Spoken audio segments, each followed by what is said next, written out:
So as I go through the rest of my presentation, I want you to ask yourself two things. Is this something that you know?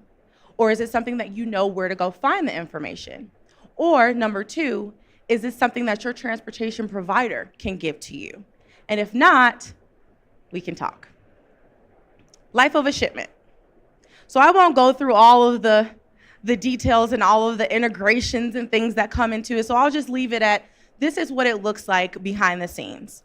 When you go and you put an order into your D365 or your AS400 or your SAP, these are all the things that go on before it even can get to a truck. So we go and we put it in, and then your TMS provider or your transportation management provider will take everything else. They'll take your food safety agreements into consideration. They'll take all of your information that they know about you and your carriers and become that liaison and that meeting point between the two. And then it just goes through, and it's a conversation really between systems. And sometimes there's some manual intervention, but it really is, if you have a true integration between the two systems, it's a conversation and dialogue between your system, your transportation provider, and the carrier. Now, food safety best practices. This is probably my favorite thing to talk about, so if I geek out a little bit, I'm sorry.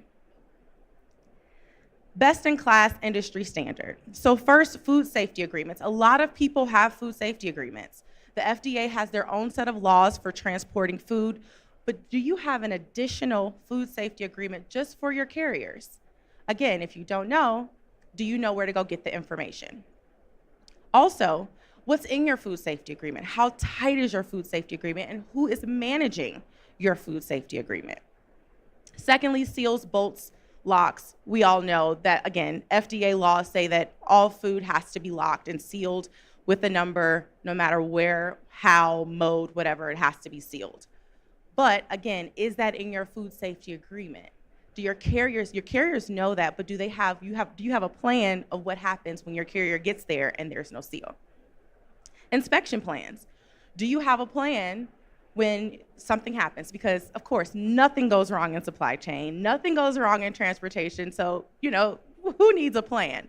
But do you have one? Do you have an inspection plan that if the driver shows up, he's got a truck full of flour and no seal? Do you have a plan documented so that everyone knows what to do just in case you aren't there that day? And this is something new that a lot of my customers are starting to pay attention to, and it's exposed bolts on the trailer. With theft being on the rise, freight theft being on the rise, specifically out of the West Coast, and food being the number one thing that people are stealing out of the trailers, it's easy. If you've got an exposed bolt, it's very easy for them to get the trailer door off and never compromise the seal. So the trailer shows up and they think everything's good. The seal is intact, everything is fine. But they've gone in, they've used the exposed bolts to unscrew it, taken the door off, removed whatever material they want, put the door back on, and now you open the door and it's empty. Awful, right? Next, claims and disposal protocol. Is your transportation provider equipped to know what to do if something happens where they need to dispose the freight properly? FDA and the government has very strict rules on how you dispose of spoilage, rotten material. Does your transportation provider know what to do, or do they have to call you to figure that out, for you to figure that out? One more thing for you to do in your day, right? And then lastly, contamination plans. Again, nothing ever goes wrong, right? So in your carrier, your food safety agreement with your carrier, do you have it written out that says if something is to happen, if a seal gets compromised, if something happens between A and B, do not take it to that final mile? Do you have someone in the field? So sure, everyone has quality control in their warehouses, but do you have someone, or does your transportation management provider have someone that can come out into the field and inspect the freight so that it doesn't get to your customer? Because how awful would it be if it left your warehouse in perfect condition? Something happens on the rail, something happens in transit, and you show up, your customer opens the doors and does not look like you left it. So do you have plans for that? Does your customer have plans for that? Does your transportation management team have plans for that? And then lastly, the data integrity portion of it. So we like to call this the control tower. So everything on the right side of the control tower is really that day-to-day tactical X's and O's of the life cycle. On the left side is the aftermath. So what happened, that look behind, and also for that look forward. So do you, when you talk to your transportation provider, whether it be in-house or external, do they have a control tower where you're able to go and say, I know exactly what's happening with my freight. I know exactly what's going on in Q3, the end of Q3, beginning of Q4. I know how to budget next year for my transportation costs. I know how to not pass my savings that these carriers promised me that they're gonna do, to not pass that also onto my customers, and I'm able to keep some of that. So we've got 4 main areas. So shipment visibility, self-explanatory, right? But with control towers, you can take that a step further. Everyone knows track and trace. Did it pick up today, yes or no? How many did you move yesterday versus last month? But what about those predictive analytics that let you know even before your customer does that this might be late? The GPS system is pinging that carrier and this might not make it. So you're able to get that proactive communication to your customer, because we all know disappointment comes from expectation. So if you set that expectation with your customer, hopefully it'll lessen the blow a bit. And then service performance. So that same carrier that came and told you that I can save you $3 million, you go into your control tower and you say, yeah, sure, you can save me $3 million, but your on-time delivery was 75%. And in the food and beverage world, yeah, that's not gonna work. That's not gonna work. And so while, yes, you may have saved me $3 million in transportation costs, but now I've got Walmart fines out of whack because your service performance is terrible. So what do we do about that? So service, you can look at it in various different ways as well, because as you guys know, some carriers and customers require certain analytics and certain performance KPIs. So some customers don't care when it delivers, and some customers say, you told me it was gonna ship on Thursday, I want it to ship on Thursday. So you have measures to look at that. Then you have other customers that say, I don't care when you ship it, but you better have it here on my MABD date or you're gonna get fined. Or you have customers that have an MABD date, that have those fines and things like that, but they also require appointments. So the service performance and control towers can actually break down each type of KPI and service performance, so that when you do get those Walmart and Amazon fines, you can go back and say, well, wait a minute. I tried to get it there on your MABD date, but your appointment was not available until the next day. So let's think about that fine again. Lots of things that we can do with that. And then on the other side, your cost benchmarking and market analytics. If we go back to the thought of the carrier that's $3 million, right? All right, that might sound good to you.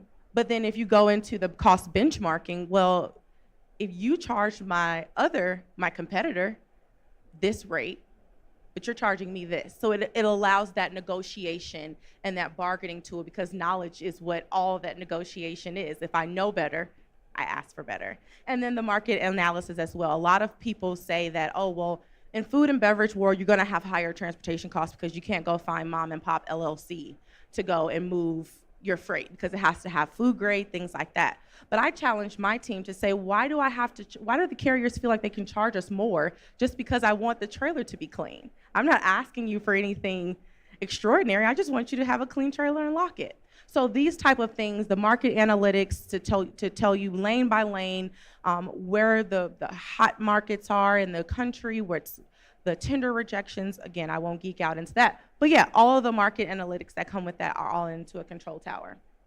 So lastly, what are some of the tools that you can use for that kind of helps the control tower function? One, a TMS system, transportation management system. Again, just the execution, the blocking and tackling the X's and O's of a shipment management, track and trace, all that good stuff. And then carrier onboarding. Again, that same carrier that said he could save me $3 million, but you haven't had a trailer inspection in 20 years. That tool will tell me that.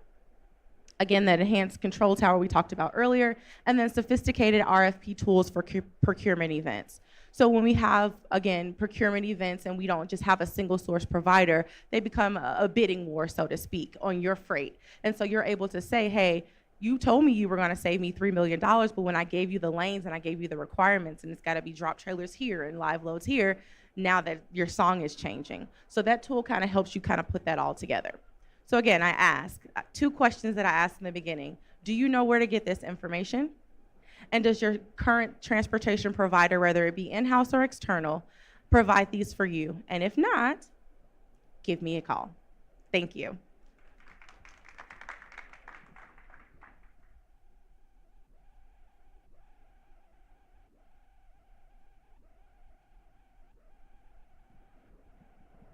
Hello.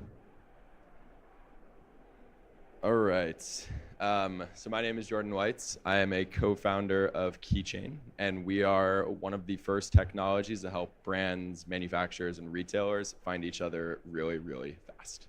So for some quick background on kind of who I am and what I do, so I actually grew up in the private equity industry, investing in a bunch of high-growth consumer brands such as Olipop, Better For You soda brand that maybe people have heard of, Vive Organic, an immunity shot, Koya, plant-based protein drink, and then uniquely went down the supply chain to buy and invest in contract manufacturing assets as well.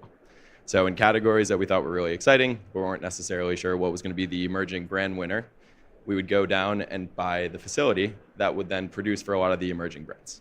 Why is this important? Well, I was uniquely kind of on both sides of the brand and manufacturing ecosystem and found that everyone had the same problem, which was how can I find the right people for me to either produce for or to produce the products I was looking to make. So I identified this problem and started digging into how it all happens today. It's usually dominated by brokers and consultants and lots of random Google searching to better figure out who can make exactly what you're looking for. So I started meeting up with my co-founders. They ran a business called Angie's List, which people may have heard of before. They were actually the CEO and chief revenue officer over there, building a marketplace in a very different industry, being home services. They were tired of electricians and plumbers, and I was excited about food and beverage. So we all quit our jobs to start Keychain, which we brand a little bit as a quasi Angie's List, but make it for the CPG manufacturing world. So why is that important? Well, at Keychain, what we're trying to do here is automate and digitize the supply chain to make it really easy, like I said, for brands to find the right folks and manufacturers to bring in more volume. But today, I want to focus on a couple things here, one being speed and the other thing being intelligence. First, how automation is obviously helping brands and retailers find the right facility faster than they ever have before for their manufacturer, ingredient supplier, or packaging supplier. And then, of course, how manufacturers are using data to make smarter decisions about capacity planning, expansion, and capability. So starting with brands. Launching a product is oftentimes a race against time. We know this. Any delay in that opportunity means your competition potentially outpacing you, or even a retail private label product expanding before you have the chance. Traditionally, finding the right manufacturer, right, has been time-consuming, back-and-forth communication processes, and largely, and most importantly, uncertainty. So by using advanced filtering technologies today to better understand who has the right capability, who has the right capacity, what location in the country, and then even down to the certification level, brands are shaving off a meaningful amount of time from their product launch schedules. But this isn't just about saving time. It's really all about creating more opportunity for more innovation in the CPG space. In a world where consumer preferences are shifting rapidly and consumer preferences, where being first can secure a sizable market share, being first is no longer a luxury. It's really necessity for survival. And of course, being at the forefront of innovation is not just necessary for survival, but oftentimes helpful for thriving in the industry as well. But let's shift to the manufacturing side since we're at Supply Side West. Data is a game changer for manufacturers looking to build stronger pipelines and optimize their operations. With access to real-time insights, manufacturers can better understand which brands are actively in market at any moment in time, looking for their capabilities at that moment. So this isn't just about reactive demand, though. What we're really excited by is about predicting the future capabilities and capacity that's needed that the industry is looking for today. So by analyzing demand trends and looking at forecasts, manufacturers are able to better understand what areas they should invest in today for future growth. So data doesn't just help us build pipelines, though, today and fill existing capacity, but it, of course, informs critical strategic decisions for the future of your business. Consider this. The global manufacturing market for CPG is expected to grow between 5 to 7%. And we know manufacturing margins are oftentimes razor thin, usually below 10% sometimes. In this environment, manufacturers must really make the right decisions about where and when to invest. And expansion and capital are extremely high stakes decisions that executives need to make very, very quickly. But of course, leveraging data allows us to mitigate that risk. So for instance, if a manufacturer could anticipate a supply-demand imbalance in a category, they may be able to invest in that capability sooner than the actual market comes. Let's just say rewind 2 or 3 years ago. Could we have estimated that low-acid aseptic processing or even co-extrusion technology would be what everyone is looking for right now? If you did, you'd be able to invest in that capability, bring in that volume, and better be positioned for when your customers and even new opportunities are there looking for the exact capabilities that you have. So, of course, furthermore, the ability to make data-driven decisions allows everyone to supercharge their automation efforts, capacity planning, and then even geographic expansion.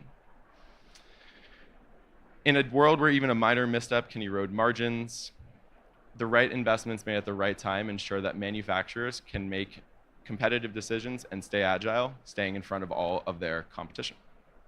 So, in closing, automation doesn't just allow us to build data pipelines, it's really the keys to building and future-proofing the industry of manufacturing today. Whether you're a brand trying to get to market faster or a manufacturer trying to stay ahead of the curve in terms of their capacity and capability expanding, we are transforming the way that everyone is operating. So, and at Keychain, we're excited to be at the forefront of this transformation, helping brands and manufacturers collaborate more efficiently than they really ever have before. Thank you.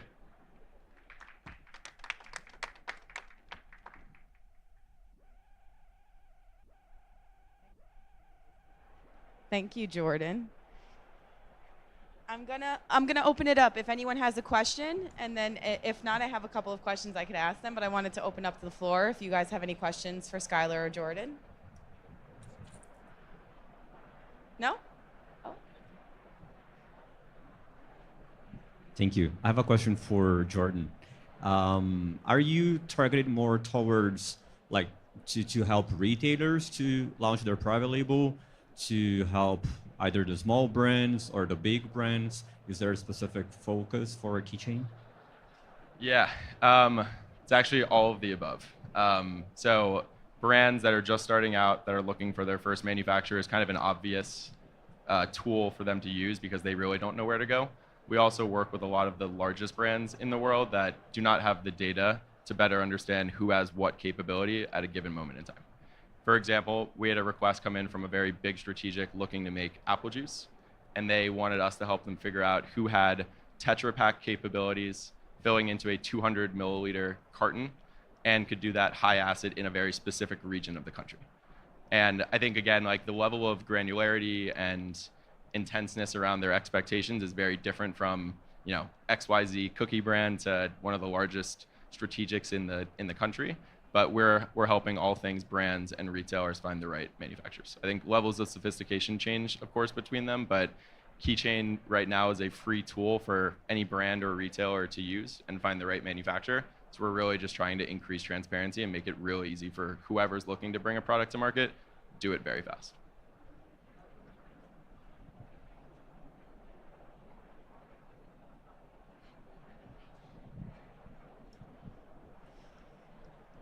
Hi, Jordan, I have a question for you. I was wondering, do you have any vetting process for the manufacturers that you bring on to your platform?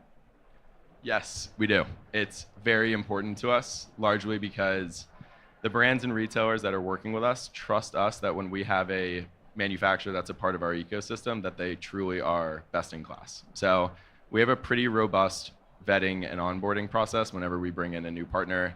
It's a combination of checking certifications. Are you keeping up with your SQF level certification? Did you miss an expiry date? Are you above a certain grading, for example?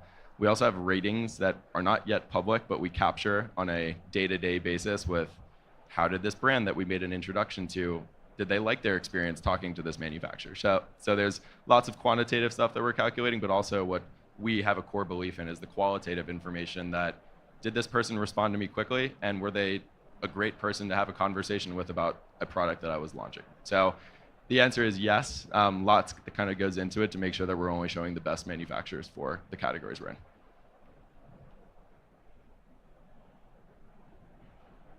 This question's for Skylar. As you think about the transportation industry in 2025, what do you see as the biggest challenge that the industry is facing from your guys' perspective? I think the biggest hurdle that the transportation world is facing is uncertainty, the economic uncertainty. The last 2 years, the market has been very soft. We've had not a lot of demand and a lot of supply. Also, a lot of the drivers and their age, they're starting to age out, and we don't have a lot of drivers that want to do over the road anymore. They want to be home. They want to stay close to where they live. So we are facing a shortage of drivers that are leaving the marketplace, and so that can drive up costs as well. So with the uncertainty of the economy as well as a large force of the drivers leaving, that's a big thing that's going on right now. So I want to ask both of you, how do you think food and beverage companies can build greater resilience into their supply chains to withstand any disruptions like we had with the pandemic or the climate uncertainty that's been going on, or like you say, the economy?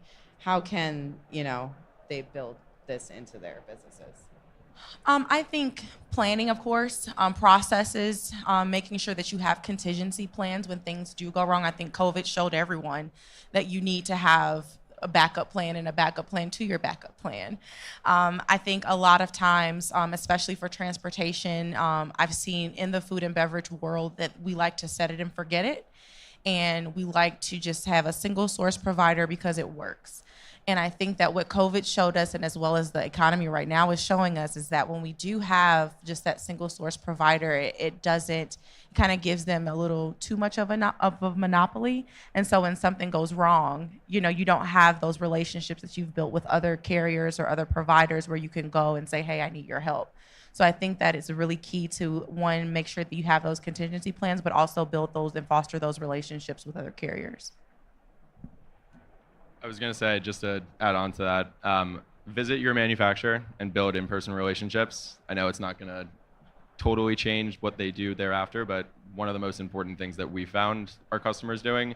And then secondly, to Skylar's point, dual sourcing your manufacturing supply. I think a lot of people are very reliant on their one facility, and they've grown extraordinarily with that company, which is great.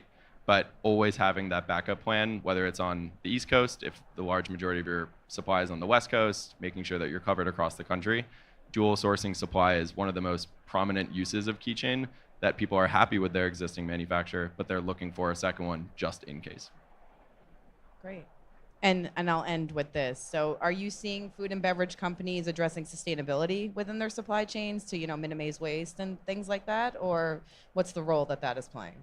Yeah, I do, especially around CO2 emissions and the greenhouse effect. A lot of my customers now are making sure that we report on that and mileage that is saved.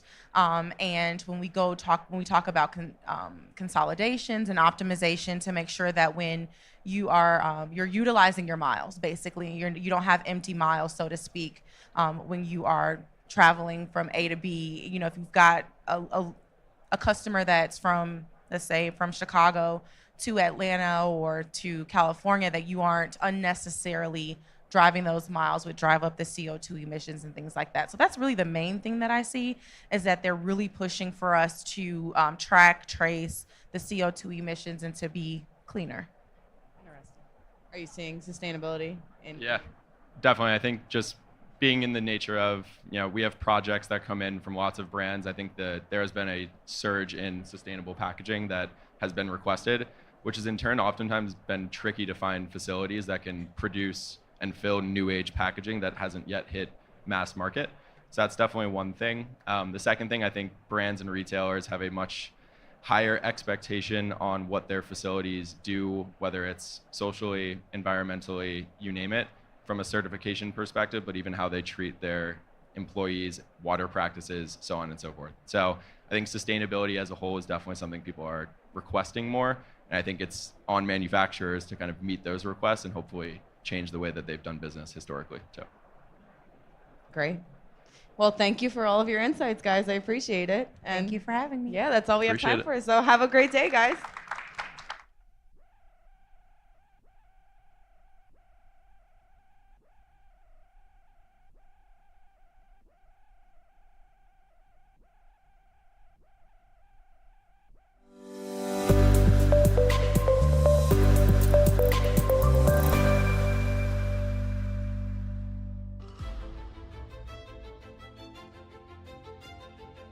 Sustainability is vital for the well-being of our people and our planet. We're addressing many of the same challenges as our customers around carbon footprint, waste, and responsible sourcing. We're partnering with the Las Vegas Tree Initiative to literally green the show floor. These will be donated post-show to the city of Las Vegas, where they'll be replanted, and then in turn they'll help bring down temperatures and provide shade in those areas. We decided to completely eliminate our printed expo previews.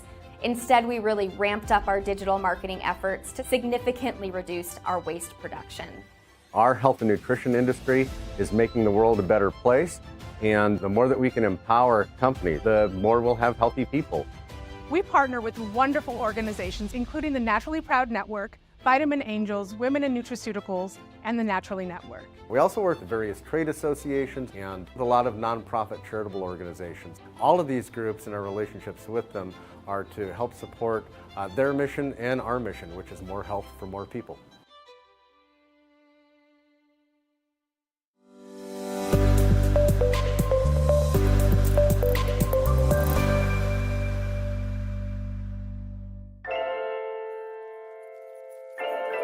To make a better supplement, food, beverage, you have to connect vision with insights, technology, people who become partners that discover, create, and deliver benefits.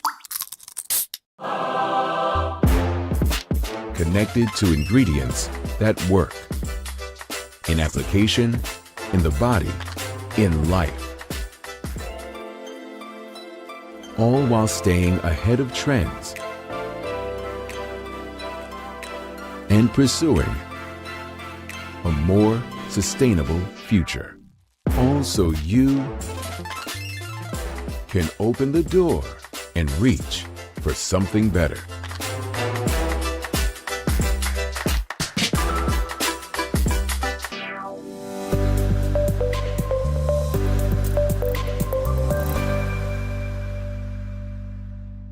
In the electric heart of Las Vegas, there's one event that's a sure bet. Supply Side West. Supply Side West. With over 20,000 participants, more than 1,500 companies, over 135 hours of education, and endless networking opportunities, Supply Side West and Food Ingredients North America is where dietary supplement, food, and beverage product innovation ignites. Supply Side West is a great platform to actually connect with the right people in the right organization. There's a lot of business and good conversations happening. It's an opportunity to have a lot of influential people in the industry under one roof. Join us for unparalleled insights, invaluable connections, and endless opportunities, all guaranteed to elevate your success.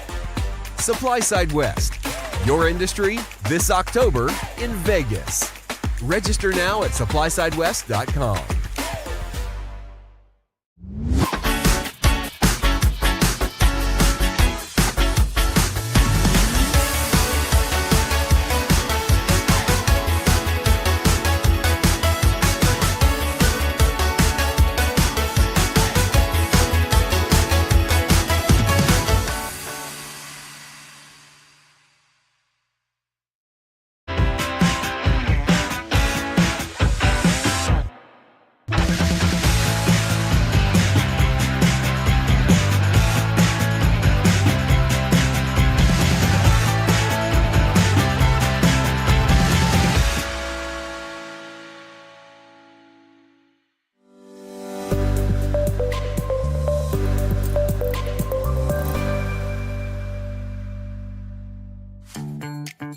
Accelerate your journey in the nutrition industry with Supply Side Fresh. gain knowledge, insights, and tips from industry experts. Network and connect with peers and professionals, both online and at supply-side events. Fast-track your onboarding and navigate industry challenges with supply-side fresh supplements and supply-side fresh food and beverage.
Good morning, plant-based enzyme biotech, awesome people.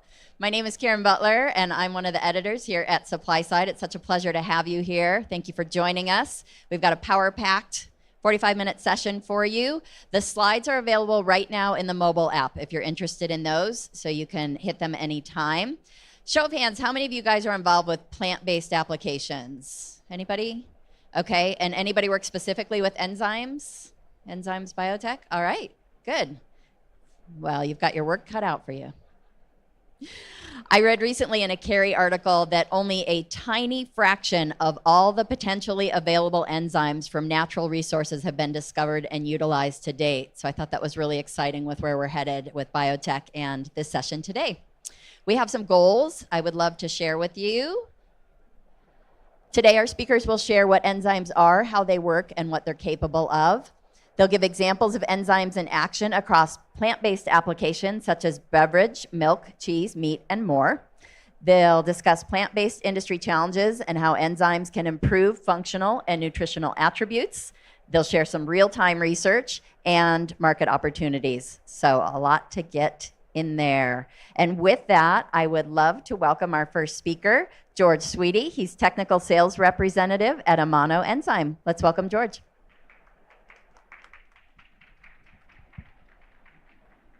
Hi, everyone. Again, thank you for joining and happy Halloween. I wish more people were dressed up in costumes, to be honest, to keep everything a little bit more light, but thank you again for joining. Happy to discuss enzymes and how biotechnology can help unlock a tastier, healthier foods for plant-based products. So what is an enzyme? This is an image utilizing PyMold to show the structure of an enzyme. I know a lot of people might not know what it is or what it looks like, but again, this is the structure of an enzyme. So what are enzymes? They are biological catalysts, most often considered proteins, that catalyzes reactions to make things happen more quickly. Enzymes do have a very distinct conformation, therefore resulting in precise reactions on specific substrates and are mostly predictable with their products. So enzymes react on substrates utilizing either breaking them apart to take one portion of the substrate to create a new product or connecting them together, in theory utilizing a key and lock method. So how do enzymes play a key role in health and sustainability? One area is that they are enabling for people who are producing products to have a more label-friendly and innovation. They're able to help support protein profiles for nutritional needs, as well as reducing food waste, extending shelf life, improving yield of raw materials for upstream processes, as well as shortening production time and upcycling spent materials at the end. Kind of tying it back towards this topic of plant-based food products, enzymes can help make them tastier and healthier in different ways and applications. One is to increase the solubility of proteins for plant-based beverages. One, to reduce the sugar levels in plant-based milks. The next is to improve the texture and increase the protein content for plant-based cheeses. And lastly, enhance flavor, reduce salt, and boost digestibility for plant-based meat alternatives. So the first portion I'd like to kind of go into is the dairy alternative application, specifically gearing it more towards beverages, as that's one of the largest portions for plant-based products today, with the end goal of taking plant-based milk and to get as close as you possibly can to cow's milk. Plant-based milks have both functional and nutritional challenges. They do tend to be low in protein. They could be high in simple sugars such as DP1 and DP2. And because of that, they also have the ability to curdle when added to coffee, which I know some people may see when going to Starbucks or their coffee shop. It will tend to curdle and sediment will begin to fall out. And at times they could have a poor mouthfeel or not the foamability and frothability that you would like for a plant-based barista beverage. So how can specialty enzymes help in this case? One, they're able to improve the functionality of the properties of the proteins, therefore improving the protein solubility and stability at low pH while increasing the protein content. And by doing so, you're able to get a smooth and more delectable mouthfeel that could rival cow's milk. The second one would be on optimizing the sugar content, specifically creating more complex sugars, DP3, and unlocking a natural sweetness. And lastly, modifying lipid properties to boost emulsification and foamability for plant-based barista products. The first enzyme that I'd like to go over today is a protein glutaminase. This is geared for more creamy, frothy, plant-based milk. So with the protein glutaminase, basically it is deaminating the protein. It is not cleaving it, so it's just changing the functionality of it and unfolding it to a higher structure. And by doing so, it allows the protein to improve its solubility and have a better stability at a low pH. When utilizing an upstream process, you can increase the protein content, and also in the downstream process, obtain the benefits for a more smooth, delectable mouthfeel, as well as having the foamability and frothability for it. So with protein glutaminases, again, you can increase the solubility of different protein sources. When looking at the screen here, you can see that with pea, chickpea, soy, rice, comparing it to treated PG protein to non-treated, the PG will always have the higher solubility when compared to the control, showing the improved solubility and mouthfeel down the road for your final end application. Looking on the screen, the image on the left is showing a strawberry pea protein shake at a pH of around 3. And when looking at the two, you can see there's a major difference in sedimentation fall off, just because, again, protein is unable to work at those low pHs, but with the use of PG, you're able to. The image on the right is a plant-based milk, again, in coffee, showing that there's sedimentation fall off, and you don't want that in any coffee products at all, to be honest. I mean, to each their own at that point, but so. Kind of moving further with it, a lot of plant-based barista products want to have that foamability and frothability. So we've done tests on soy protein in this case, showing that the foaming activity has increased, as well as the foaming stability when utilizing PG. Another portion of PG 500 is, again, because it's deaminating the protein, allowing it to work as the lower pHs. You're able to have better mouthfeel. In this case, we've done a tribology test, and as you can see, PG treated protein does have a lower coefficient friction, showing that it is a smoother mouthfeel when drinking a beverage. Moving on to the next enzyme. This one is typically utilized in a lot of oat-based beverages as amylase, but a G3 generating amylase is very unique as it is able to optimize the sugar content and basically create more complex sugars that could be labeled as carbohydrates. So again, G3 generating amylases are ideal for the sugar profiles as they're able to optimize sweetness. You could reduce the sugar content, and it'll also help further break down starches. So one of the differences between DP1, DP2, and DP3 is that DP1 and DP2 are labeled as sugars, while DP3 is labeled as a carbohydrate, therefore having an improved label on your final end product.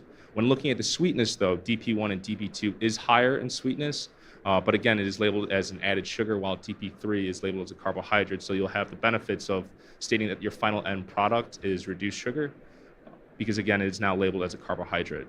In terms of calorie and gram, it's fairly similar, and the characteristics are very different. But again, the main point is that DP3 is labeled as a carbohydrate in the final end product, while DP1 and DP2 are added sugars. So a G3 generating amylase will cleave starches into maltodextrose. Again, what you're looking for in the final end product. And in this case, G3 generating amylases will reduce sugar in oat milk by 50% while maintaining sweetness. So when looking at an alpha amylase or an alpha plus beta amylase, you can see that the DP1 and 2 levels are very high, but when utilizing G3 generating amylase, the DP1 and DP2 levels decrease, but increase the overall DP3 levels, and the sweetness is still fairly similar compared to the original. Switching gears a little bit from the plant-based beverage side, high-protein plant-based cheeses is one of the newer areas that we're seeing a big push in, and we're trying to help support. So again, the gap between plant-based cheeses and real cheeses is still very wide, as that a lot of ones on the market today are very low in protein and will typically utilize starches to emulate real cheese, while higher protein plant-based cheeses will lack the stretch and meltability when you start to add it into it, and also at times the savory flavor can be lacking in the plant-based cheese. Kind of again showing, just comparing between the two, of a plant-based cheese product showing that it has around 0 grams of protein but can get up to 1 to 2, but comparing it to a dairy-based shredded cheese, 7 grams is the standard for it, and the end goal is to get as many products as close as you possibly can to its counterpart. So with enzymes, you're able to increase the protein content to match the dairy cheese, increase stretch and meltability, as well as improve texture for hard and snacking cheese.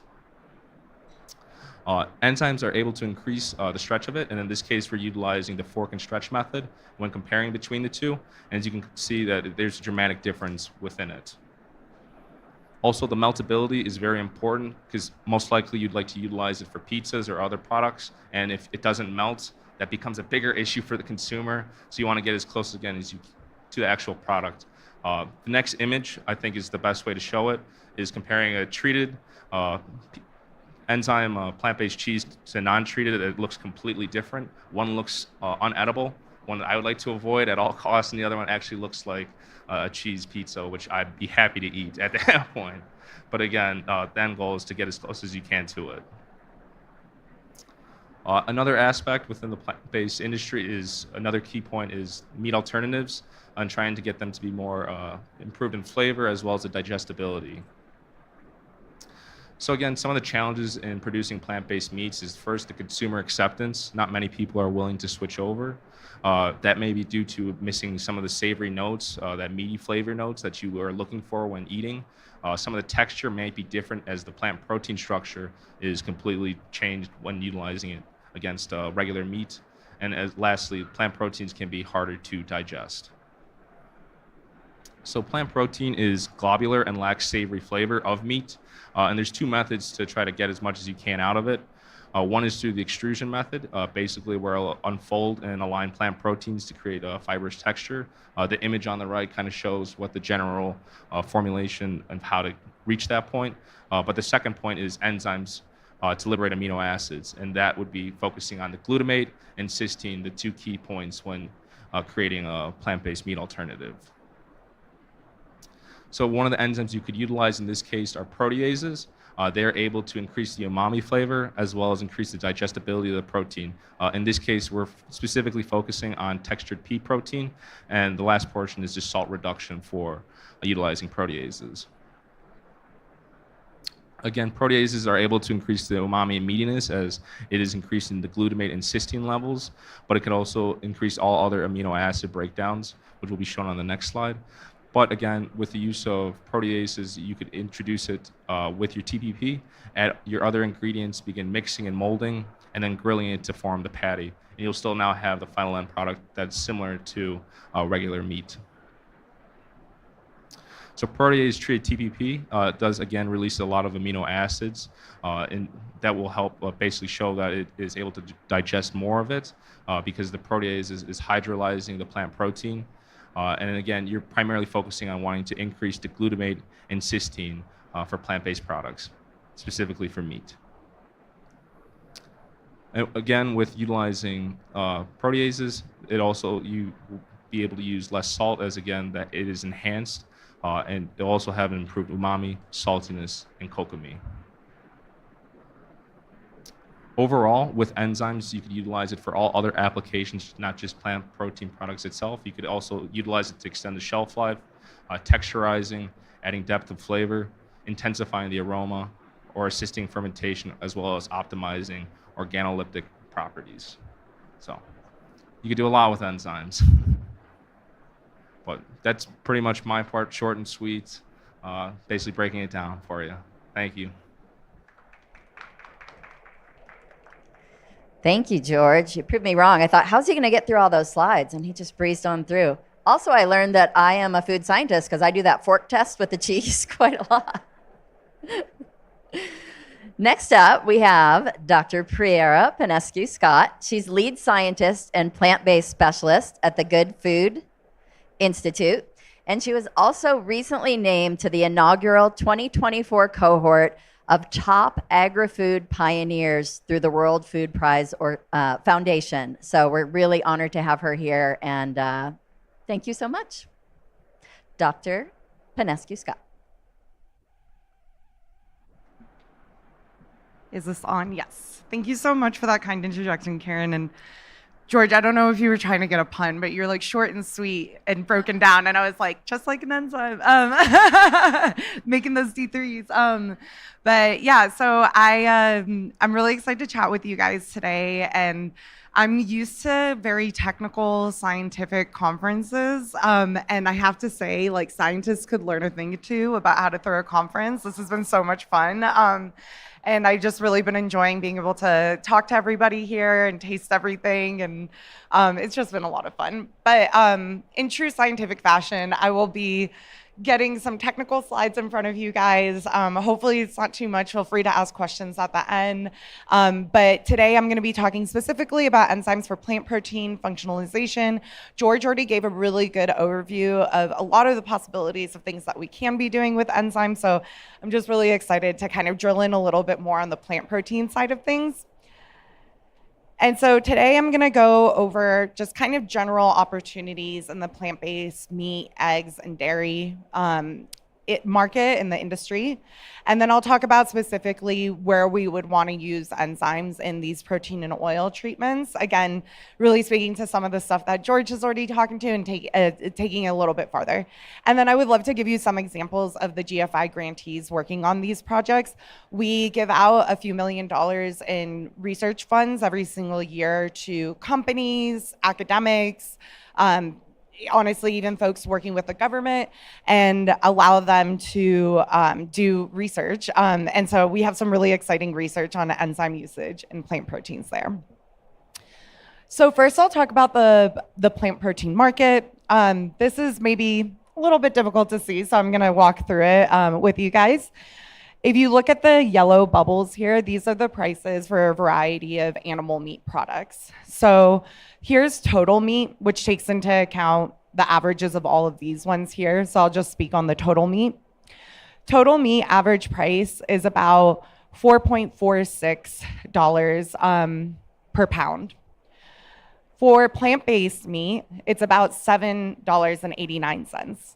For beef, this price parity, or this price premium is a little bit lower, but we see that for chicken, pork, and turkey, that's what's driving this price premium average difference between animal meat products and plant-based meat products. And then milk and eggs are a similar story where we actually see a huge price parity difference between plant-based eggs and animal eggs. And why are these maybe not doing as well as they could be in the market? It's been stagnating over the past few years for plant-based meat, eggs, and dairy. And part of it is this price. So if you look at the breakdown for this chart, right here it says good value. And a substantial portion of people either described conventional meat as a better value or just had no opinion on that. So a substantial portion of folks do not want to try these products or maybe don't continue buying these products because of their high prices. But an even bleaker picture is when we start looking at taste.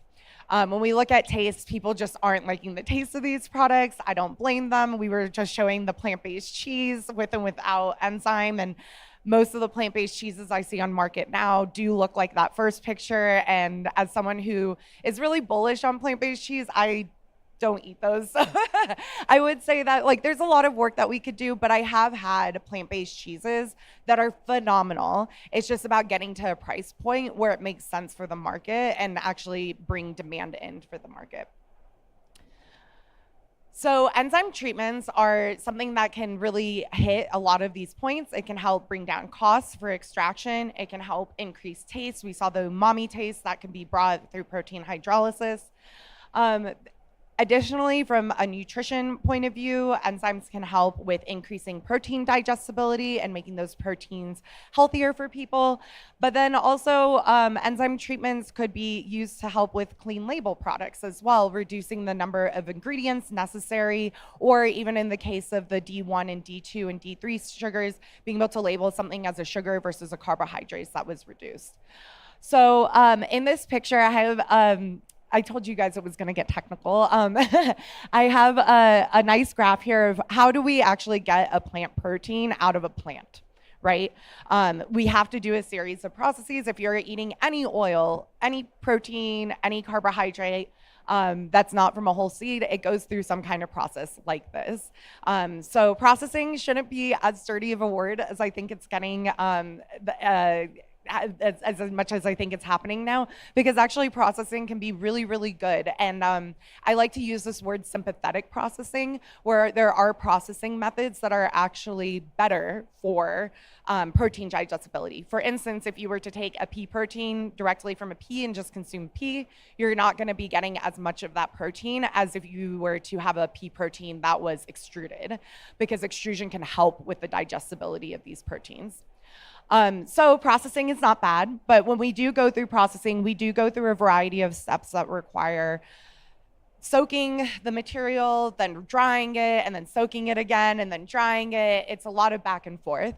And there are different parts in the process where enzymes can absolutely help assist so that we have less of these steps going into the process and still have the same really great protein come out, or even better.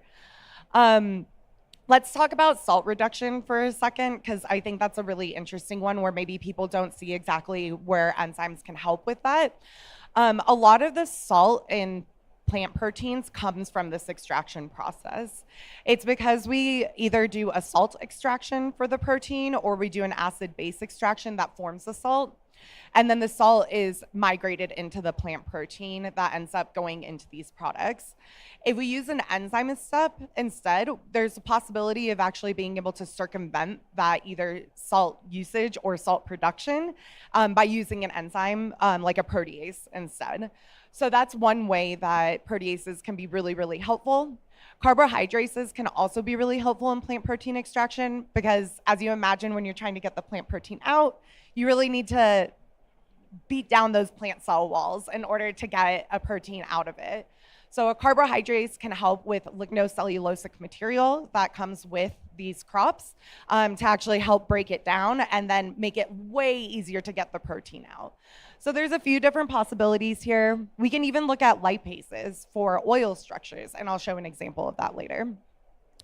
And one other thing I'll call to here is, if you remember from George's first slide, the big structure of a protein, and it just looks like a bunch of ribbons and all tangled up and stuff.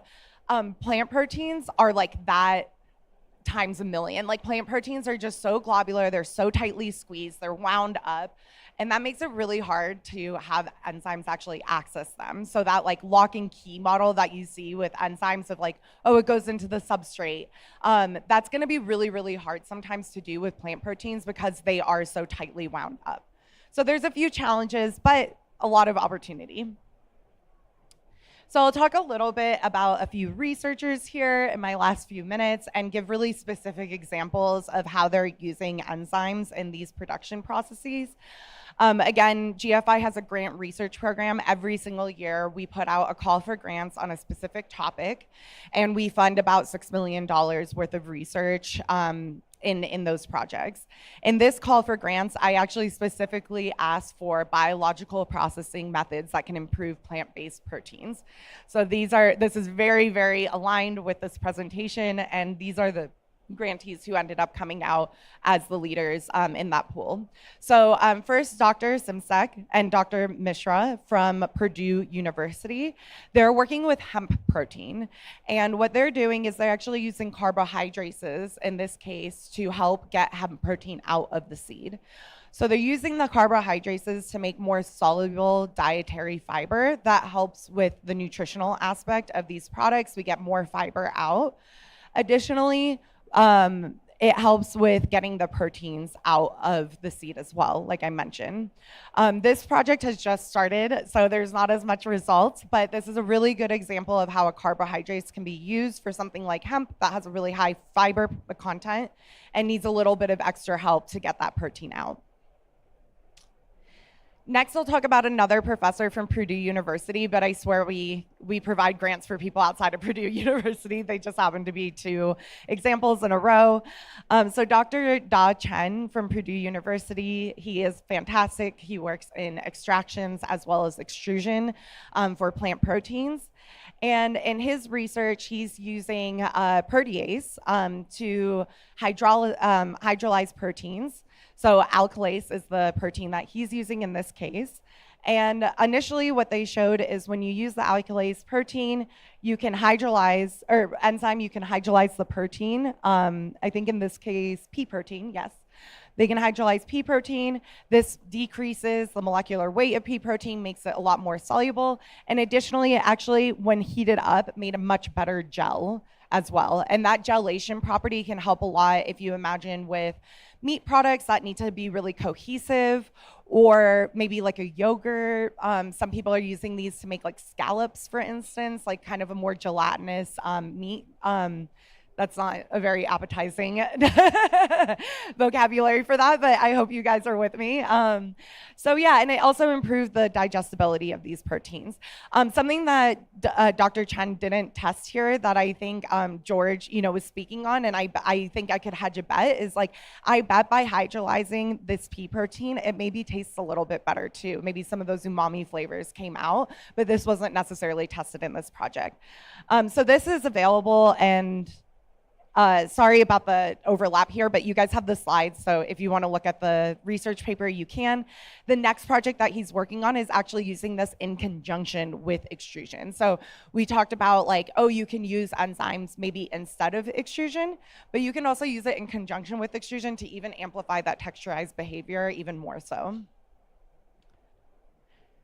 The next person I would love to highlight is Dr. Meek Schlangen. She's from Wageningen University in research. She recently graduated, so I'm sure she's looking for really great postdocs, and she's just a fantastic researcher, so very excited for her. And Dr. Schlangen worked with transglutaminase. So we heard about glutaminase earlier, and now I'm talking about transglutaminase, where in this case, the glutaminase still works by forming a carbohydrate acid moiety on a glutamine residue. But in this case, if you're using enough of the protein and have enough lysines available, you can actually get it to cross-link with other proteins rather than just hydrolyzing one end of the protein. So in this case, we can actually get these two proteins to hydrolyze together. It requires open groups with lysines and glutamine. And as I mentioned before, plant proteins are really tightly wound up. They're very globular. Sometimes it's very hard to get inside of those proteins. So what Meek Schlangen actually demonstrated was that not all plant proteins act alike when we use transglutaminase. And we actually have to optimize this process. So it's really great to work with places that can do this, or researchers, or be able to trial these things on your own. In the case of this research, she showed that pea protein isolate is this is a typo, sorry, has excellent glutamine, not glutaminase, glutamine and lysine residue exposure, which allows it to cross-link. Unfortunately for mung bean, this wasn't the case for the mung bean protein isolate. However, a subsequent paper that she released did show that different extraction techniques of mung bean protein can allow those sites to be more accessible for the enzyme and allow the transglutaminase to work. So it really shows like you need to optimize not only from what type of enzyme you use, but also what type of plant protein you use. And maybe if you really want to use something like mung bean, figuring out different ways to look at different mung beans. So yeah, I think this is great, and you can really see that the pea protein isolate here is cross-linked much better rather than the mung bean protein isolate, which once they started breaking it apart, it really did start breaking apart. And I would argue, I think this fibrous structure is actually not so bad, so I think it really depends on what application you're looking for in the end, but yeah. And then I also want to spotlight Dr. Marangoni, so I'm going to be pivoting a little bit away from plant proteins. I've been talking to so many folks in the alternative fats and oil spaces, and to me, I think what's really holding back the plant protein market, one of the things, there's a few things. I think one thing that's really holding it back is that we keep using coconut oil. We just like refuse to use anything else. And and I think there's a lot of better alternatives out there, and we can get much better fats. And this is something that Dr. Alejandro Marangoni is working on is, okay, can we do better than coconut oil for mimicking animal fats, right? So in this case, he's converting triacylglycerides from regular sunflower oil, soybean oil, these vegetable oils that are unsaturated fats, really much healthier than coconut oil and animal fat, and using an enzyme to modify them into monoacylglycerides and diacylglycerides. And as a result, the fatty acid chains do not change. So they're still unsaturated fatty acids, still very nutritional compared to saturated fatty acids. However, because there is partially going through this glycerolysis, they're able to stack a little bit better on each other and actually form a solid fat. So I've actually seen them, and if you look at this paper, there might be a few pictures, but here it just shows the texturization, and the formation of these animal fats. It's a beef fat and then a shea olein oil that went through the enzymatic process. So I think it's really exciting that we could maybe make these fats that are more nutritious than animal fat and could be used for a wide variety of applications, right? Even including in like animal-based sausages or something like that to help with the fatty levels in those. Okay, and with that, I am maybe a little bit early, but it was, I'm happy to take any questions about this and really excited about enzymes for plant protein use. Thank you so much. We're going to call up both of our speakers. We actually gave you a little extra time just in case you wanted to. Oh, okay. Yeah. I know. We changed the clock on you like 4 times just to keep you on your toes. That's how we roll here in the nutrition industry. All right. Thank you both so much. That was amazing. Do we have any questions from the audience? We've got about 15 minutes. I have some if you don't. Yeah, we'll have a mic runner come over and. Yeah, I guess maybe it's a question about the study that you presented about increased gelation associated with digestion of the protein. Is that typical or atypical? I guess the conclusion of the study seems counterintuitive. And can you comment on that? Yeah, that's a great question. And I think I'm going to be the annoying scientist and tell you that it depends. That's why I'm laughing. It's just because I feel like every single scientist is going to be like, it depends. So it does depend. So there's pretty much like 2 methods of action for forming a protein gel. That's not completely true, but I'll generalize it, right? So one is you get more aggregates, right? So larger proteins, more aggregates, that's going to form a thicker gel because you have these really large proteins that can form that. And that's kind of, I think, along the lines of what you're thinking of.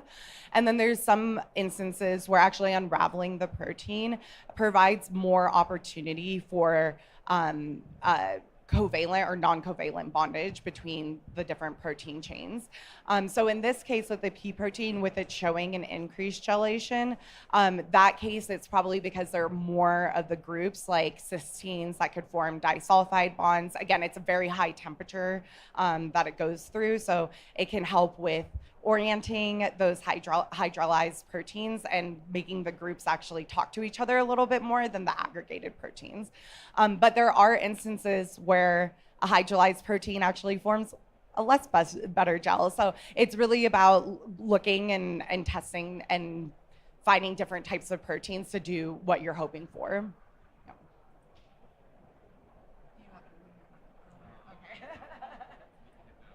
Other questions?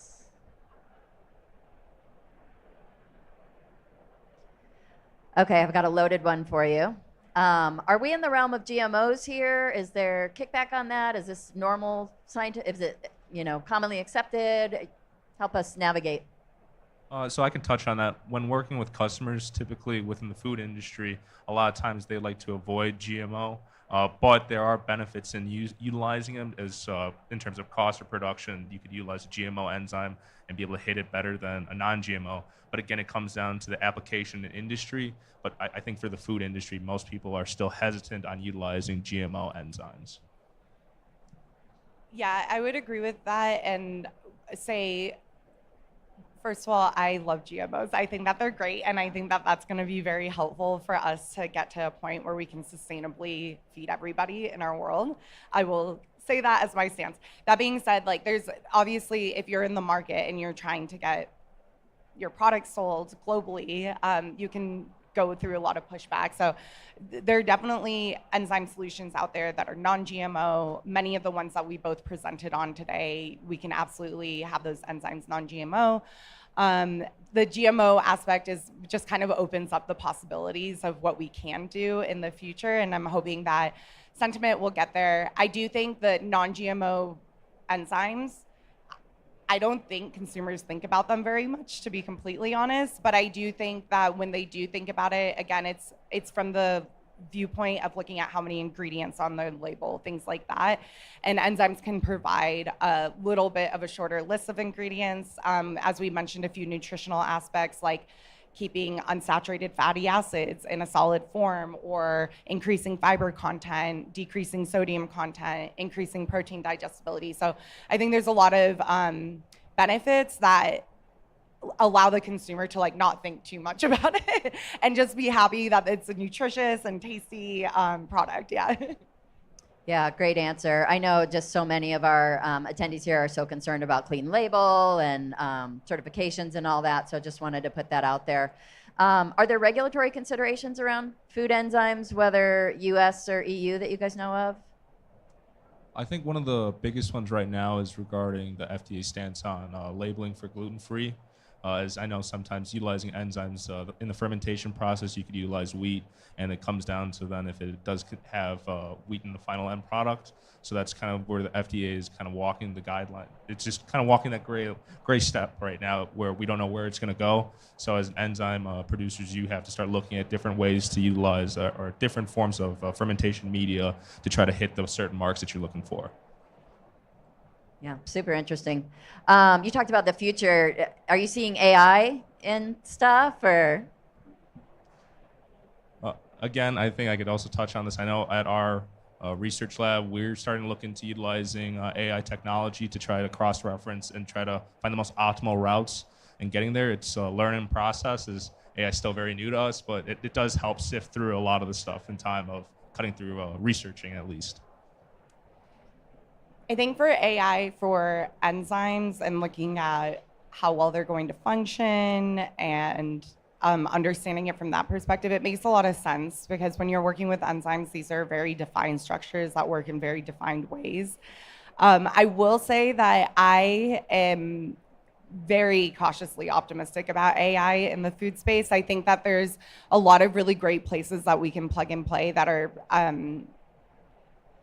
a little bit, I don't know, maybe like not as innovative, but we can help it with generating documents and maybe some borderline formulation things. But in reality, AI requires extreme amounts of data, like large sets of data that are collected and presented in exactly the same way. So you need a lot of standardized data in order to do that.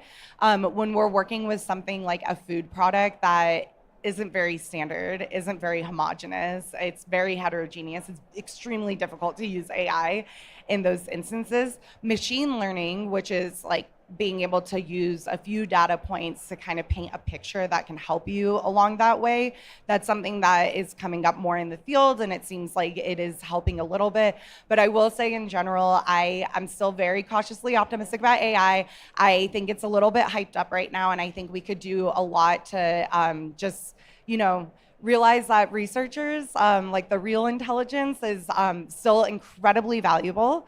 I do think that the people who aren't leveraging AI to do that work are going to be left behind soon. So it's like this delicate balance of playing of like, let's not be too bullish on it, but also you're going to be left behind if you're not trying to use it.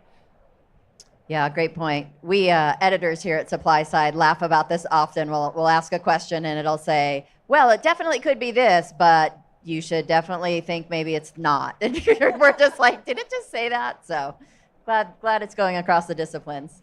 I want to give another chance. Is anyone else feeling brave on a question?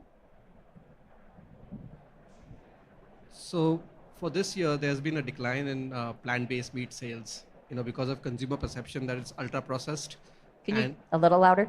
Yeah. Sorry, this year there's been a decline in plant-based meats for big brands, right? And the common analysis is that it's ultra-processed and therefore consumer perception is shifting on it. It was considered to be healthy, but now it may not be.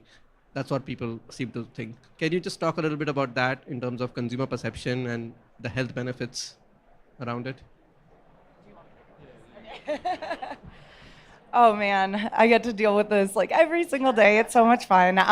Okay, so I mentioned during my talk about sympathetic processing, right? This is not a term that I invented. It's UKRI, very great. It's the UK Innovation and Research Institute, UKRI. One of those, it's some jumble of those letters, but they came out with an alternative protein roadmap, and it's excellent. I really like it. And they talk about extrusion as sympathetic processing. And I think I just really latched onto that word because that sympathetic part, because I think there's just too much sentiment about let's like put everything in one box. Like it's all processed, it's all bad. In reality, when you look at the studies that have these processing processed foods and negative outcomes, these are French fries, ice cream, I don't know, like these things that are like high in salt, high in sugar, high in fat. And when you really look at it, it comes down to that differentiation between correlation and causation, right? And we can't start just dumping everything into that same bucket. Plant protein is rarely included in those studies, very rarely included as a product that is being tested to actually look at these health outcomes.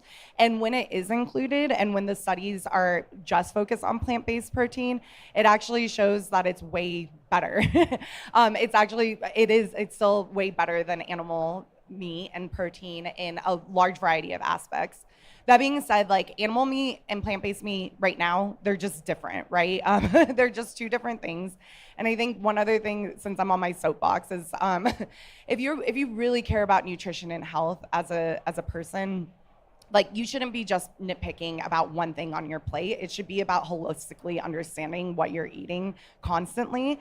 So if you want vitamin B, you can get that in other places. I'm telling you guys, I've been vegetarian for 20 years. I've never had a vitamin B deficiency ever, not even close. Like I'm over-sufficient. So I just think it's like very interesting that people want to latch onto that so specifically when there's clearly a lot of other issues. Also, really quickly, animal meat is processed at the same rate as plant-based meat. Animal meat is also incredibly processed. I think people just don't think too much about the process, which I don't blame them, but it's also incredibly processed. It goes through a lot of the same steps. So I just kind of want to say that processing can be really good. It can help with safety. It can help with shelf stability. It can help with digestibility. It can help with reducing sodium content. It's also a matter of doing good studies that actually show the right things and compare the right things to each other, right? So I think that's what I'll say about it. And if you guys want me to go on my soapbox even more later, I will be glad to do that, but I'll stop there.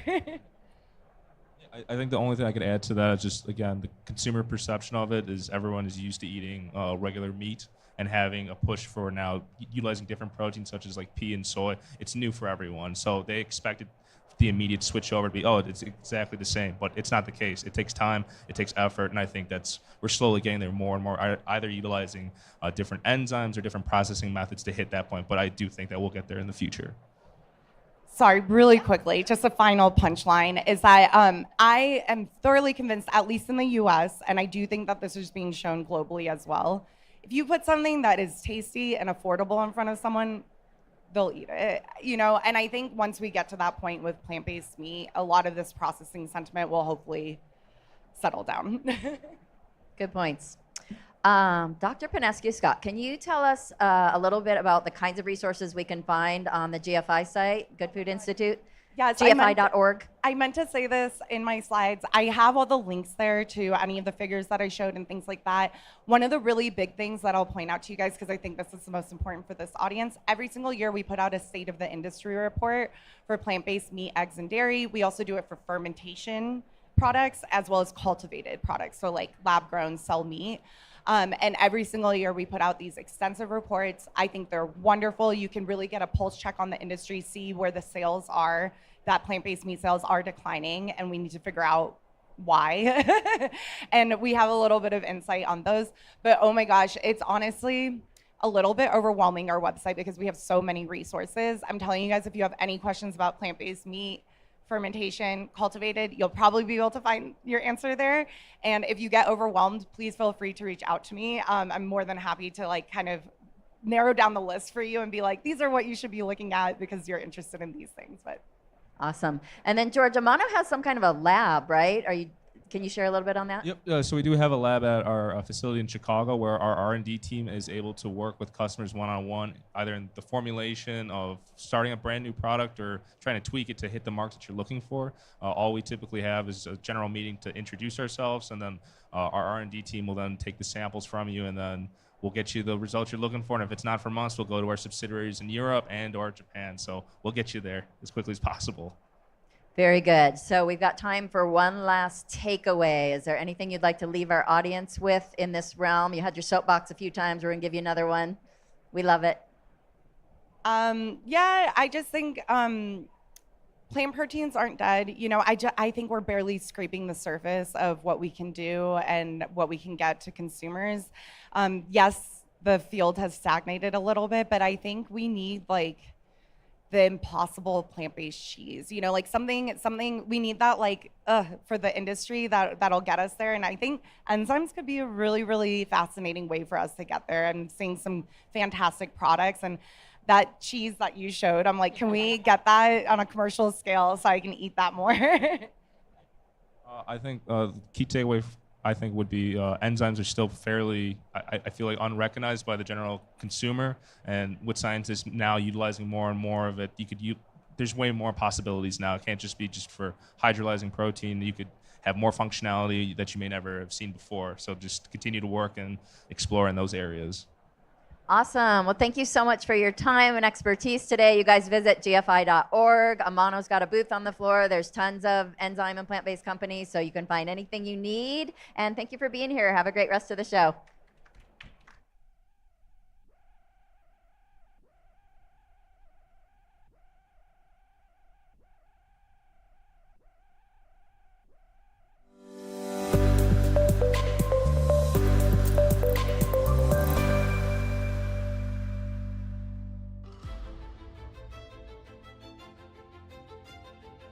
Sustainability is vital for the well-being of our people and our planet.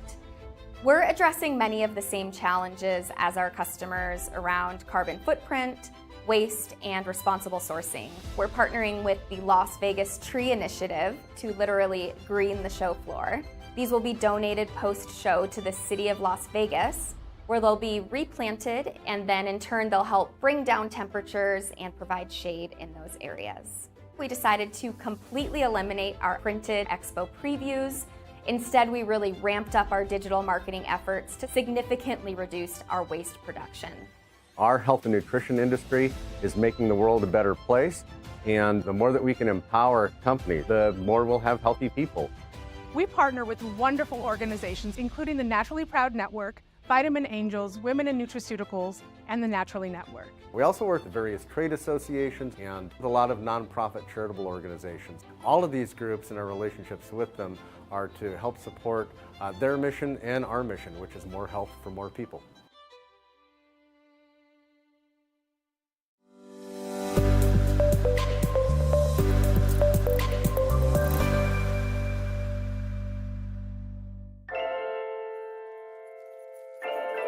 To make a better supplement, food, beverage, you have to connect vision with insights, technology, people who become partners that discover, create, and deliver benefits. Connected to ingredients that work in application, in the body, in life. All while staying ahead of trends and pursuing a more sustainable future. All so you can open the door and reach for something better.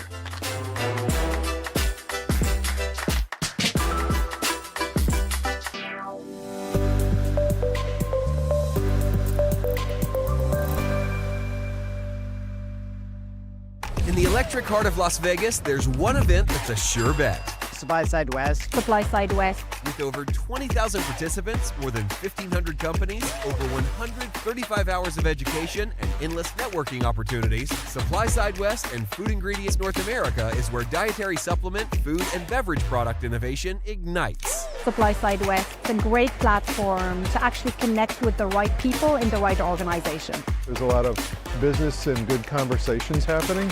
It's an opportunity to have a lot of influential people in the industry under one roof. Join us for unparalleled insights, invaluable connections, and endless opportunities, all guaranteed to elevate your success. Supply Side West, your industry this October in Vegas. Register now at supplysidewest.com.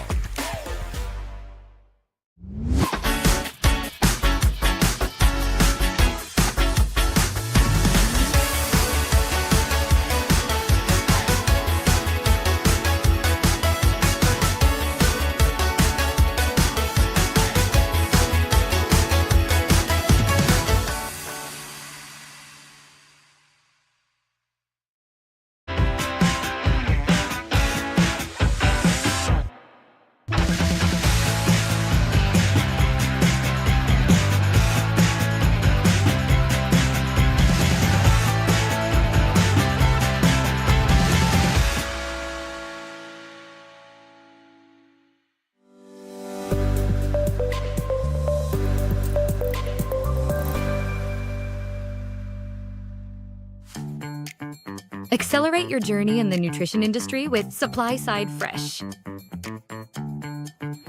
Gain knowledge, insights, and tips from industry experts. Network and connect with peers and professionals, both online and at supply-side events. Fast track your onboarding and navigate industry challenges with Supply Side Fresh supplements and Supply Side Fresh food and beverage.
sustainability is vital for the well-being of our people and our planet. We're addressing many of the same challenges as our customers around carbon footprint, waste, and responsible sourcing. We're partnering with the Las Vegas Tree Initiative to literally green the show floor. These will be donated post-show to the city of Las Vegas, where they'll be replanted, and then in turn they'll help bring down temperatures and provide shade in those areas. We decided to completely eliminate our printed expo previews. Instead, we really ramped up our digital marketing efforts to significantly reduce our waste production.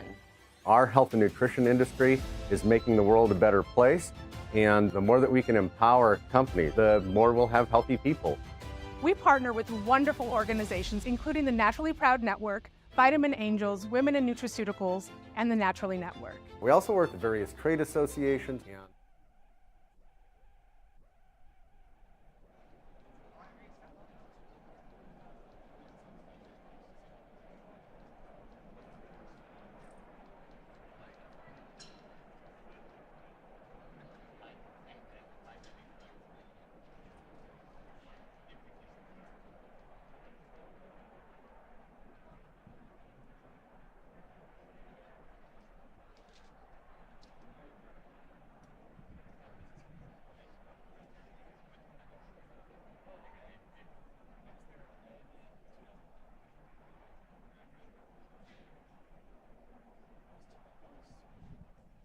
Hello, welcome everybody. Hello, this is the first ever ingredient idol for food and beverage, so give it up. No. Give it up! Come on! Yes, the first ever, yes. So I'm Adasha Townsend, I'm the content director for Food and Beverage, Supply Side Food and Beverage Journal, and I'm so excited about this because this is our fourth time with Ingredient Idol supplements, but the first time for F&B, so we finally get some love at this damn thing. So I'm so happy. So now we've gathered here today to celebrate innovation, science, and the future of food and beverage. There were 6, but it's 5. Extraordinary ingredients are vying for the title of Ingredient Idol, each with the potential to revolutionize the industry. So we have 2 categories, food and beverage, of course. There will also be a People's Choice Award for both categories, and we need your participation for that win. So if you have a particular favorite, you're gonna have to make some noise for that person. First, let's meet our esteemed panel of judges. Nadia Kamal, come on girl, is a partner at Topi Ventures. Her focus on is on agriculture technology, and is stemmed from her Ethiopian grandparents' involvement in large-scale farming and food distribution. After commercializing multiple food and beverage products, she now globally incubates sustainable CPG products brands as co-founder and partner of boutique firm Topi Ventures. Please sit down.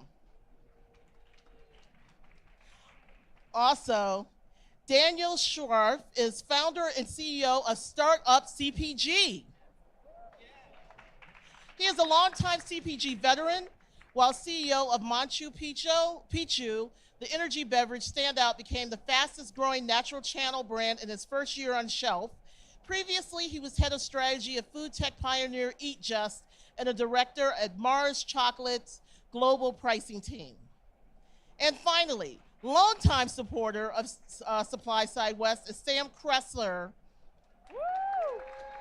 He is a principal for Store Innovation. Kressler's studies in culinary arts, sustainability, and food systems, combined with work experience across the gamut, helped shape his firm's unique and effective business model.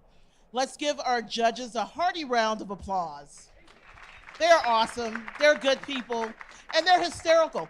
And guess who Simon is? Who wants to guess who the Simon is? Who wants to guess? No, it's the lady. So beware. Okay, now let's get ready to meet our finalists. Each contestant will have 2 minutes to pitch their ingredient, highlighting its unique properties, market potential, and potential to improve human health. With further ado, let the competition begin. We'll start with the food category. First up is Paul Peterson, Global Alternative Proteins Leader, ICL Food Specialties Ingredient. Come on, Paul. You have 2 minutes, sir.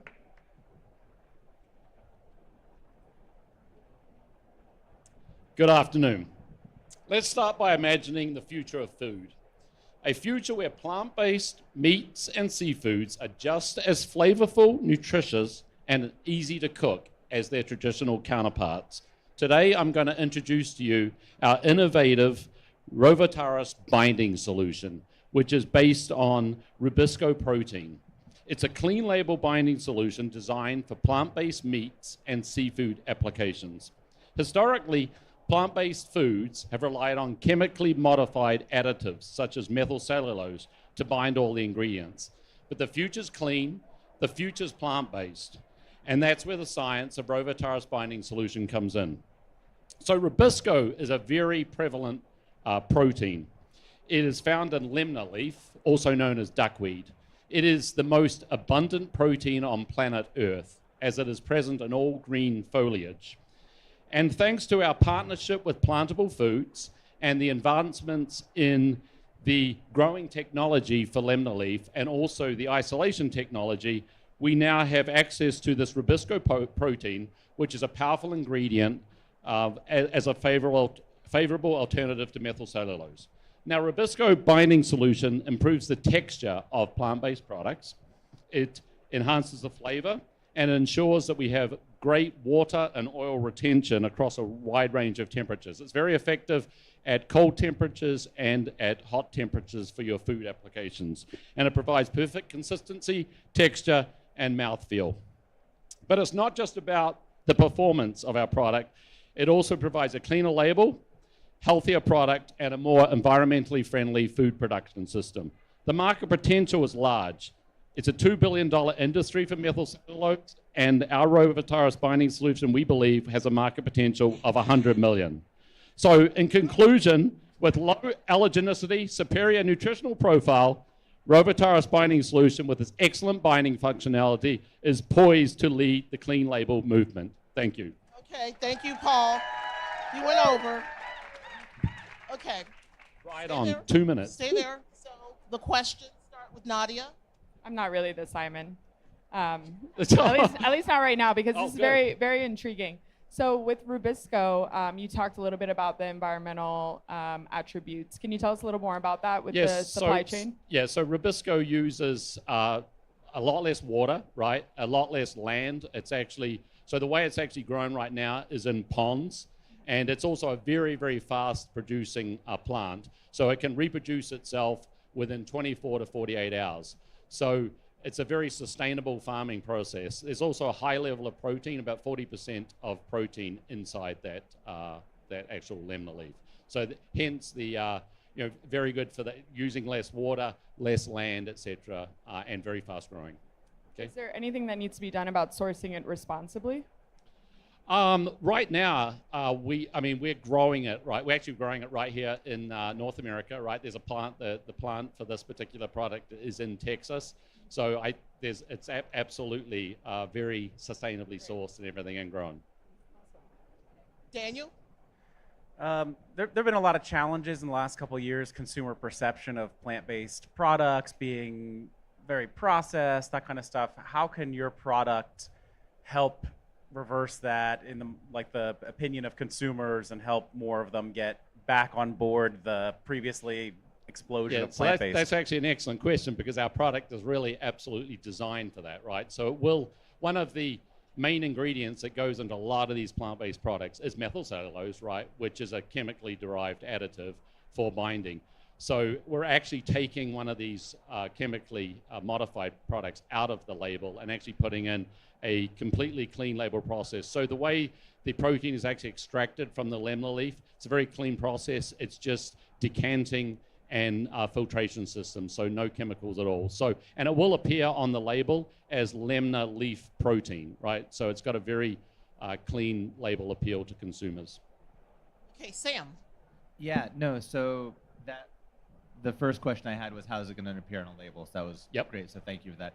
The second is, one of the big issues with methyl cell, even beyond the sort of cleanliness of it, is the fact that you just can't digest it, and that it causes generally substantial gastric distress.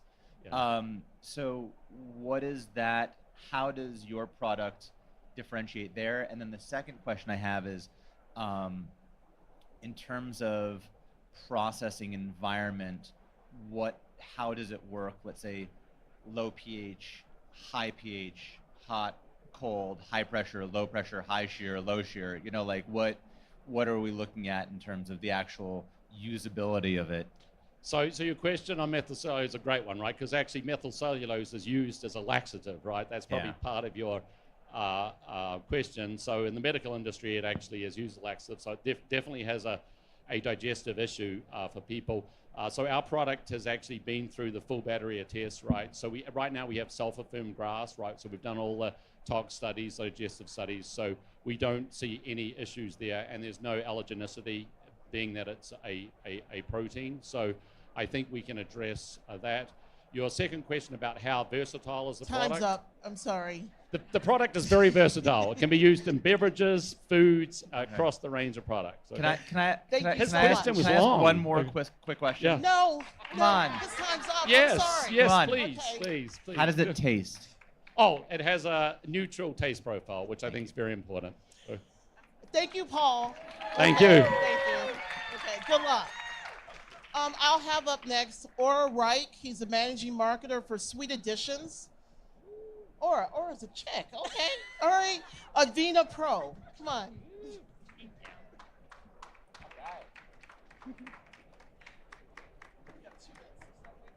Today's consumers are demanding more from their food. Clean ingredients, responsible sourcing, and flavors that truly satisfy.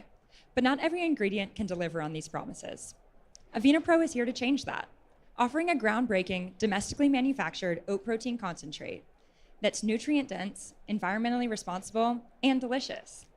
Crafted to meet the demands of modern food innovation, FiNA Pro transforms our byproduct stream into a high-value protein solution with a 16% protein concentration. Its mild, toasted flavor and smooth texture make it ideal for a range of applications, without the need for flavor masking, ensuring clean label appeal. Organic, non-GMO, gluten-free, and allergen-free, FiNA Pro aligns with today's highest quality standards. It's highly digestible with a near-complete amino acid profile that blends seamlessly with complementary plant-based proteins like pea, bringing balanced nutrition and functionality together in one single ingredient. FiNA Pro embodies our commitment to a circular economy. By repurposing oat byproducts from our existing production, we minimize waste and maximize value, empowering brands to create high-quality products that resonate with consumers' sustainability values. FiNA Pro is more than a protein. It's a solution for brands seeking to align quality and responsibility. In our ingredient showcase, FiNA Pro takes center stage in our protein balls, each delivering 11 grams of protein at just 80 calories.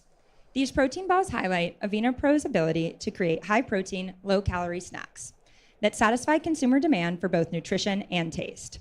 FiNA Pro is ready to elevate the plant-based protein market. Let's lead this change together. Thank you.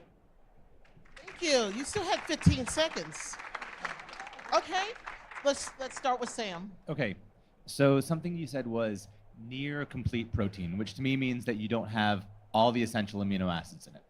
Right, so how are you positioning that, especially when you're saying we have, you know, this protein, right, that you want? Is it something that will be designed for addition with other proteins only, or do you see it as going out on its own?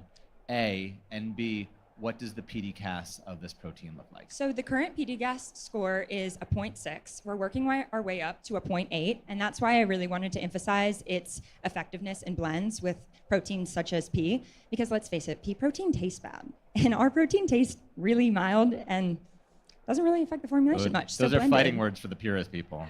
I'm just Sorry, saying. guys. But blended with pea, we've had great success creating a complete PDCAS 1 for a perfect protein. And you see yourself selling it to other protein, like people as a blender, as a blend-in, as opposed to As a standalone? a component of a blend, yes. But we're working on trials right now to get it up to a 0.8. Okay. Daniel. So for all the categories that plant-based protein is in, like dairy, You know, milk especially has been the highest one for penetration, market share. I think a lot because of oat, especially. What are the other categories where you think that oat protein, what kind of products are going to use oat protein the most? I would say bars and baked goods is where we've had the most success. It's honestly not super soluble, but it's best in more of a bar or baked good. And then our company is working on something else that'll be great for beverages that maybe I'll be here next year to talk about. Nadia? Yeah, I was going to ask about functional beverages. How does it interact with other functional ingredients if you're working in getting into an RTD product? With other functional ingredients, we haven't done many trials yet, so I don't want to speak on something that we haven't already tried. However, it has worked well with our tapioca fiber, and that's the only application I can speak on at this point. Thank you so much, Aura. Great Thank job. you so much. Happy Halloween, guys. Thank you. So we're going to figure this one out. There were only 2 for this category, so the judges are going to talk about it briefly, and then we're going to find a winner.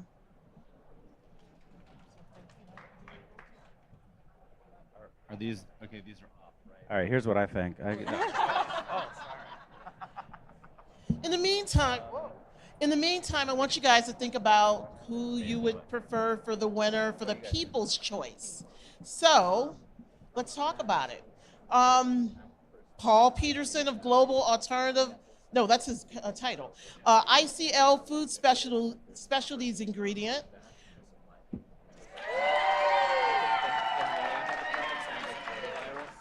Okay. Then there's Aura Wright from Sweet Additions.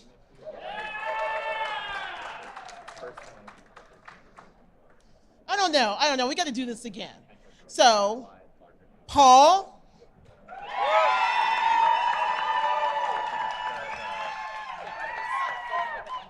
Aura.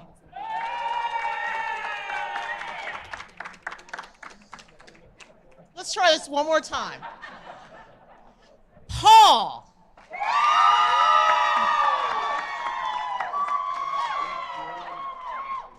Aura. We're going to have to go with Paul. Congratulations, you're the winner of the People's Choice Award. We're going to find out who won the Judges Award in a second. Okay. Let me know when you guys are ready. All right, we're good. What do we do now? We just tell you.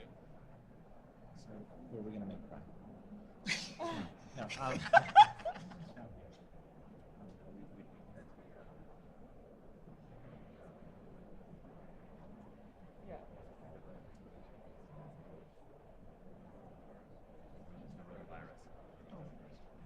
Yeah, it's unanimous. Yeah, it was a tough decision. Okay, thank you.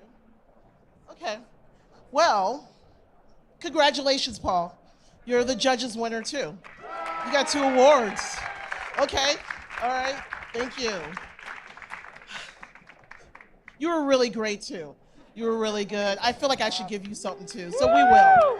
We're gonna give you a certificate for being a finalist. So thank you so much. Thank you. Okay, next up we have the beverage section category. So first up is Anna Gustafson of Purist. Her ingredient is Purist High-Low. You have 2 minutes. Someone in this expo hall is going to build the next billion-dollar food and beverage brand, and it's going to be powered by this protein, Purist High-Low. This is actually a high-protein tomato juice. With juice sales surpassing $130 billion in 2023 and sports drinks projected to reach $25 billion by 2027, the acidic beverage market is exploding. That's the same market size as global pet care, cosmetics, and sportswear industries, each worth roughly $150 billion. And consumers are actively seeking protein. 42% identify protein as the most important ingredient they look for, and 69% of consumers use protein products regularly. Despite this, only 2% of acidic beverages launched in the past 5 years have included added protein, indicating a drastic white space and a market opportunity that can be addressed by Pure's high-low pea protein. So what sets Pure's high-low protein apart? Until now, plant-based proteins couldn't hold up in acidic beverages. They'd fall out of solution and taste bitter. The only options were animal-based proteins like whey or collagen. High-low changes that as the first acid-stable plant-based protein that's smooth, clean tasting, and optimized for high acid beverages. With 80% protein content, low viscosity, and ultra-high solubility, Pure's high-low blends seamlessly into juices, smoothies, even functional waters like we see out on the floor here.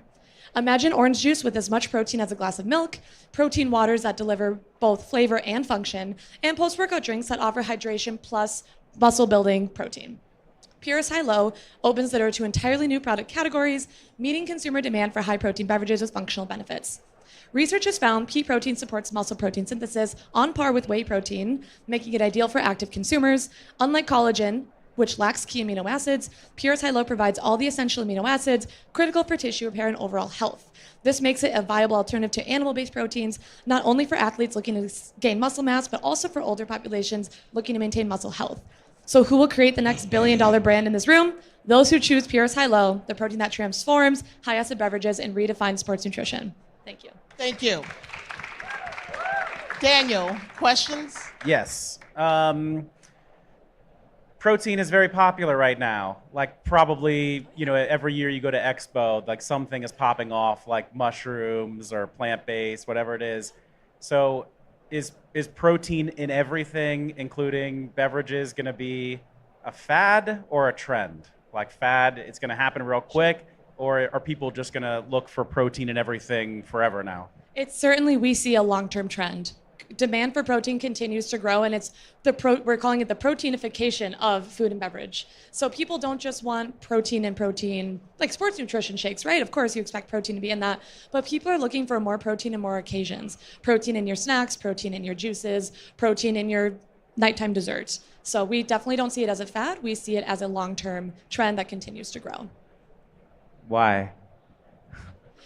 So from a dietitian's perspective, you have your 3 macronutrients, right? Your fat, your protein, and your carbohydrates. The other 2 have been weaponized, villainized for years, and I'm not going to say that that's a good thing. However, protein continues to have this halo around it that everyone wants protein in everything. It's important not only for muscle protein synthesis, but for enzyme function, for immunity, for all these different bodily metabolic functions. So there's no reason that you wouldn't want more protein. There's really no downside to it. Okay, Nadia. How does, from a commercialization standpoint and talking about Pure's to your end customer, how does it compare pricing-wise and talking to them about incorporating a premium added protein like this in their end costs? We see this as kind of a convenience play. Think about consumers like your athletes who are, after a workout, they're drinking a protein shake and a hydration drink, right? They're doing their electrolytes here and their protein here. By incorporating something like a premium protein, yes, you do add a premium cost factor, but you also are giving a value add for convenience, which we found through our market analysis is a high value add for consumers. So the value add for the brand is not only that, 1, they meet consumer needs for convenience, but 2, they're able to package 2 beverages in one, which also reduces their overhead costs for, say, putting out multiple different products. Okay, Sam, please. Yeah, so obviously there's a lot of pea protein, especially in sports nutrition, right? It's already out there. So you have this new great product. Hopefully it tastes better. Hopefully it's more soluble. What does it look like in terms of cannibalization to your existing products? And how are you guys thinking about that? Sure. This does not cannibalize anything that we've worked on previously because, like I mentioned, there's no other plant-based protein on the market that works in acidic beverages. Anything that we may have used previously, truthfully, wasn't like as highly functional, right? We could have never put one of our other proteins into an orange juice or a tomato juice. So this isn't cannibalizing. Does this work in more neutral or alkaline beverages as well? This is not recommended for neutral pH. That's what our other proteins would be best for. This is for anything pH 4.5 and lower. Thank you so much, Anna. Thank you. Great you. job. Thank you. Next up is Jeremy Appleton. He is a Director of Medical and Scientific Affairs for PLT Health Solutions, and his ingredient is Dynamite S.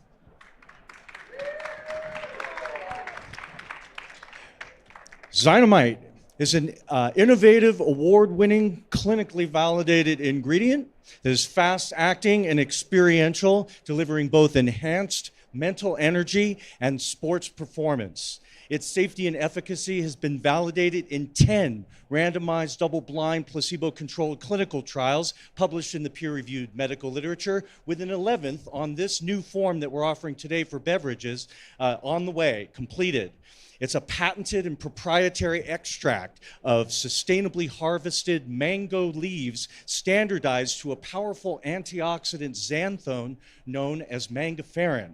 It's safe, it's grass, and it is clinically shown to provide a very unique combination of both cognitive and sports benefits, including, after a single serving, enhanced cognitive performance and mental energy. After a single serving, increased peak power and strength.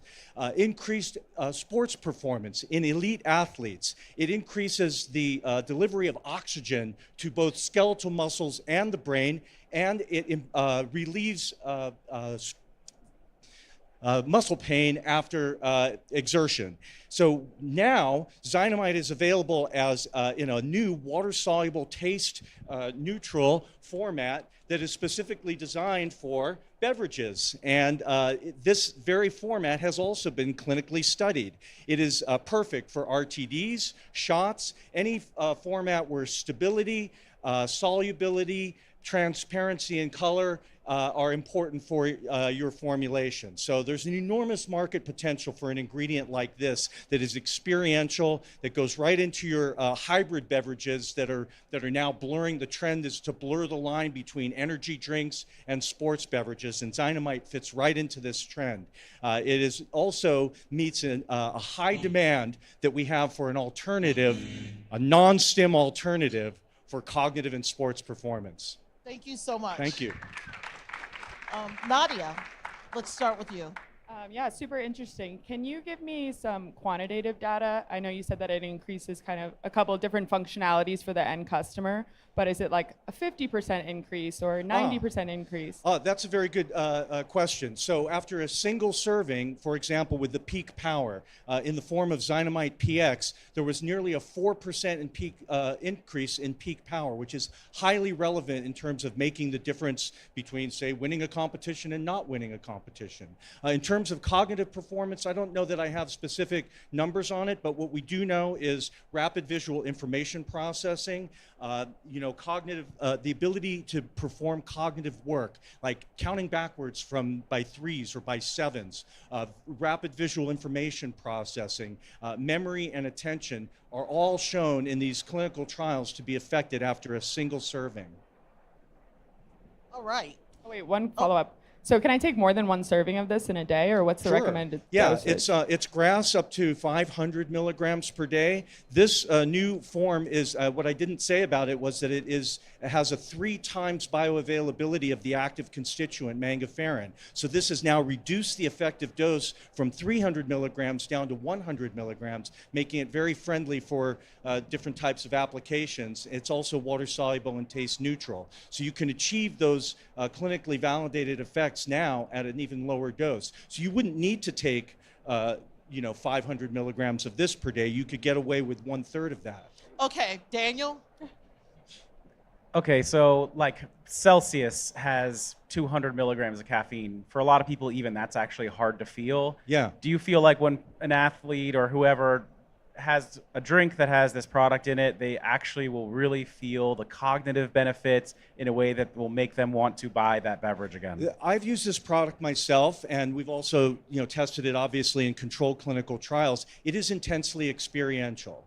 It is something that you feel. It feels a little bit different than caffeine, and it's certainly something that we have seen our ingredient partners formulating both with caffeine and as an alternative to caffeine, where they don't want to have too much caffeine in a formula, but they want something extra in there that can be a non-stim boost to the mental energy, and this is hits that note very well. Sam? Sure. So I guess it's kind of a multi-part question. The first is, that's okay, I'll talk fast. When you're asking a brand to add this, right? It seems like everything you're saying seems awesome, but the consumer doesn't know what this product is. Yeah. So 2 things. 1, how are you guys working to educate the consumer? And 2, if you are convincing a consumer to buy something that's going to add cost to their product, what is a single dose of this cost, an efficacious dose cost on a per, on a per serving basis? I don't have cost per dose right off the top of my head, and that is also going to depend on the manufacturer of the finished product. So what I will say but is you guys that do have per pound costing for it, right? I'm the science guy, okay. So you're asking me about cost per dose. Fair enough. Okay, but in terms of your first part of your question, this really speaks very clearly to the consumer. When we talk about mental energy, we can dive down into the the cognitive tests that were done, but most consumers they know instinctively what that means, the ability and willingness to do cognitive work. And so that, they want something to keep them going through their workday, or they want something to keep them going through their sports performance. But how and do it they gives know them the to buy energy it to do that. But how do they know to buy it if they've never heard of it before? Well, how do they know to buy it?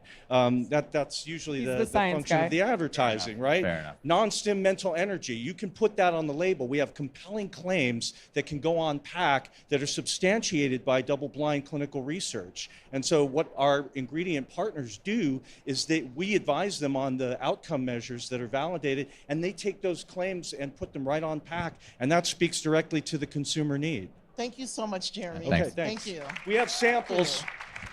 And our final contestant today Simon, is Slade Simon. Crooks. He is the president of Food Guys, and his ingredient is Titan Sweet. Hi, everybody. So, as you know, today is Halloween, and the only thing that's scarier than Fremont Street will be after midnight tonight is the health of our nation. Type 2 diabetes is a major concern and growing. In 20 years, they think that 1 in 8 people could be affected by diabetes. Some are even calling Alzheimer's type 3 diabetes. Sugar reduction is an important initiative across the board. You see it all over. Titan Sweet was formulated specifically to address these needs. People have been looking for sugar replacement to lower the sugar, but you had problems with chemicals, products that taste bad, gastric upset. There's all kinds of reasons why the current solutions haven't worked. They don't work in high temperature environments, or they don't work in low pH environments. With Titan Sweet, you don't have to deal with any of those negative issues. It has 0 glycemic impact. It will not raise your blood sugar, so it's perfect for diabetics and people on a keto diet. It's 100% natural, plant-based, vegan, non-GMO. It tastes great. It has no aftertaste. And it actually has masking capabilities as well. So, it's great to want to lower the sugar, but if it tastes bad, your kids aren't going to drink it. And it is right now in its current formulation, it is a drink-based. It won't survive baking temperatures, but it will survive a hot, pasteurization at about 225, 250 degrees. There's no sugar alcohols. Its foundation is actually a protein that binds to your taste receptors. And so it works in a lot of different environments, and it has a nice finish. As I said, it has no aftertaste. And I mentioned that it's Halloween. Well, the Christmas present in this is that it's 1/4 the cost of sugar. So on a per serving basis, it's 25% the cost of sugar. Thank you so much, Slade. You're welcome. Let's start with let's start with you, Daniel. How does it appear on the label? Appears on the label as a natural flavor. Okay. So it depends on the market, but in U.S. North America, yeah. Okay. Natural flavor. So maybe I would look at other sweeteners like sucralose, incredibly sweet, viewed as artificial, and spikes blood sugar. Erythritol can add body, but also has some issues that people think around gut stuff. And if you stevia, maybe just not as high performance and has bitter aftertaste. Where does this fit into all of the other sweetener tools that a formulator would have? Sure. Well, we obviously think it's far better than any of the ones that you mentioned. It's actually in Smoothie King's Refresher line product right now. So for Smoothie King to take it to market, there's obviously got to be some performance there. If you taste it, you'll immediately tell the difference. And because it doesn't create any gastric upset, you know, it works better. Sam? I mean, Daniel took most of my questions, actually, so thanks, man.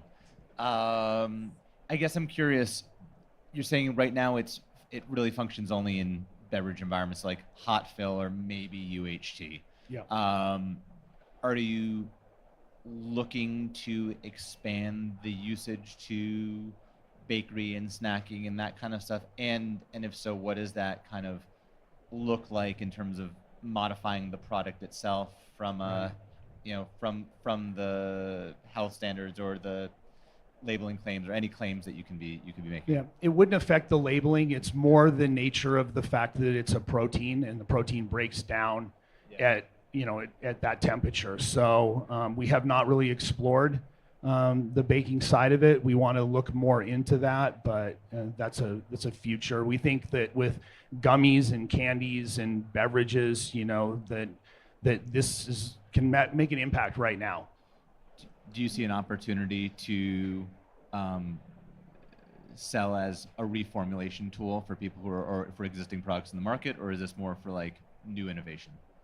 Well, with the label being natural flavor, it integrates into existing products. So most of the people that we talk to that are interested in this are because they have natural flavor on their label, and so it can be integrated, make it taste better immediately without having to change the labeling. So it saves costs in that regard. Okay, Nadia? You talked about the cost benefits and taste and mouthfeel. What about some objections that you're experiencing when you're going to market? Honestly, it's the questions are, where did this come from and why does this work and why have we never heard of anything like this before? So the biggest thing we're running into is consumer fear. We're talking to multinationals about this, and their food scientists are like, why didn't we do this?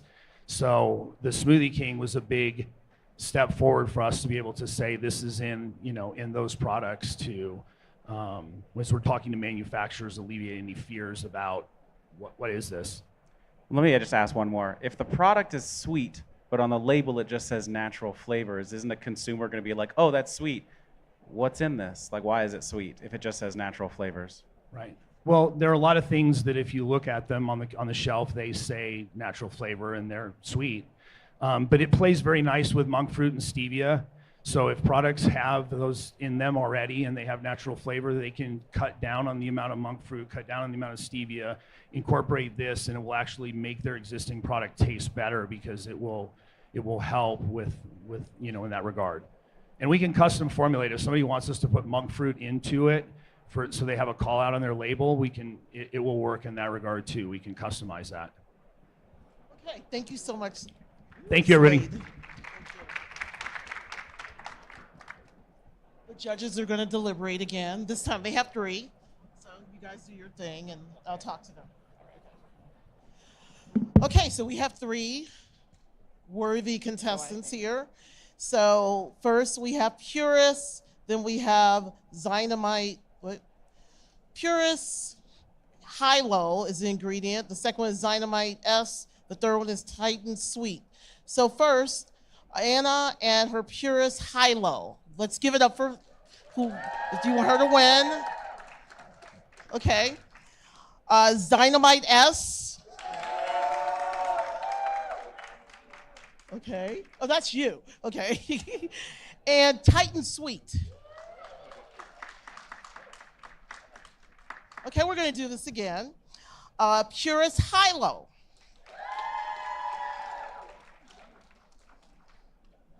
Dynamite S. Titan Sweet. We're going to have to give it to Dynamite S. People's Choice winner. Thank you to the worthy contestants. You all were fantastic. You're all going to get certificates as well for being finalists. This was great. Let's see what they say over here, who the winner is. The grand prize winner of the trophy. We have a trophy here too. We're going to get your name on the trophy too for the winners. So you're going to get that sent to you. And the certificates. Framed. Oh, not framed? Okay. Well, you get a certificate.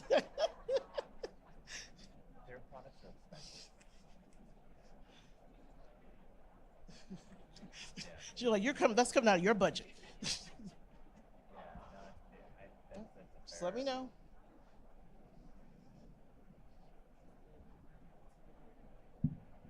Is everyone enjoying the show? Okay. How many first-timers are in here? Did you enjoy yourself, make great connections? Okay. How many people have been here more than 2 times? Okay. 5 times? 5? Okay, give it up for them. More than 10 years. Really? Oh, well, you don't count, Sandy. You're the boss. Okay. Okay, well, thank you for keep coming back. And the people who are first-timers here, please come back next year. We won't be on Halloween next year. All right, Okay. we have a winner. Okay. Okay. Who's going to announce the winner? I will do it. Okay. So the winner for this category is Titan Suite. Oh, okay. Congratulations. Congratulations to all the finalists. You guys did fabulous. Like I said, you're all going to get certificates. So if all the finalists can come up, please, for some photo ops. Thank you. Thank you all for coming.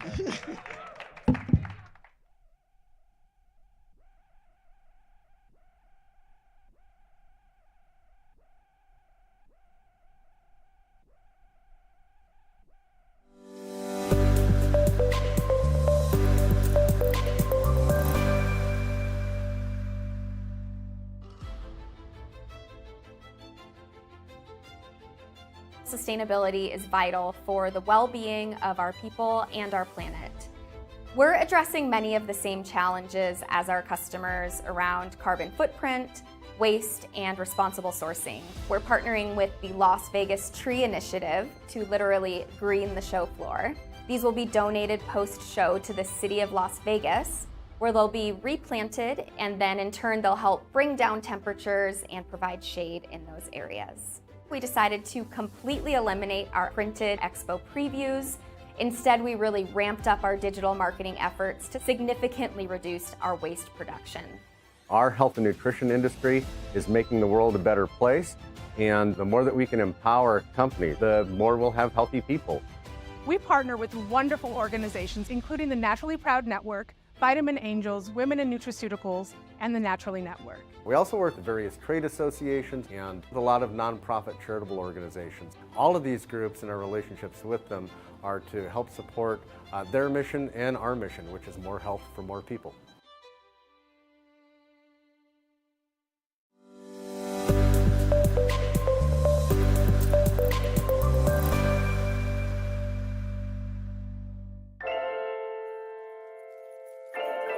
To make a better supplement, food, beverage, you have to connect vision with insights, technology, people who become partners that discover, create, and deliver benefits. Connected to ingredients that work in application, in the body, in life. All while staying ahead of trends and pursuing a more sustainable future. All so you can open the door and reach for something better.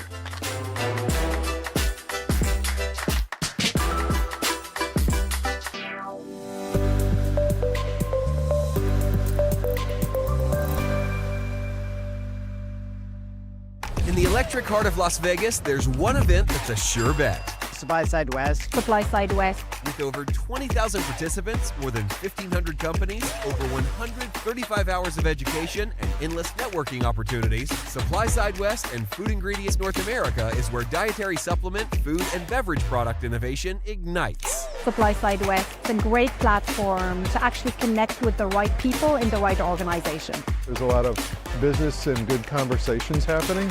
It's an opportunity to have a lot of influential people in the industry under one roof. Join us for unparalleled insights, invaluable connections, and endless opportunities, all guaranteed to elevate your success. Supply Side West, your industry this October in Vegas. Register now at supplysidewest.com.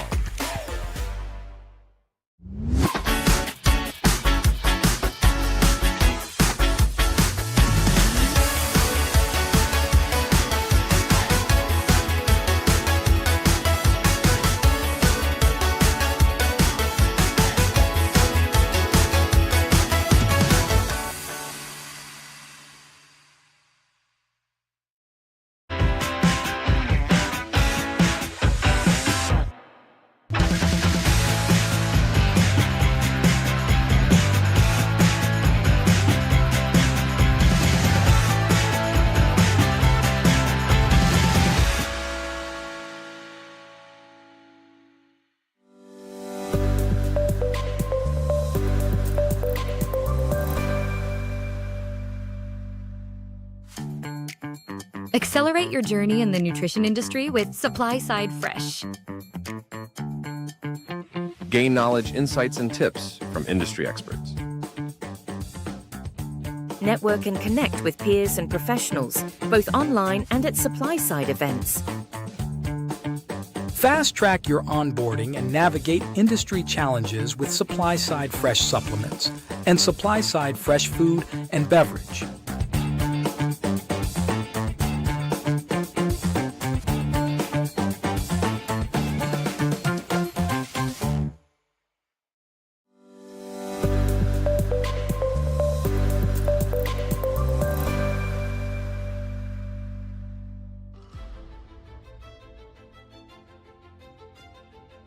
Sustainability is vital for the well-being of our people and our planet. We're addressing many of the same challenges as our customers around carbon footprint, waste, and responsible sourcing. We're partnering with the Las Vegas Tree Initiative to literally green the show floor. These will be donated post-show to the city of Las Vegas, where they'll be replanted, and then in turn they'll help bring down temperatures and provide shade in those areas. We decided to completely eliminate our printed expo previews. Instead, we really ramped up our digital marketing efforts to significantly reduce our waste production. Our health and nutrition industry is making the world a better place, and the more that we can empower companies, the more we'll have healthy people. We partner with wonderful organizations, including the Naturally Proud Network, Vitamin Angels, Women in Nutraceuticals, and the Naturally Network. We also work with various trade associations and a lot of nonprofit charitable organizations. All of these groups and our relationships with them are to help support their mission and our mission, which is more health for more people.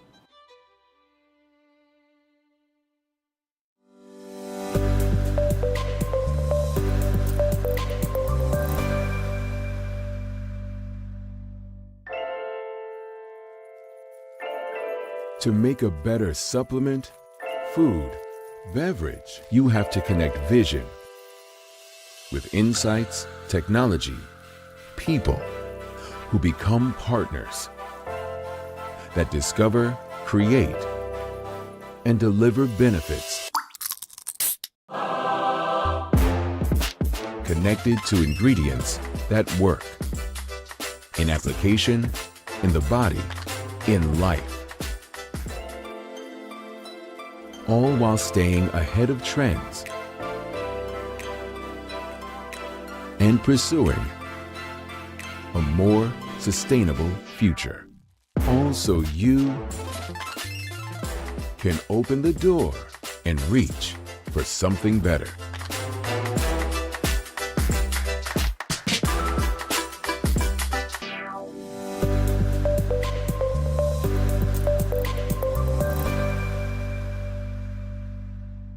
In the electric heart of Las Vegas, there's one event that's a sure bet. Supply Side West. Supply Side West. With over 20,000 participants, more than 1,500 companies, over 135 hours of education, and endless networking opportunities, Supply Side West and Food Ingredients North America is where dietary supplement, food, and beverage product innovation ignites. Supply Side West is a great platform to actually connect with the right people in the right organization. There's a lot of business and good conversations happening. It's an opportunity to have a lot of influential people in the industry under one roof.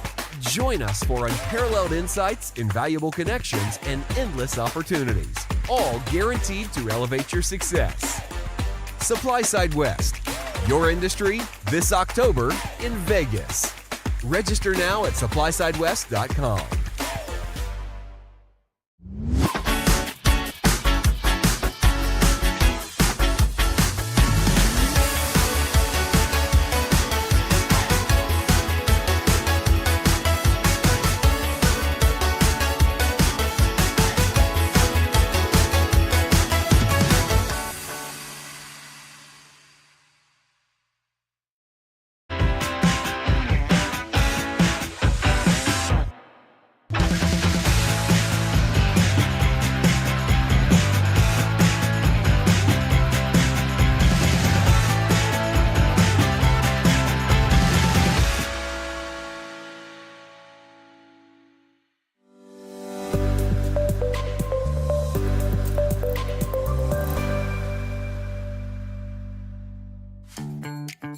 Accelerate your journey in the nutrition industry with Supply Side Fresh.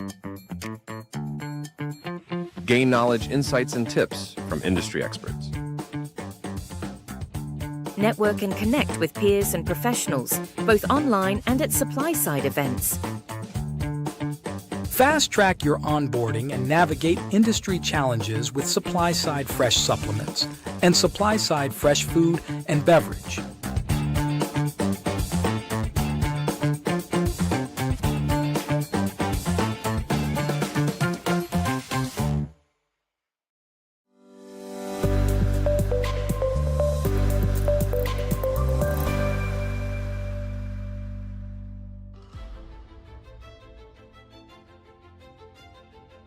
Sustainability is vital for the well-being of our people and our planet.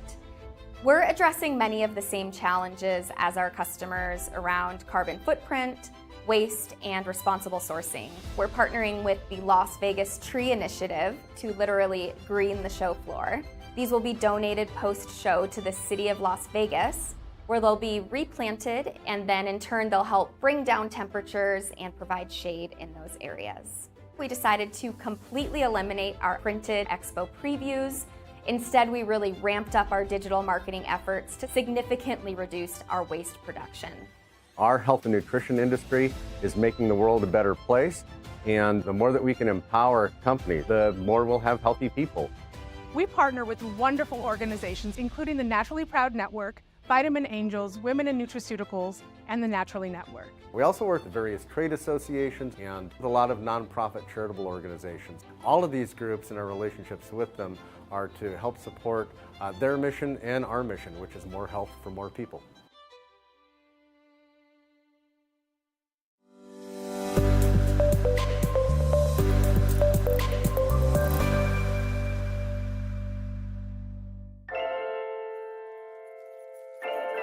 To make a better supplement, food, beverage, you have to connect vision with insights, technology, people who become partners that discover, create, and deliver benefits. Connected to ingredients that work in application, in the body, in life. All while staying ahead of trends and pursuing a more sustainable future. All so you can open the door and reach for something better.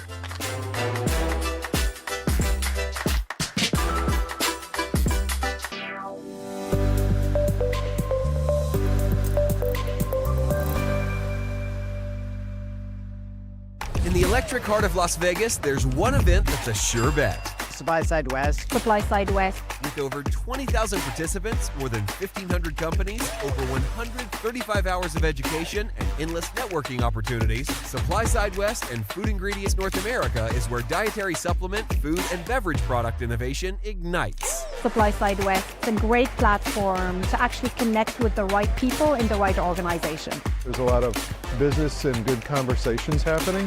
It's an opportunity to have a lot of influential people in the industry under one roof. Join us for unparalleled insights, invaluable connections, and endless opportunities, all guaranteed to elevate your success. Supply Side West, your industry this October in Vegas. Register now at supplysidewest.com.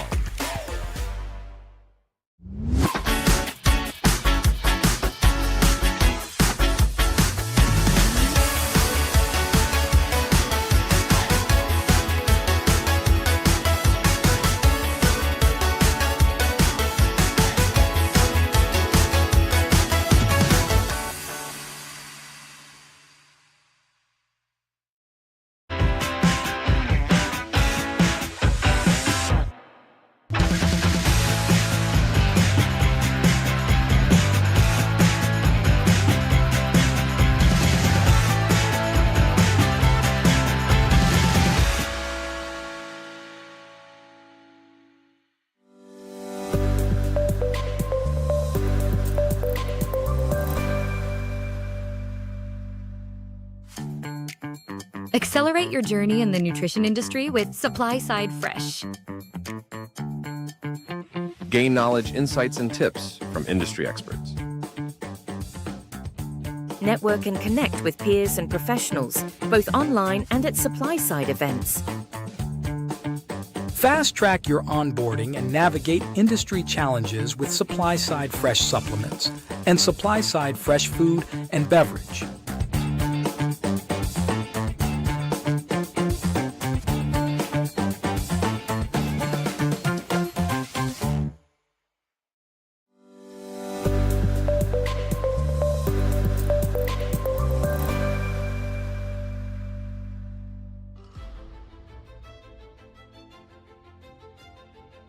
Sustainability is vital for the well-being of our people and our planet. We're addressing many of the same challenges as our customers around carbon footprint, waste, and responsible sourcing. We're partnering with the Las Vegas Tree Initiative to literally green the show floor. These will be donated post-show to the city of Las Vegas, where they'll be replanted, and then in turn they'll help bring down temperatures and provide shade in those areas.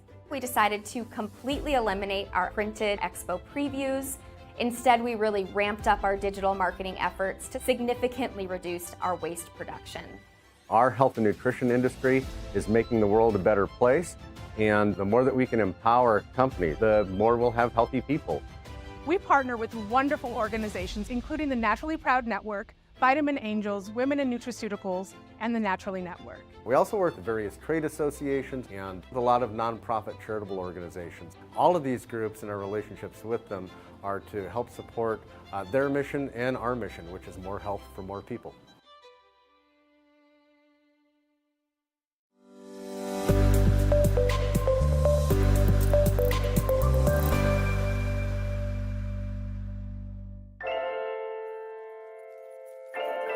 To make a better supplement, food, beverage, you have to connect vision with insights, technology, people who become partners that discover, create, and deliver benefits.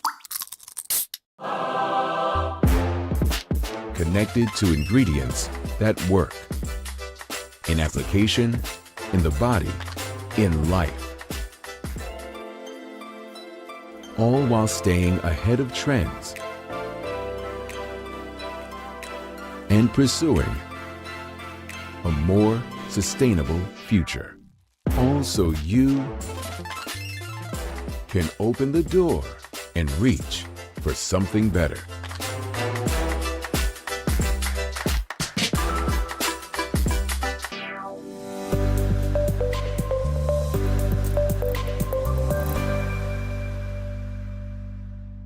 In the electric heart of Las Vegas, there's one event that's a sure bet. Supply Side West. Supply Side West. You With over 20,000 participants, more than 1,500 companies, over 135 hours of education, and endless networking opportunities, SupplySide West and Food Ingredients North America is where dietary supplement, food, and beverage product innovation ignites. SupplySide West is a great platform to actually connect with the right people in the right organization.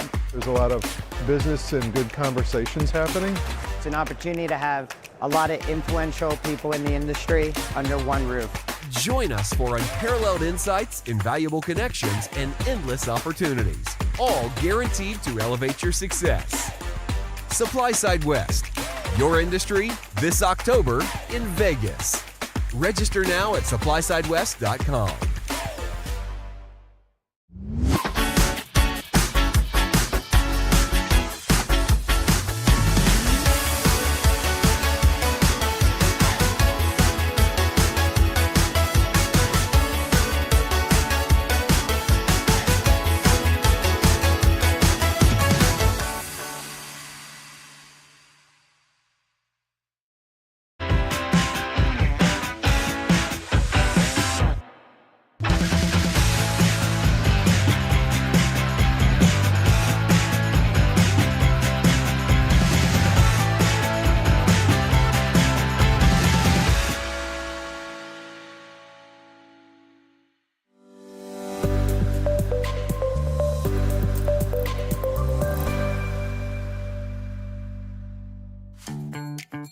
Accelerate your journey in the nutrition industry with SupplySide Fresh.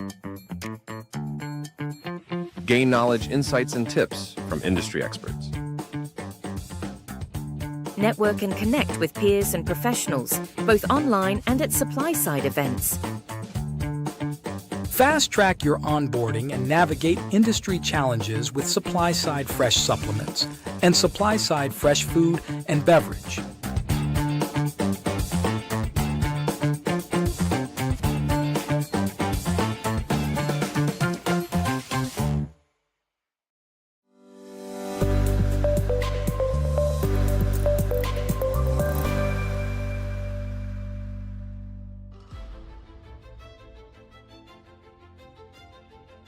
Sustainability. And welcome to the FI North American Theater. Thank you so much for spending some time with us this afternoon to talk about precision fermentation. You're going to get a master class. Isn't that exciting here at SupplySide West and Food Ingredients North America?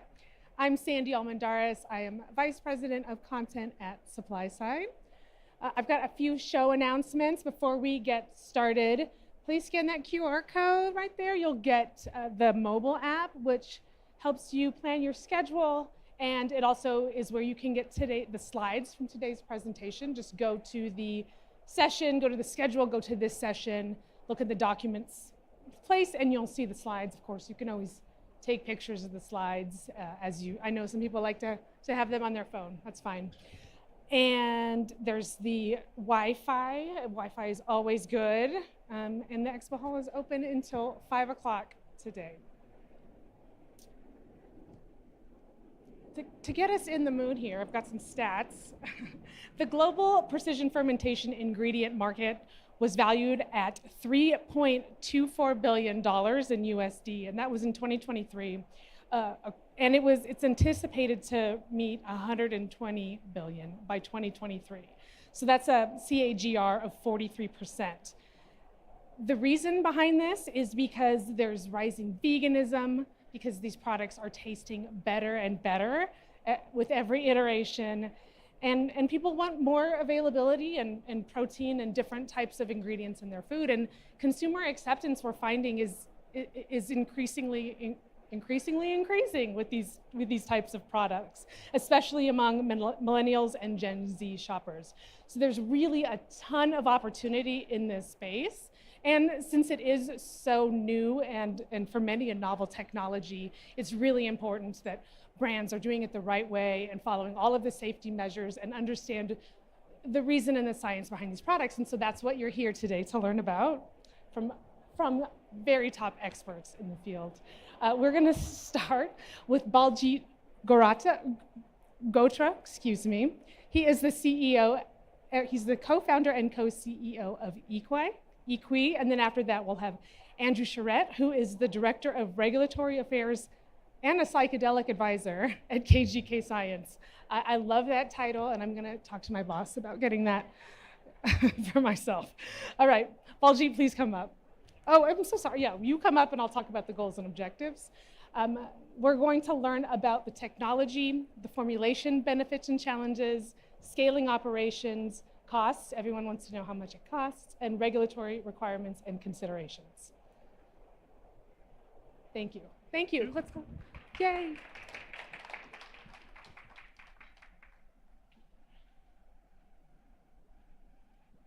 So good afternoon, everyone, and thank you, Sandy, for the introduction. So today, we'll be talking about fermentation technology. So fermentation technology is a powerful technique that is shaping the way we are approaching how to produce food and sustainability. Is it okay? Front call, yeah. And today we will talk about some of the challenges and also some of the great opportunities that are there with this technology. I have been fortunate to work deeper into the manufacturing of food ingredients, particularly proteins by fermentation in the startup Equi that I started with my co-founder. And so this has led me to really understand the evolving technology of fermentation and how it's going to be used with, of course, there are challenges, and some of those challenges, how we will overcome those challenges. The biggest criteria of a successful technology is the adoption. And we all know that. Adoption is not only just based on taste or healthier foods, but it also is dependent on affordability. And affordability is dependent on how the product is produced and sold, all the operational costs. Sandy mentioned earlier that all of these green technologies to make food ingredients are showing a lot of growth. At least the projections are very high. And I used a couple of the agencies that they predicted growth of almost up to $36 to $57 billion dollars. All of these fermentation-based technologies. But you can see in 2023, 2024, where the sales has been very sluggish because of the consumer is not accepting many of those products. It's because of either cost or many other reasons that I'm going to go deeper into. And these are some of the major constraints that you can categorize under three major categories, like manufacturing cost, taste, texture, and flavor. We saw plant proteins in 2016. We saw the upswing, and then it didn't hit the mark with the consumer on taste and texture. And I have some of the examples I'll share with you. And then the scale-up challenges is the key one. Many times a product is acceptable, but the cost is very high because the scaling up is a bigger issue. But we continue to believe at Equi that fermentation is still a great enabler for us to overcome these challenges. So there are three kinds of fermentation. We're all aware of that, but I just want to put it out there so that we build a base case of biomass fermentation. And there are some companies like Nature's Find, Meaty, they're using biomass fermentation. Precision fermentation is used already by Perfect Day and many other companies like Geltor, Every. And we're going to go deeper into some of the advantages and disadvantages of these techniques. First of all, the ingredient cost. Cost is directly related to the purity of ingredients. You want more pure ingredient, cost is going to be higher. And this is really one of the area where biomass fermentation really enables you to tailor that cost. biomass fermentation allows you to have lower production costs than precision fermentation. It's technically based on you can tailor how much of the purity you need. You need 60% protein purity versus 80% pure protein purity is going to be really defining what unit operations you're going to put in your downstream processing. CapEx can be very high. At the same time, your cost is going to be higher just because of the operational costs. And then I want to use one example here for one of the meat alternative products where biomass fermentation enables you not only get the lower cost, but also a better ingredient deck, for example. And this is, I mean, everyone's familiar with Beyond Burger. As you go from Beyond Burger to Meaty, so you can see that in 2016, products came out with the long ingredient deck that's like Beyond Burger or Impossible Foods. One of the things you will notice that as you use the highly pure ingredients like pea proteins or others, you have you still need to functionalize the product. So you're adding more additives, your ingredient list gets longer, and then you can see the fat content is 14 grams, 5 grams saturated fat. Now you go to all the way to Meaty. What they did brilliantly was biomass fermentation. The protein is high, but also the dietary fiber is very high. And you can see they can eliminate fats, it's not needed. And it's still highly nutrient dense, and ingredient deck is very small. So what is the benefit of this kind of ingredient development is really to leverage biomanufacturing scale up very easily. These unit operations for there's a long list here, but I just want to focus on process design today just because of time.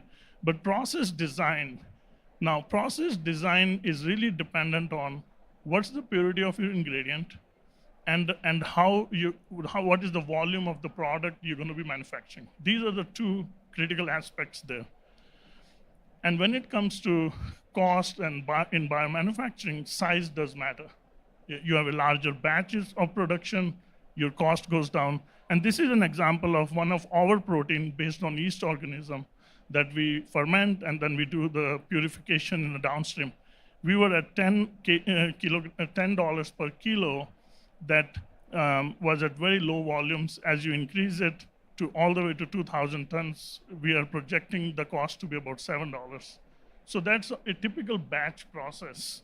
But there are more cost savings possible in fermentation. As you think of making volumes of like 30,000 metric tons, what do you do? And it's highly dependent on organism, but also on the product type that allows you to go from batch to continuous fermentation. And I'll share some examples who are using continuous fermentation to really make an affordable protein product, for example. And here, typical example, and this is one of the model that we are using in our company, where we could go down to the cost almost like $5 a kilo if you produce at those high volumes. So again, it's a busy slide, but I wanted to discuss that in batch process has some disadvantages and some advantages. The disadvantages is as you increase the volume, there could be a buildup of some inhibitory toxins that can be produced because of the stress on the organism. And that is also reported in some fermentation where how the mycoprotein is made by mycelium organism. And also in continuous fermentation also has some disadvantages. It's very difficult to maintain a steady state. And one of the example here I'm sharing is from Marlowe Foods back in 1980s. They came up with a continuous fermentation. And really, if you see the graph there, you're continuously harvesting the biomass. And these processes can run up to 20 days. And after 20 days, you have to stop the process and restart it. But for 20 days, you have a steady state process. And this has been successfully done by Marlowe Foods. And then, of course, I want to go back to the checklist. This is the last slide. But here, this slide here just summarizes how some of the companies have really used the biomass fermentation to make cost effectively make the protein ingredient. Of course, site selection is very important. Everyone knows that. But the more important is really assessing what type of purity you need in your ingredient. Can 60% work versus 80%? That will help you to design a plant with much lower capex. And also your cost of product per kilo will be lower also. And the other one is the side stream valorization. Recently, and this is in the reports I captured from one of the publication, where like 3F Bio is making mycoprotein, and they're valorizing all the side streams. And when you valorize the side streams, you reduce the cost of your operation significantly. So that's one of the things. A lot of these new fermentation companies are not able to do that, because to valorize a stream requires a better site selection also. If your site selection, if you're in a remote area, how are you going to valorize the stream? You need a home for it. So that's a very, very critical consideration. And finally, the batch and the continuous methods. And it's highly product specific, organism specific, but these are very important to explore as we look at the fermentation techniques. With that, I'll stop here. Thank you, everyone. Thank you so much, Baljit. I told you it was going to be a masterclass, all of that information. There will be some time for Q&A at the end, so we'll invite Andrew up now to do his presentation. Make sure you get the clicker. Wonderful. Hi, everyone. Thanks for having me today. I'm going to be covering the case-by-case approach that's required for preparing a regulatory filing for products of precision fermentation. So when we talk about novel articles of food, we're talking about typically two regulatory pathways that need to be undertaken, either the GRAS pathway or a food additive pathway. Today we're going to focus on the GRAS pathway, which can include either a self-affirmed GRAS conclusion or an FDA notified GRAS. I thought I'd also mention livestock feed, a feed GRAS, as we're going to focus on human food, but there could be livestock feed produced in this method. When we are engaging with clients, it's typically doing so in series. So first getting that self-GRAS done so that you can get the product to market, and then thinking about, based on business decisions, whether or not to pursue the FDA notification route. When we talk about a GRAS dossier, or any safety dossier for a food ingredient, it's typically 50% identity information and 50% safety. Even though we refer to them as safety information, the identity portion is critical. And with the complexity of a precision fermentation production system, it's very important, even more so important than sort of your standard ingredients. So when we're talking about identity, we're talking about characterizing the inputs, the manufacturing method, the end product, but also with some of the specific things with precision fermentation, the genomic and sequence of the biovector of the gene that you're producing, amino acid sequence if it's protein-based, the manufacturing methods, controls, contaminants, and allergens. And on the safety side, these products are still subject to the same requirements for safety as any other ingredient, but there are other considerations such as virulence and toxigenic factors from the production organism, some additional things to think about in addition to your standard gene tox or rodent toxicology studies that are required.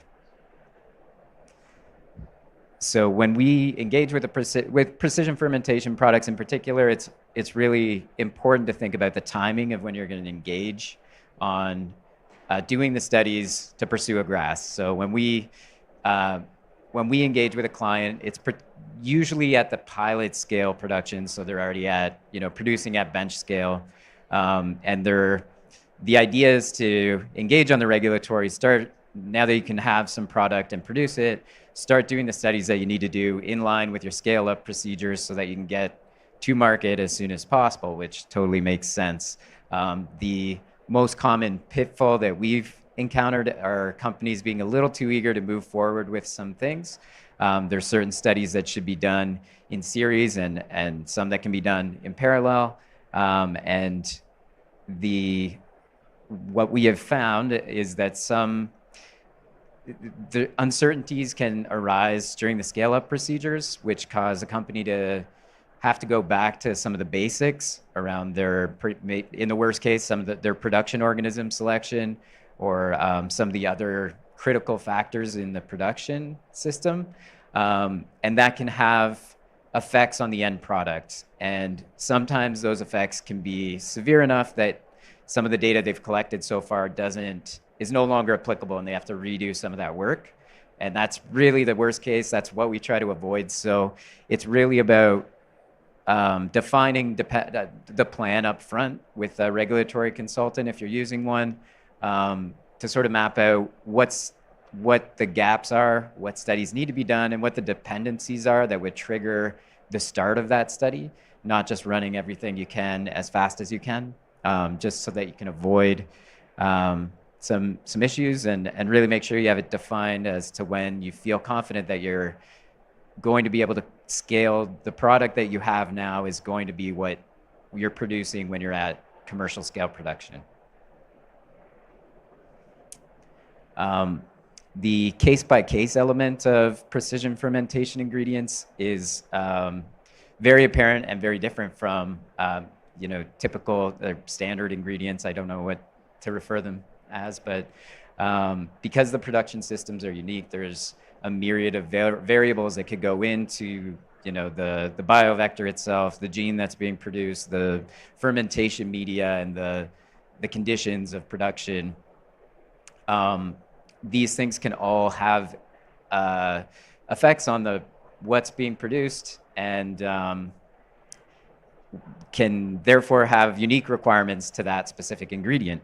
So it all sort of starts with selecting the organism, the biovector that you're going to be using, and in that case, wherever possible, you want to use something that's already been used in a GRAS, because there can be, if you're using a new production organism, there may be additional safety information or characterization that you need to do that could be something that you could skip if it's something that's already been used in a GRAS. And there's also, considerations, I guess, from the finished product manufacturer, the perception of what they may think of that production organism as well.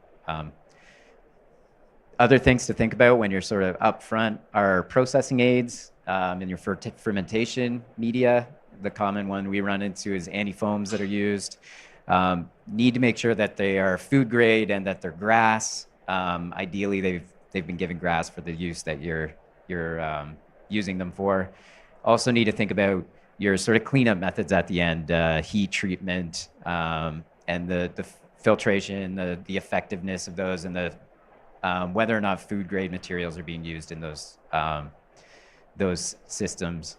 The things that we encounter that are sort of one-offs, or not one-offs, but they're common, but they're unique, I guess, to precision fermentation or biomass production, is the biggest one that we run into is endotoxin production. It's important to think about. A lot of folks don't think about that very much up front, but if the organisms are stressed, or certain organisms produce endotoxins at high levels, it's something to be aware of. It's testing that will be required, that you have to do.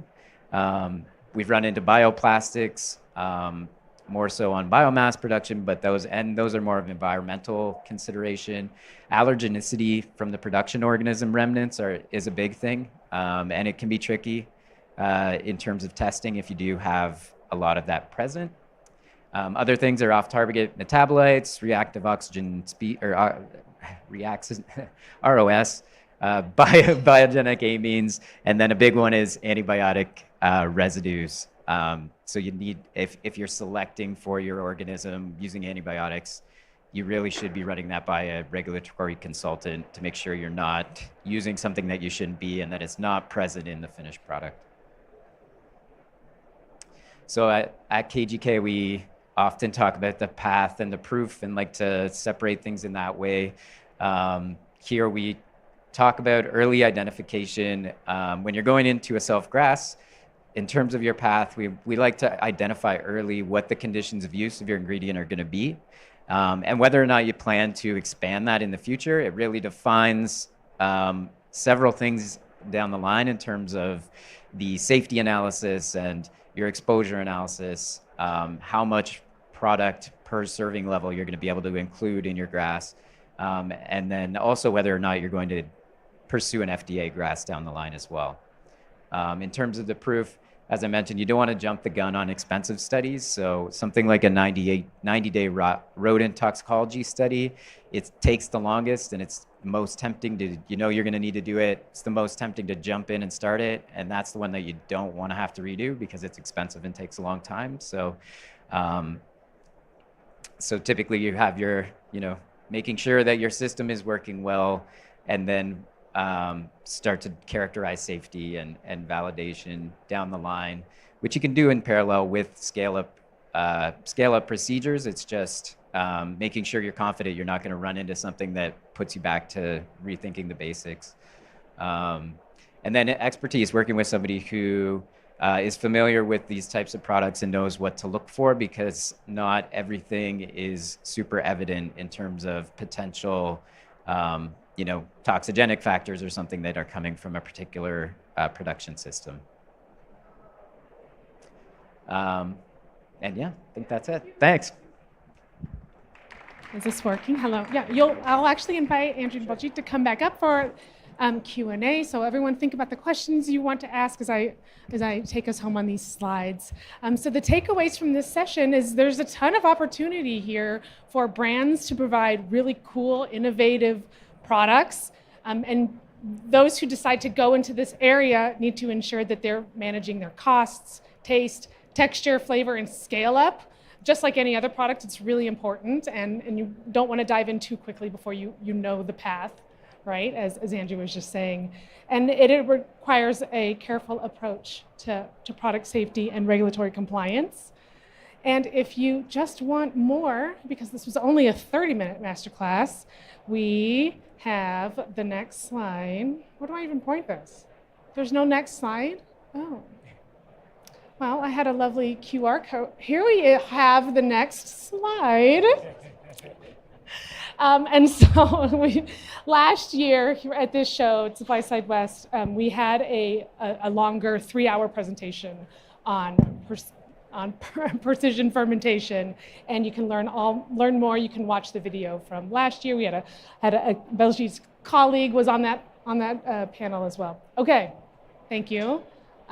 We've got some time for questions. Okay, I know you have a question. Don't be embarrassed.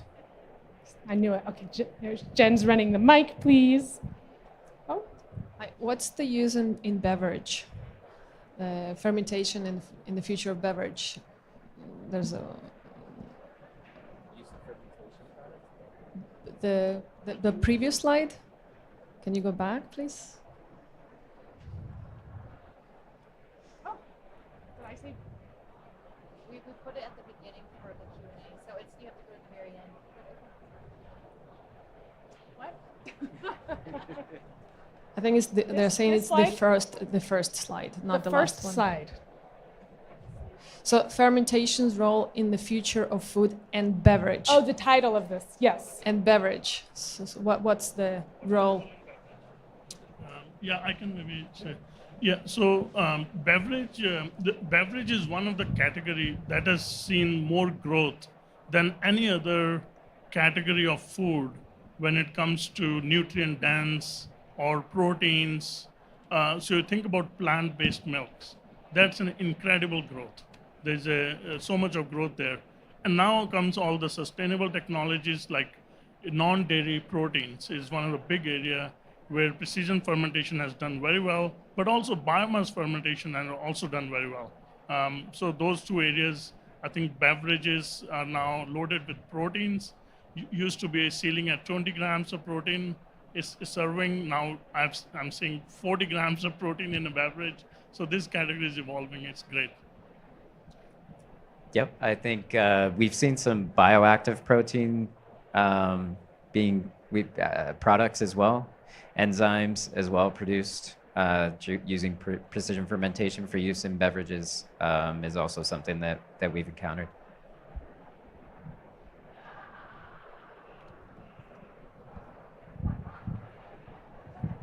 Hello. I had a question for you. So much of the money is spent upstream and downstream.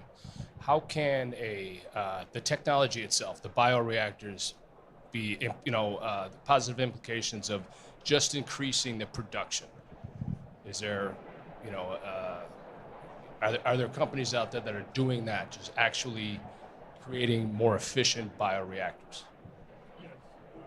I think it's a great question because many companies, you saw the list I put there, include Geltor and companies like, there's so many companies we know who have seen limited growth because of, the infrastructure requirement is there. And many companies were successful in raising money from the venture capital. But then what? If the plant is not able to produce the volumes cost effectively, it's a big challenge. And there are many examples of that. But there are some good examples also where it worked. I think Marlow Foods, I used an example because they were the first ones in 1980s to really build a continuous fermentation plant that is producing protein for, I think, anywhere between $7 to $12 a kilo already. And then you saw 3F Bio, which is Abunda, is the trademark of the protein. They put a brand new plant in a very nice site selection work they did where there is over the fence agreements. And I'm just saying based on the reports I read. And so they have done very well. And then Perfect Day, I hear they continue to do good. They still have a long way to go where the cost needs to be reduced further. But if you think about it, it all depends on the product. Whey protein that we use from dairy industry can cost anywhere between $10 to $25 a kilo. So there's a opportunity there. Yeah, I will just comment that I know that there is a lot of companies struggle when they're trying to move from that pilot to scale up procedure to find space where they can, like a CMO that they can produce under, because they're not at the stage of creating their own plant. That's just my only comment, I guess, on that is there seems to be a lack of infrastructure or availability. Yeah. Thank you so much, Baljeet. Andrew, really appreciate you taking the time. Let's give him a round of applause again. Thank you, everyone. Thank you. Okay, thank you so much for attending this session, and I really, really appreciate you being here at Supply Side West and Food Ingredients North America.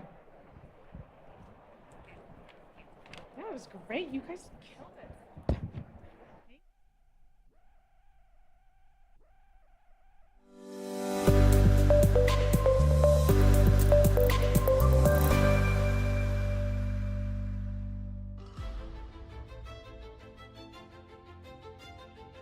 Sustainability is vital for the well-being of our people and our planet. We're addressing many of the same challenges as our customers around carbon footprint, waste, and responsible sourcing. We're partnering with the Las Vegas Tree Initiative to literally green the show floor. These will be donated post-show to the city of Las Vegas, where they'll be replanted, and then in turn they'll help bring down temperatures and provide shade in those areas. We decided to completely eliminate our printed expo previews. Instead, we really ramped up our digital marketing efforts to significantly reduce our waste production. Our health and nutrition industry is making the world a better place, and the more that we can empower companies, the more we'll have healthy people. We partner with wonderful organizations, including the Naturally Proud Network, Vitamin Angels, Women in Nutraceuticals, and the Naturally Network. We also work with various trade associations and a lot of nonprofit charitable organizations. All of these groups and our relationships with them are to help support their mission and our mission, which is more health for more people.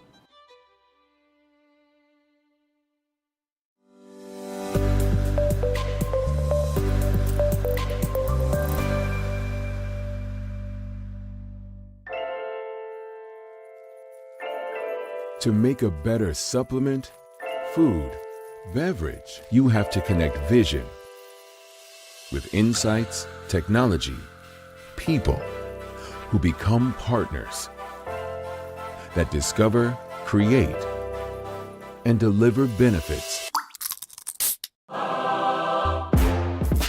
Connected to ingredients that work in application, in the body, in life.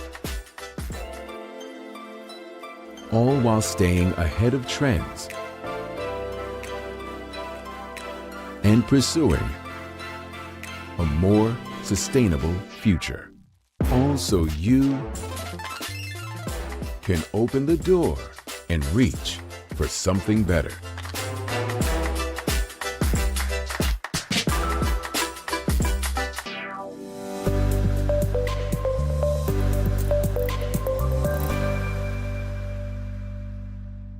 In the electric heart of Las Vegas, there's one event that's a sure bet. Supply Side West. Supply Side West. With over 20,000 participants, more than 1,500 companies, over 135 hours of education, and endless networking opportunities, Supply Side West and Food Ingredients North America is where dietary supplement, food, and beverage product innovation ignites. Supply Side West. It's a great platform to actually connect with the right people in the right organization.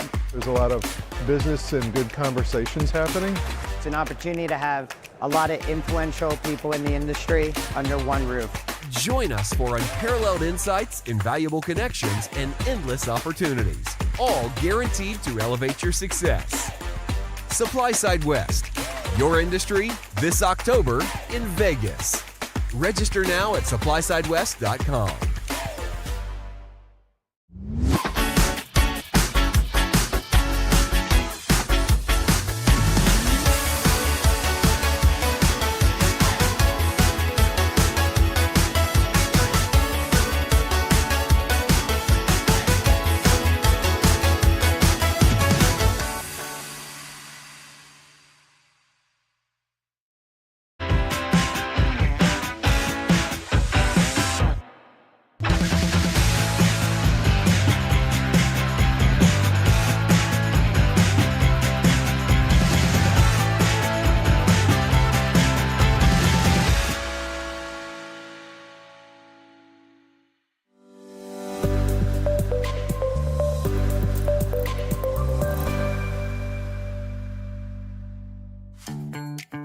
Accelerate your journey in the nutrition industry with Supply Side Fresh.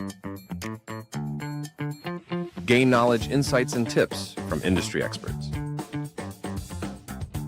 Network and connect with peers and professionals, both online and at supply-side events. Fast-track your onboarding and navigate industry challenges with supply-side fresh supplements and supply-side fresh food and beverage.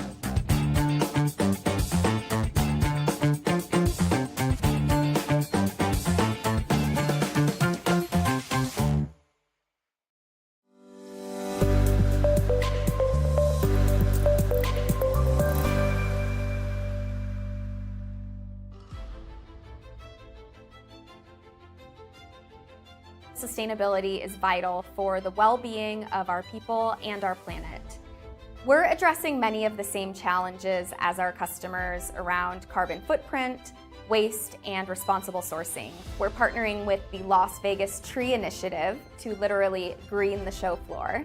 These will be donated post-show to the city of Las Vegas, where they'll be replanted, and then in turn they'll help bring down temperatures and provide shade in those areas. We decided to completely eliminate our printed expo previews. Instead, we really ramped up our digital marketing efforts to significantly reduce our waste production. Our health and nutrition industry is making the world a better place, and the more that we can empower companies, the more we'll have healthy people.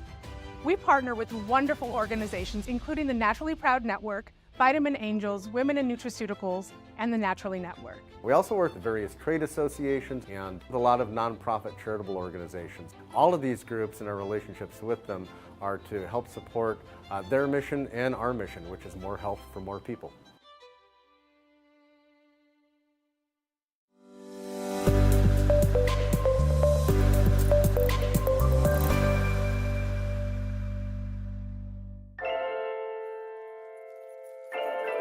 To make a better supplement, food, beverage, you have to connect vision with insights, technology, people who become partners that discover, create, and deliver benefits.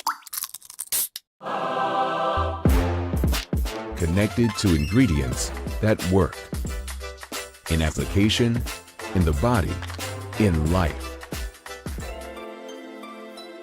All while staying ahead of trends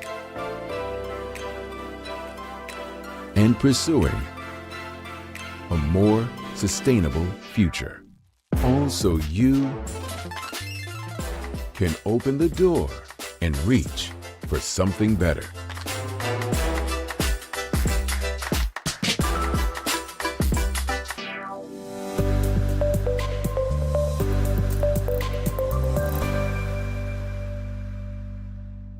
In the electric heart of Las Vegas, there's one event that's a sure bet. Supply Side West. Supply Side West. With over 20,000 participants, more than 1,500 companies, over 135 hours of education, and endless networking opportunities, Supply Side West and Food Ingredients North America is where dietary supplement, food, and beverage product innovation ignites. Supply Side West. It's a great platform to actually connect with the right people in the right organization.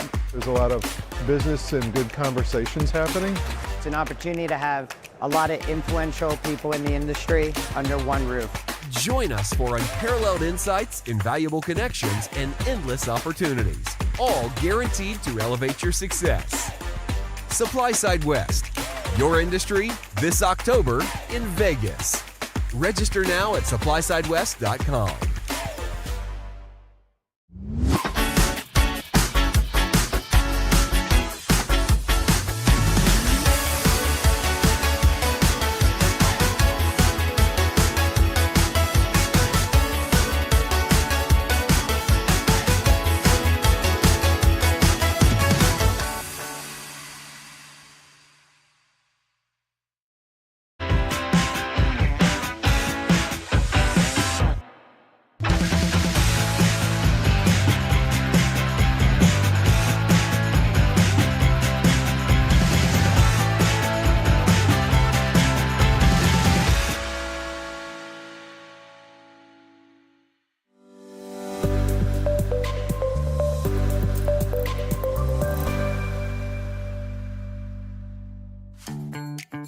Accelerate your journey in the nutrition industry with Supply Side Fresh.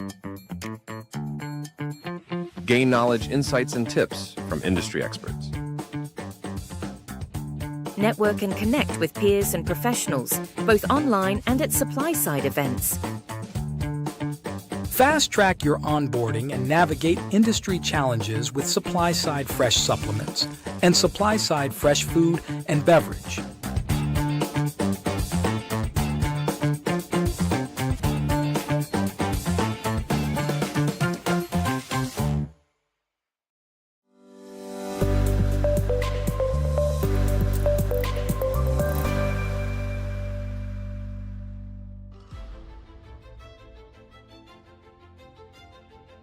Sustainability is vital for the well-being of our people and our planet. We're addressing many of the same challenges as our customers around carbon footprint, waste, and responsible sourcing. We're partnering with the Las Vegas Tree Initiative to literally green the show floor. These will be donated post-show to the city of Las Vegas, where they'll be replanted, and then in turn they'll help bring down temperatures and provide shade in those areas. We decided to completely eliminate our printed expo previews. Instead, we really ramped up our digital marketing efforts to significantly reduce our waste production. Our health and nutrition industry is making the world a better place, and the more that we can empower companies, the more we'll have healthy people. We partner with wonderful organizations, including the Naturally Proud Network, Vitamin Angels, Women in Nutraceuticals, and the Naturally Network. We also work with various trade associations and a lot of nonprofit charitable organizations. All of these groups and our relationships with them are to help support their mission and our mission, which is more health for more people.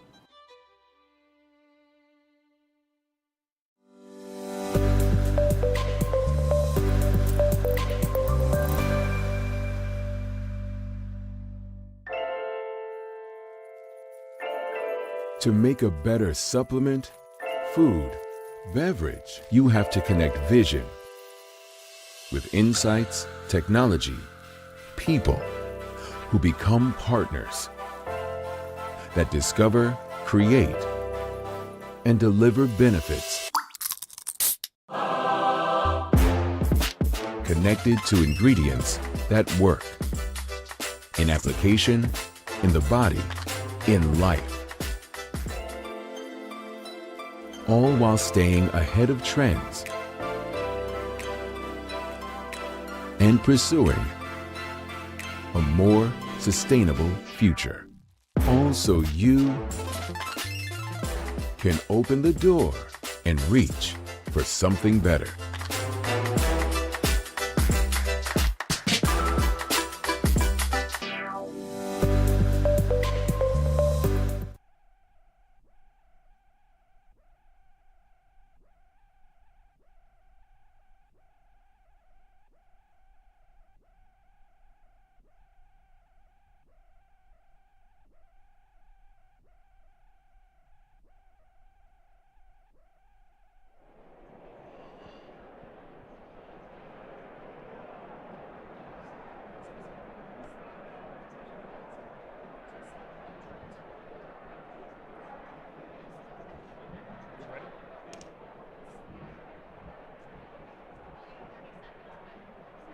Okay. 30 seconds. Feel a bit like a gremlin. Bright light, bright light. I know. The lights are kind of bright. Good afternoon. Welcome, everyone.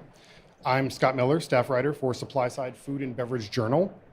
And welcome to Upcycle Your Way to Innovation, Mastering Functionality with Advanced Techniques. Some sources suggest that as much as 66 million tons of food goes to waste in the US every year. This is a critical gap in our food system that contributes not only to food insecurity, but also to climate change, with wasted food causing more than half of greenhouse gas emissions from landfills. But there are some people out there making a difference by taking food that would otherwise go to waste and giving it a new nutritional purpose. In this session, we'll dive into the science behind this practice called upcycling by breaking down advanced techniques and technologies. These methods are not just about reducing food waste. They're about unlocking the hidden potential of surplus food to create innovative and nutritious new products. Can everyone hear me okay? Okay. Just making sure. Processes in fermentation can transform unused food into high-quality ingredients.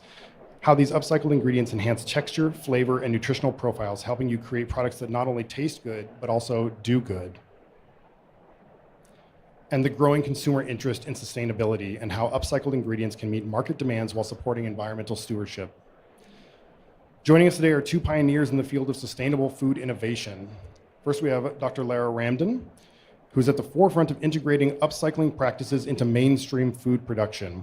Her work in transforming underutilized ingredients into nutrient-rich products is paving the way for a sustainable future in food security and nutrition.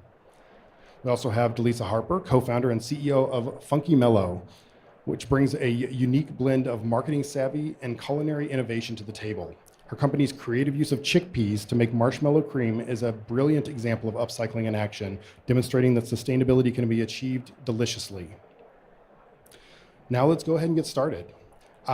First, I want to just go to each of the panelists and ask you to introduce yourself. Tell us a little bit about you and what brings you here today. So I have worked in upcycling and sustainability for about 7 years now. My journey started when I worked for Molson Coors beverages company, and we had a lot of grain left over from the beer making process, and we didn't know what to do with it. And we had a waste to worth program, and I ended up carrying that on when I went to work for Dole. We had a no fruit left behind program. Believe it or not, that one of the biggest waste problems in the world is waste bananas, and bananas get rejected before they even make it onto a truck because of how they look. Because the quality controls for bananas are quite stringent, because when they get to the retailer, then they get rejected there if they've got black spots on them. So Dole had a big banana waste problem, so we set up an upcycling unit called Dole Specialty Ingredients, which makes green banana powder and what have you. And then I went to work for Upcycle Food Inc. for a couple of years, working on upcycled ingredients. And now I work for FoodX Climate, which is a not-for-profit, which is really interested in generating a movement which brings together people who are working on food and climate. You alluded to it, but food waste is a really significant problem. But food in general has more of an impact when it comes to climate than people want to acknowledge or realize. And when you go to different conferences, you either go to a food conference or you go to a climate conference, and rarely do the two disciplines meet. And actually, FoodX Climate has been set up to try and serve that purpose, to actually bring people together to talk about it more often. So I'm there now building out the LA chapter and also building out the scientific program. Fantastic, thank you. Delisa? Well, I will keep it short and sweet. My name is Delisa. I am from Austin, Texas, and I really have no food background whatsoever. I'm just a foodie at heart, and I do have dietary restrictions, so I'm vegan, I'm gluten-free, all the food allergies. We actually started Funky Mellow because my husband and I, we did have food allergies. And we wanted to create something that was very fun, also very nostalgic, and tastier than the original. So we ended up delving down the path of marshmallow things. We did crispy treats, we did marshmallows, and then we eventually did a cream. So the cream is a sample over there if you guys want to try it out. It is made from upcycled chickpea water. And before that, we discovered chickpea water because we were just wanting to be creative in the kitchen, find something that didn't have animal products in there, and it just happened to kind of, align with minimizing food waste. So we're very proud of the product. But before all that, I actually worked in the tech industry. I worked in the software industry, actually doing like corporate marketing. So I do have a marketing background. I got to school, did an MBA, a BBA in marketing, and I think I just eventually found a passion for food and landed in this industry. So I'm very happy to be here versus just regular tech. Shout out to Delisa's mum and dad and granny over there. Oh, awesome. So hello. The Funky Mellow crew are in the house. That's great. Thank you. I'm so glad. They're here. Yes, and we do have samples, so feel free to try out the product. It is delicious. So, for members of the audience who might not know, can you just describe the practice of upcycling, like what it entails, and does it include any techniques and technologies that we might not expect? I mean, upcycling always requires a process of some kind, whether that be drying, whether that be milling, whether that be grinding, whether that be enzymatic hydrolysis, whether that be fermentation. There's always some kind of process. On a very basic level, let's take spent grain, for example. Spent grain is wet, and so it has to be dried pretty quickly in order for it to be safe for human consumption. And the processing and the labor and the resources needed to create these upcycled ingredients is really what contributes to the slightly higher cost. And which wouldn't be an issue, is one of the challenges of adoption of upcycling, but wouldn't be an issue if we had acceleration at scale. But yes, but there's a wide range of processes that you need to use in order to generate upcycled ingredients, because it's coming from a byproduct, it's coming from a waste stream, it's coming from fruits and vegetables at the farm level, which have been left over. You know, there's always some kind of process that's needed in order to upcycle. Fantastic. Delisa, do you have thoughts on that answer? Yeah, so we actually get it's called aquafaba, which is chickpea water. If you go in a store and you get a can of chickpeas, it's that water that's left over, aside from the bean, aquafaba. So we actually have sourced a vendor to get aquafaba from, so we don't have to deal with the chickpeas. I know that's one of the questions, is what do you do with all the chickpeas you do? Yeah, we don't have to, although we do have some ideas on how to create like a chickpea cookie dough in the future, which is That super sounds exciting. good. It's super nutritious as well. Exactly, lots of protein. But I know that the vendor that we deal with, they do go through like a proprietary like double boiling of the aquafaba to make sure they kill any bacteria. They have it in a seal tight bag, and we get it on a cold truck. So all of that costs money, obviously. all of it costs money. Yeah, Luckily, exactly. it's not a part of our process, because I know it gets very involved, but they do what they have to do to make sure it's safe for consumption. So you both brought up cost and how that can affect the process of upcycling. So what does that mean for a brand looking to upcycle, and how can they mitigate those costs? I know you mentioned one possible solution, but I'd like to hear more about them. I mean, we both work or have worked for upcycled brands, which means that if you compare that ingredient and or product to existing ingredients on products, there's always going to be a slight premium.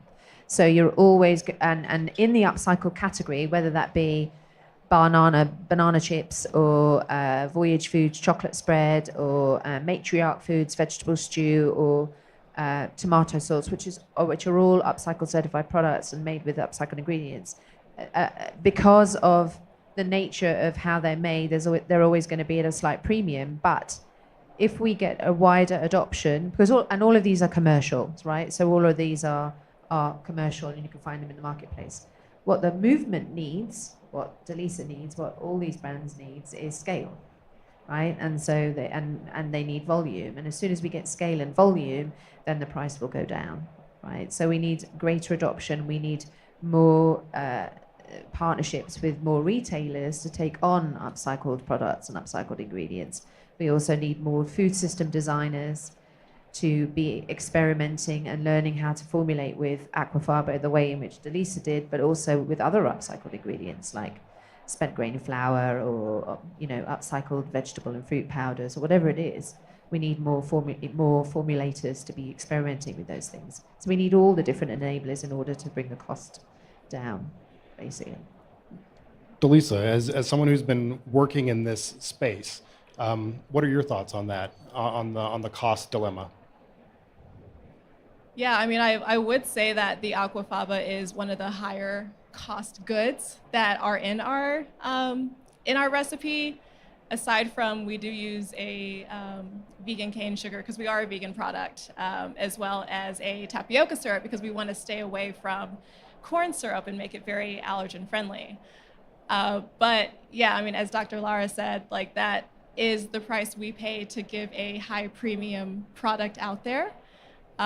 Just because we don't want to be a part of the toxicity of the food supply that is currently out there. Any way that we can continue to bring joy to people and having something nostalgic in a way that doesn't really hurt their gut, which is kind of the whole reason why we started our brand, was to bring something tastier, but also in a way where they wouldn't miss the alternative product, the traditional product. And in a way, it's kind of educating people that like there's a better alternative out there anyway. And it's doing something great for the food supply. That's awesome. So what would you say to a brand that maybe looks at some of these hurdles to getting into upcycling and is skeptical? Because I know, Lara, you said that being able to scale means getting everyone on board, right? So what does that look like when you're dealing with skepticism?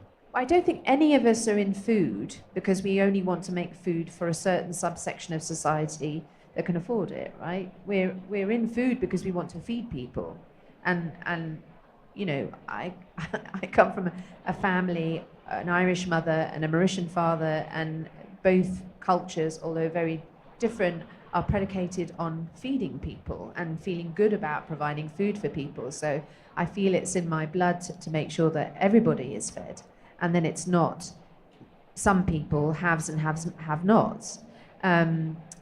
So I think that we all, I believe we are all intentionally trying to create democratic access to food, but also good food, and not just any kind of food, but good food. So fiber, protein, micronutrients, all those things. So it doesn't work if it's just me and Delisa doing it, right? Not that it's just me and Delisa, but you know, in principle, the whole system needs to work together. So it starts with formulation designers having access to a wider range of ingredients. So that starts with procurement, right? And then maybe even starts before that. Maybe it starts with policy, and it probably in the future you have some kind of tax relief or tax incentive where if you're using ingredients or you can demonstrate reutilization of materials, you get some kind of tax relief. That's the only way I can see that happening. Then a formulation designer needs to work differently with upcycled ingredients, because upcycled ingredients maybe taste a little different, look a little different, because they're coming from waste. And then a retailer then needs to give a truly sustainable food product a bit of a break on listing prices, because if you're a small brand, I'm sure this resonates with you, if you're a small brand, listing prices can really hurt you know, the success of a food product or not. So we need all the different parties to be working together. Everything she said, absolutely. I couldn't have said any better. Great. So I know that there are some, you mentioned the challenges that we face in making sure that less food is going to waste through these practices. But what do you think, you know, we all know that upcycled sounds very close to recycled, right? And so in the public view, you know, I've encountered companies that have a great upcycling story, but they don't put it on any of their marketing materials. So why do you think that is, and what can we do to reshape consumer perceptions around this? I think that, so the storytelling around upcycling continues to evolve. It's not going away, right? The upcycling category continues to grow, but the way in which we talk about it is changing all the time. When I first started in upcycling, I think we were very intentional about talking about the fact that we were reutilizing waste. And I think slowly but surely that has evolved, certainly from my perspective, has evolved more into rescuing nutrition and really focusing on the repurposing of the nutrition. So if you work in spent grain, for example, a spent grain flour is mostly fiber and protein. So if you can focus on the rescuing the fiber and protein, that becomes a completely different story. And recycling, the word recycling, obviously people know mostly from plastic, right? And so they accept it from plastic, but they certainly don't want recycling on their food product, right?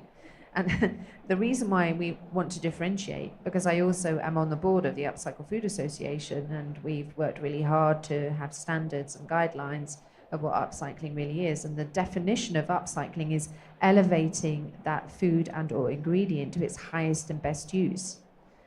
So feeding people and providing good nutrition is really the highest and best use, right? Delisa, I saw you nodding. So what are your thoughts? Well, that's a good point. Like our brand is, I'd say, technically 7 years old, but like we became an LLC in 2020. So like this whole retail game it's relatively new, 4 years old. And our story did change. We didn't start as an upcycled brand. It was really just creating something that was allergen free. And along the way, as you heard, like I was pivoting through different products. We ran into aquafaba because we've always wanted to create a marshmallow fluff. And we've always loved fluff more than like your typical marshmallow because it didn't get solid, it wasn't super chewy, like it's more versatile, on and on. So when we we're doing our research about aquafaba and just the fact that it is typically discarded, we actually focus more on the fact that we had like a waste problem. And being able to actually from our roots go to restaurants before we even had a vendor of aquafaba. We didn't even know that there was like a vendor for it. We used to go to restaurants and ask them for their upcycled aquafaba because we had to test for it. They were going to throw it away anyway. It was a very easy way to obtain a product that we needed to test and play with before actually creating something that we could take to retail. So that sounds, you said it was easy, but it sounds laborious, right? Like having to go to individual.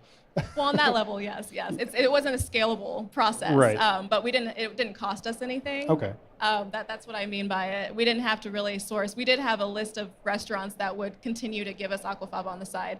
But then once we sort of broke off and we realized that we do need to scale our process and we have to get something that is more feasible, then that's when we eventually saw that there's a whole world of people that vended aquafaba. So what would you recommend for new brands that are trying to kind of break into this practice? I mean, I would say just kind of naturally, for me and my husband, what we did was we just really created something that was true for us. And then do your research about the ingredients that you need for your product and see if there is any way to connect it to sustainability. I think unless you already have a strong connection to sustainability, you want to really make sure that your story resonates with you before you start telling it. A lot of people, I think, create possibly a fluffy story because they want it to seem like bigger and better. But you have to be very authentic when you're creating a brand. And so don't go too far ahead. You can always wrap in the community type story in there, but just stay true is what my main advice would be. Also, you had food allergies, right? So you were driven by looking. You were looking for knowledge. You were already fairly knowledgeable based on your own experience, and I think that also helps. There's another lady who's a member of the Upcycle Food Association. She has a cake mix brand called Bake Me Healthy, and she also, like you, had another job. I think she was a banker, and Kimberly Lau is the founder's name, and she has made this cake mix because she wanted a clean label cake mix because she and her family, like you and your husband, had food intolerances, and so she was driven by a thirst for her own knowledge, just like you. That's true. Yeah, you can start by, I guess, a story on a micro level and see just how it impacts your health, your family, the people around you, and then I'm sure you can tie it into a macro level, like what it's doing for the environment, overall minimizing waste, all of that. So. We also have the Upcycle Food Association, by the way, which you can join, Delisa, and that has a whole bunch of resources as well, but as well as a community of other ingredient suppliers, if you're interested, specifically in the upcycled world. I have to say that. Fantastic. So you basically, it sounds like you're talking about making good products in a good way. Right, you're focusing on, like you said, the micro and then the macro. So what does formulation look like with these kinds of ingredients when you're taking an ingredient from an unconventional source and trying to fit it into either an existing product or create a new product? What does that look like? A lot of trial and error, a lot of sleepless nights, but I think actually, if I were being honest, we stumbled across this recipe by mistake because it actually was going to be a macaroon filling. It started as a macaroon filling, and we just decided to kind of tweak it, and eventually it turned into what it is today. So like I mentioned, we don't really have like a food background, so like you have to embrace the whole trial and error process and then involve the people around you to try it out, give honest feedback. But there's so many resources out there. There's so many knowledgeable people just to give you a starting point, and then you have to take the time to really flesh it out and make sure it fits whatever you're trying to create. Can you name some of those resources, or is that I put you on the spot? Sorry. No, it's okay. Well, the resources were pretty much the people around us, Okay. mainly. Like we early on in our business, we joined a few like CPG organizations, and we had some mentors. We actually had one mentor that was in General Mills, and she was a part of the investment side, and she had access to like a breadth of people who were able to give us feedback on our product. So I would say like the most valuable resource has been people. And to get access to those people, we joined the like Startup CPG, we joined Naturally Austin or Naturally Network, SKU, we went through an accelerator program, we went through another one after that. So we tried to get access to as many people as possible so that we could get the feedback and the guidance from the people that had knowledge in the industry. So it sounds like leveraging your network was, Absolutely. and I've heard that a lot when it comes to upcycled products. It's all about finding the gaps in the food system where you can kind of, take something and use it. Dr. Lara, what do you think about that idea of building relationships for upcycling? Yeah, no, I would have definitely suggested the Naturally Network. The Naturally has a booth here, by the way, just down there, I think. If you're not a member, there's one in most cities, I would say, right? There's one in LA, one in New York, one in the Bay Area. So that's a good place to start. And definitely Startup CPG is another good place to hang. They have a Slack channel with about 15,000 members in it. And wow. Matt, it's a lot. I've had to mute it because there's just too much stuff going on. But there are all sorts of resources and mentors and people like me in there who will give you advice on product development and R&D if you want it. The Upcycled Food Association also has a community. We also have a Slack channel where you can just post, I need aquafaba. If you needed it, then the community would help you find it. Or I've got excess chickpeas I don't know what to do with. That's another thing we get a lot as well. I'm there. Yeah. And I would say definitely the power of, in these particular instances, the power of your network is really important. So yeah, just finding people who will connect you to other people is also part and parcel of the game, right? Yeah. Great. So are there, just to change gears a little bit, are there any specific like regulatory or even safety hurdles that you face when using upcycled ingredients that you might not normally in traditional ingredient sourcing encounter?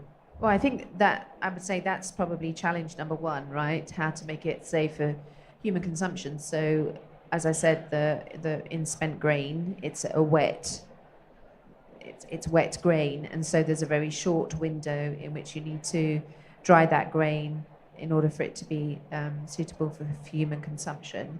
And I get asked about that a lot, actually. And there are novel processes that many companies have got, but they've got that down. I think they know what they're doing. The other thing is, of course, is heavy metals, any other contaminants. People are very concerned about that, and they're also very concerned about microbial growth. And so when you're using upcycled ingredients, I would say those are the things that you need to, you would look out for them anyway when you were sourcing an ingredient normally. So for me, I'm like, well, this is a normal sort of sourcing questionnaire that you would have for any standard ingredient, but people are very sensitive to that when you're talking about something that essentially comes from waste. Anything to add? Our products don't necessarily spoil. Like we use the aquafaba, which we did make sure that they were a qualified vendor. So they went through the whole bacteria killing process. Other than that, it's like sugar, tapioca syrup, vanilla extract, salt, filtered water. So our product on its own, and it's also kept refrigerated. Most times it's also kept frozen. So there's not really anything in it that would cause bacteria to grow. which has been very helpful, but we are prepared to, like if a retailer does ask us to do an audit, we are prepared to do that because we do have the paperwork from our vendors to provide to them. And then we're also in the middle of switching kitchens, so just making sure that everything is very safety compliant for that as well. But we go through like a cooking process, a whipping process, and then a freezing process. Fantastic. So I think we're running low on time, so we're going to take a few questions from the audience. Does anyone have anything they would like to ask our panelists? Great stuff, guys. Thank you so much for the information. So in addition to the kind of ad hoc Slack channels where like, hey, I need this ingredient, are you aware of any sort of established marketplace or vendors? Because for our products, I mean, we would love to swap it out.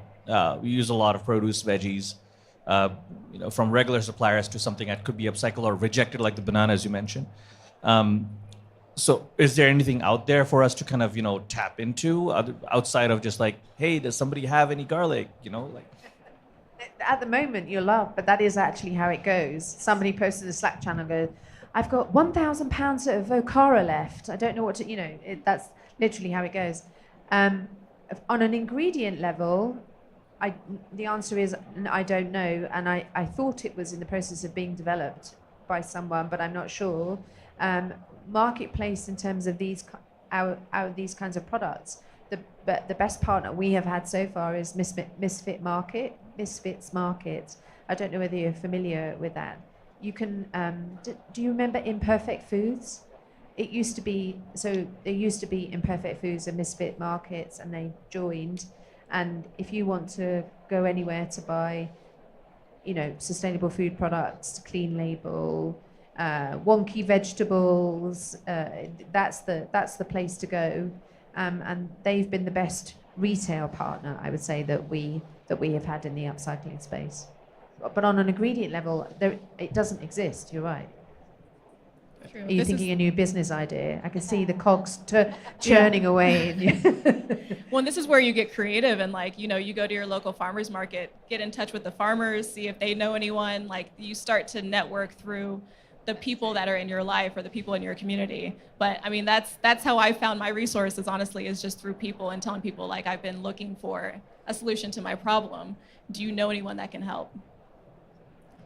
Do we need to wrap it up? Is there another question from the audience? We answered everything?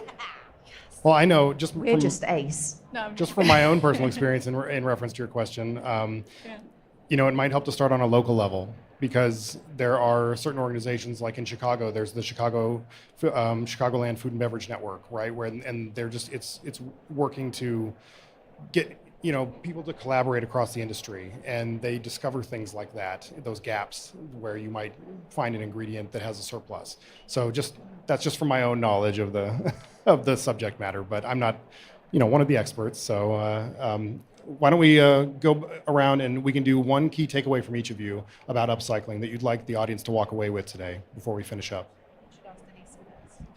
Delisa, go ahead. One key takeaway.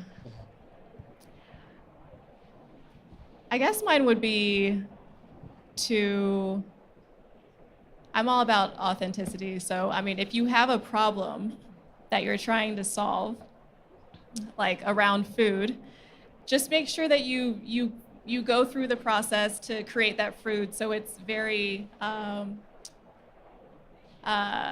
it just aligns with the story that you're trying to create, like the problem that you're trying to solve for yourself, your family, your friends, and then go a little broader. Because I know if you kind of start from the top of what's sustainability, what can I solve, it might be very overwhelming because there's a lot of issues out there that you can tackle. But if you do something that's very true to you, your story, your path, the people around you, and then you start to go broader, then I think you'll find your missing piece. I would say there's a lot that we can do to improve the food system, but if you consider food waste, it's the dumbest problem that we've got, right? 38% of all the food made in this country is wasted. That's equivalent to 147 billion meals worth of food. And there are 47 million people who are hungry in the US. So you don't have to be a maths genius to know that the maths isn't mathing, And we need to do, if we're able, if we're in the food system and we're making ingredients and we're making food, then I believe it's our responsibility to do something different. That means that all food systems in the future should include a minimum of upcycled ingredients. Reduce, reuse, recycle, or upcycle in this case, should become a mantra when it comes to food system design if we're serious about ensuring security of supply for everybody and making it accessible for everybody, regardless of the size of your wallet. Well, thank you so much, both of you, for your time and expertise. Let's give them a hand, please. And thank you all for attending, and I hope you enjoy the rest of your show.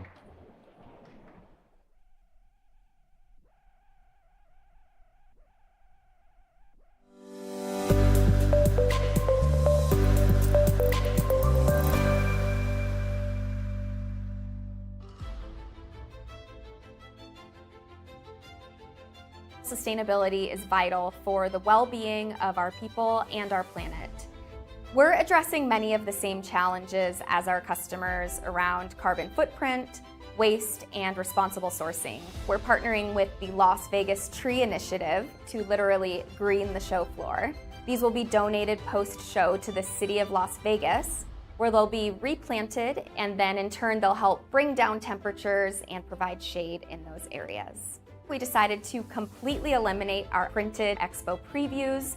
Instead, we really ramped up our digital marketing efforts to significantly reduce our waste production. Our health and nutrition industry is making the world a better place, and the more that we can empower companies, the more we'll have healthy people. We partner with wonderful organizations, including the Naturally Proud Network, Vitamin Angels, Women in Nutraceuticals, and the Naturally Network. We also work with various trade associations and a lot of nonprofit charitable organizations. All of these groups and our relationships with them are to help support their mission and our mission, which is more health for more people.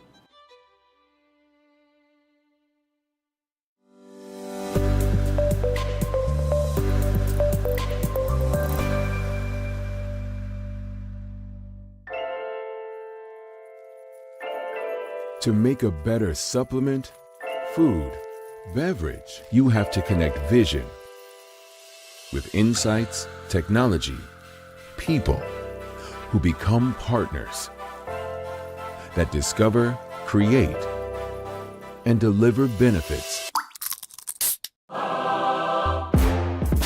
Connected to ingredients that work in application, in the body, in life. All while staying ahead of trends and pursuing a more sustainable future. All so you can open the door and reach for something better.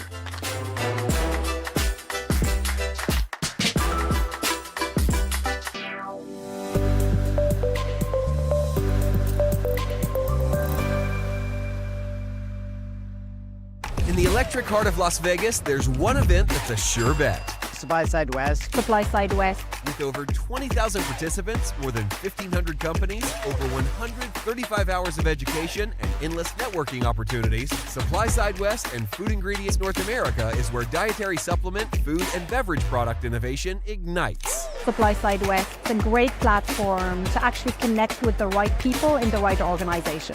There's a lot of business and good conversations happening. It's an opportunity to have a lot of influential people in the industry under one roof.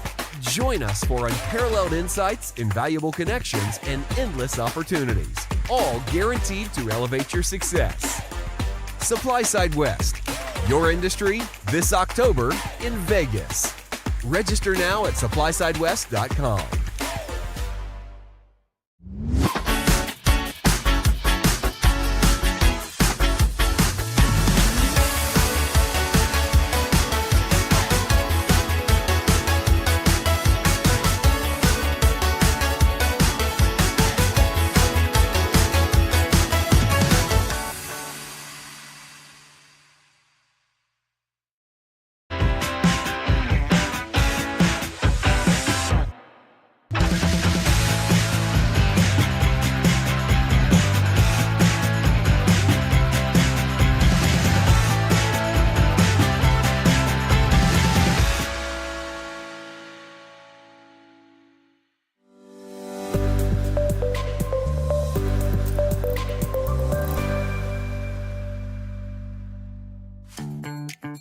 Accelerate your journey in the nutrition industry with Supply Side Fresh. Gain knowledge, insights, and tips from industry experts.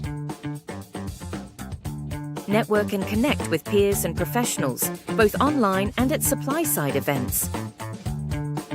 Fast track your onboarding and navigate industry challenges with Supply Side Fresh supplements and Supply Side Fresh food and beverage.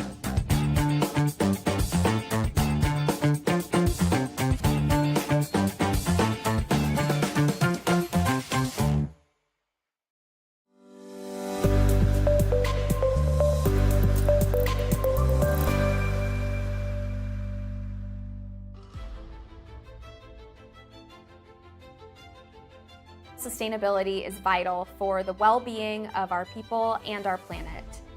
We're addressing many of the same challenges as our customers around carbon footprint, waste, and responsible sourcing. We're partnering with the Las Vegas Tree Initiative to literally green the show floor.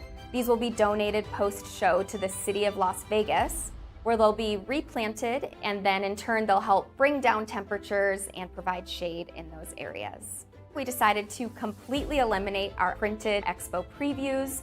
Instead, we really ramped up our digital marketing efforts to significantly reduce our waste production. Our health and nutrition industry is making the world a better place, and the more that we can empower companies, the more we'll have healthy people. We partner with wonderful organizations, including the Naturally Proud Network, Vitamin Angels, Women in Nutraceuticals, and the Naturally Network. We also work with various trade associations and a lot of nonprofit charitable organizations. All of these groups and our relationships with them are to help support their mission and our mission, which is more health for more people.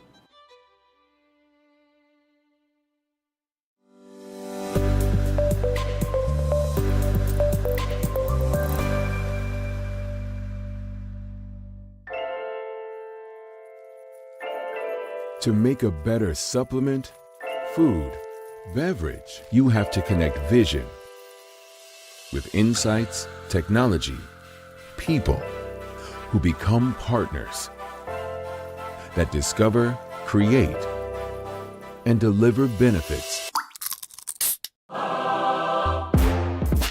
Connected to ingredients that work in application, in the body, in life. All while staying ahead of trends and pursuing a more sustainable future. All so you can open the door and reach for something better.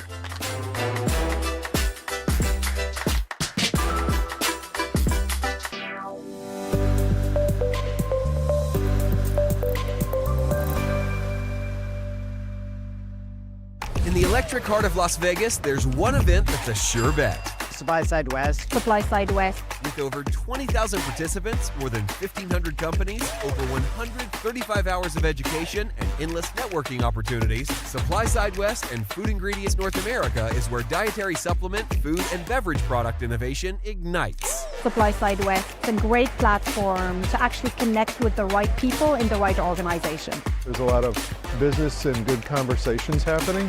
It's an opportunity to have a lot of influential people in the industry under one roof. Join us for unparalleled insights, invaluable connections, and endless opportunities, all guaranteed to elevate your success. Supply Side West, your industry this October in Vegas. Register now at supplysidewest.com.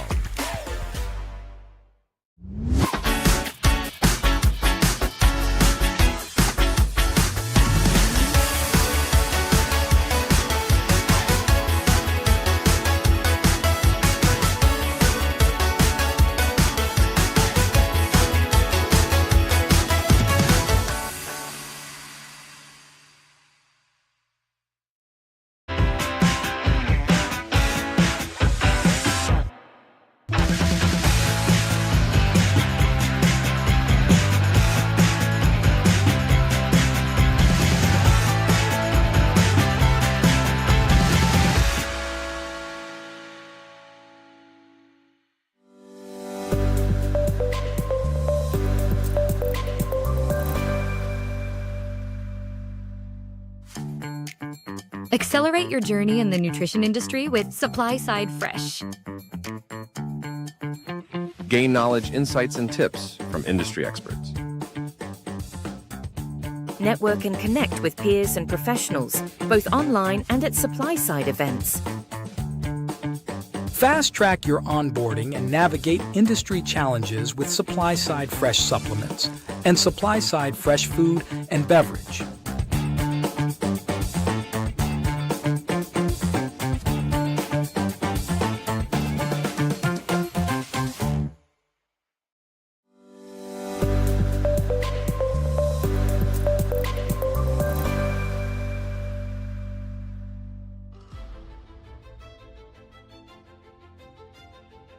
Sustainability is vital for the well-being of our people and our planet. We're addressing many of the same challenges as our customers around carbon footprint, waste, and responsible sourcing. We're partnering with the Las Vegas Tree Initiative to literally green the show floor. These will be donated post-show to the city of Las Vegas, where they'll be replanted, and then in turn they'll help bring down temperatures and provide shade in those areas. We decided to completely eliminate our printed expo previews. Instead, we really ramped up our digital marketing efforts to significantly reduce our waste production. Our health and nutrition industry is making the world a better place, and the more that we can empower companies, the more we'll have healthy people.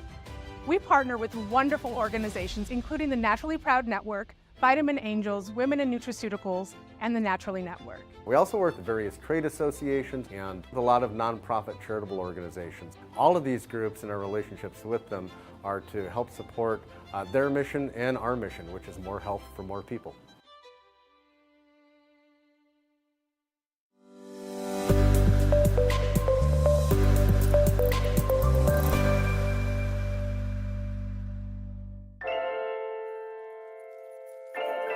To make a better supplement, food, beverage, you have to connect vision with insights, technology, people who become partners that discover, create, and deliver benefits.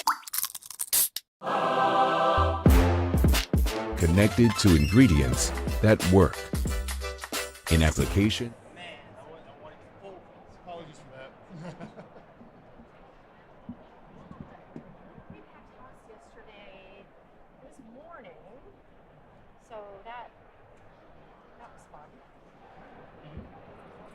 Yesterday morning was pretty, like, it was packed.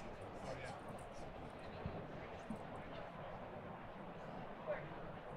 When did you see on the other side of the highway? I stayed at home too. And I was like, just like that. How about you? He has that, sort of like what company has that thing that they like. For sure. And my husband works in the casino industry, so he's out here frequently. Okay, I was asking get started now. Okay. What do you say? You're fine right there. I'm gonna probably go for first. Show the phones on the side. That's how Perfect. That's how it's listed on the. So you want us to change?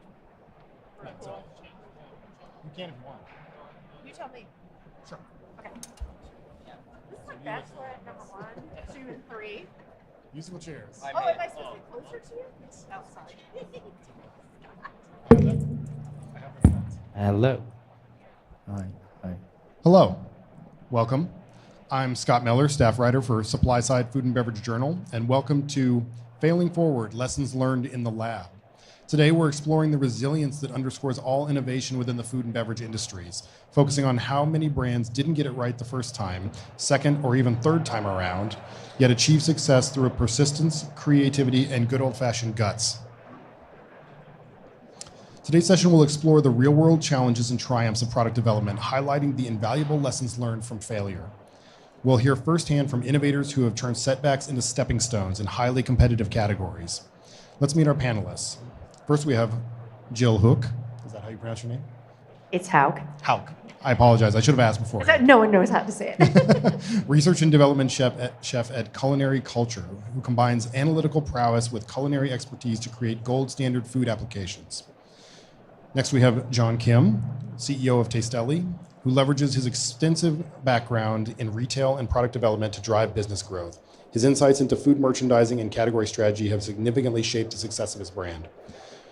Last but not least, we have Ben Kennedy, CEO of Fable Libations, who's mastered the art of creating alcohol-alternative botanical cocktails, bringing his extensive background in corporate strategy and brand building to redefine the adult beverage landscape. Thank you for joining us, all of you. So during this conversation, our panelists will speak about pivotal moments of failure that led to key insights and eventual breakthroughs, how they adapted their strategies in response to setbacks, and the role of creativity and innovation in turning challenges into opportunities. We hope their stories will inspire you to embrace the iterative process of product development and see the value in every attempt, regardless of outcome. So I'm gonna start out this session by just asking our panelists to kind of tell their story. And we're going to start with you, Jill. So if you wouldn't mind, just take it away. Sure. Hi, I'm Jill Haug. I am a research and development chef. I've been in the industry for 20 years. Started off as a caterer and personal chef, and then got into product development, worked as culinary director for an ingredient supplier, and then recently went back into consulting. Thank you. Hi, my name is John Kim. I'm the CEO and at Taste Telly. We do essentially squeezable jelly pack item. We launched our first SKU or first flavor in March 2021, and since then we made some good decisions, bad decisions, but we're still growing. And we recently launched the kids line, which is also a very interesting topic to share with a broader group. Hi, thanks for sticking around, first of all, especially on Halloween, if you have kids, so thank you. Yes. So my background was in kind of big agency marketing on Madison Avenue back in London. And that kind of gave us the foundation to start Fable, which is a non-alcoholic cocktail line. It's built on the premise that these little mobile phones that we're addicted to makes us all more anxious than we've ever been. Equally, we're all more conscious of the impact of alcohol than we've ever been. So Fable is a non-alcoholic cocktail, but we use small doses of THC, hemp-derived THC and CBD, to give somebody that buzz, or make them, in our case, we say, feel a little tipsy. One Fable is about the same as one glass of large wine, a large glass of wine, in how it makes you feel, just without the hangover the next day. So, thank you all. Jill, let's start with you. Can you share a specific instance where failure led to a breakthrough in product development? Yeah, absolutely. So I was working with a company that was creating some sales samples, fast tracking into a pretty major retailer, and we had aggressive timelines. It was a hot fill and hold product, and is everybody familiar with hot fill and hold-ish? Okay. Hot fill and hold means you create a product, it's at a certain temperature, you know what it is, you put it into the jars, you have to hold it there at this temperature, and it's all for food safety so that you're not killing anyone. And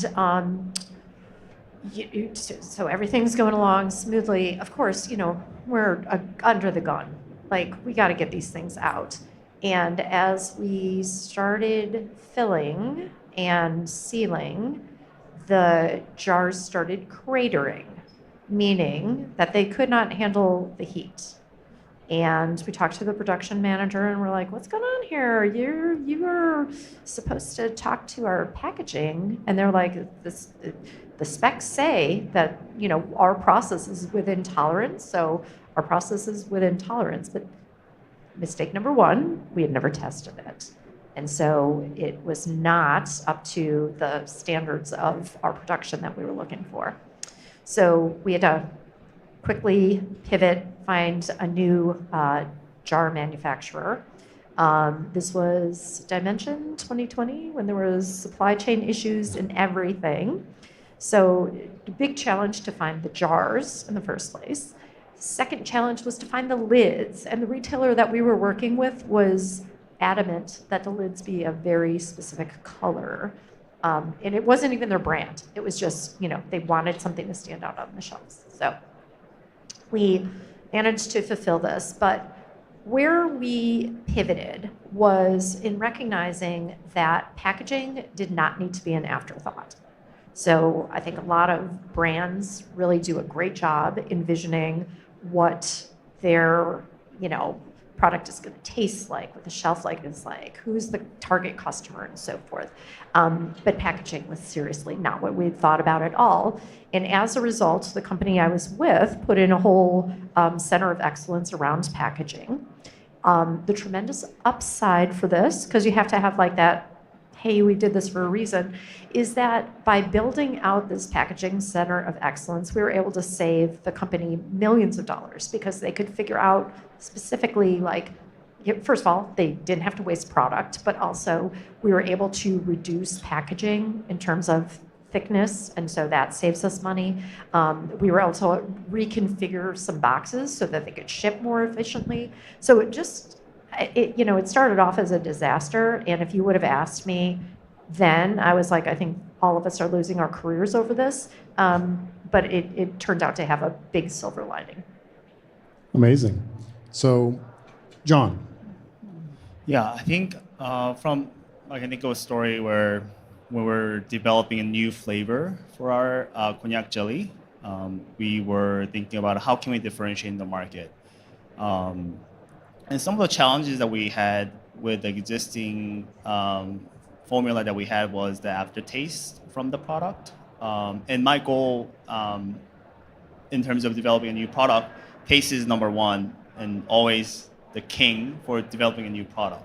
So having said that, we were trying different sweetener options, different flavor options. However, we couldn't get to the final breakthrough or final hurdle of where we wanted to be. And we actually got a pretty simple feedback from a friend of ours in the industry.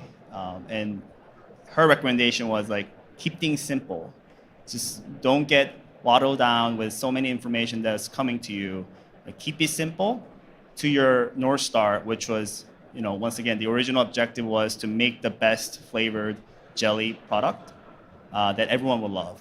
And having said that, what can you do to get there?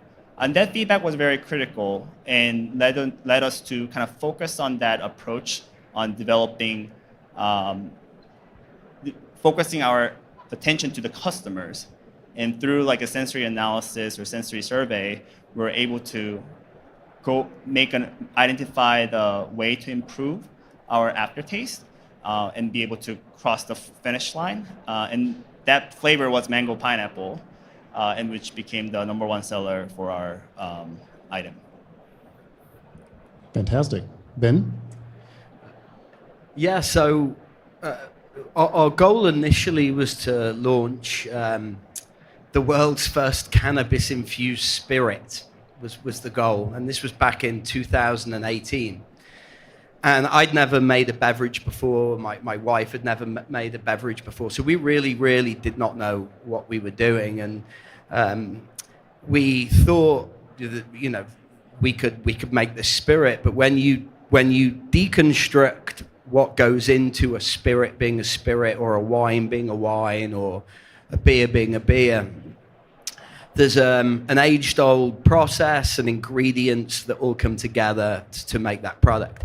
So if you start taking ingredients away, specifically alcohol, because you can't mix alcohol and cannabis together, so the alcohol gets taken to one side, and then you add the terpenes and the cannabinoids that come with the emulsion, the THC, the active agent, that's a little piney.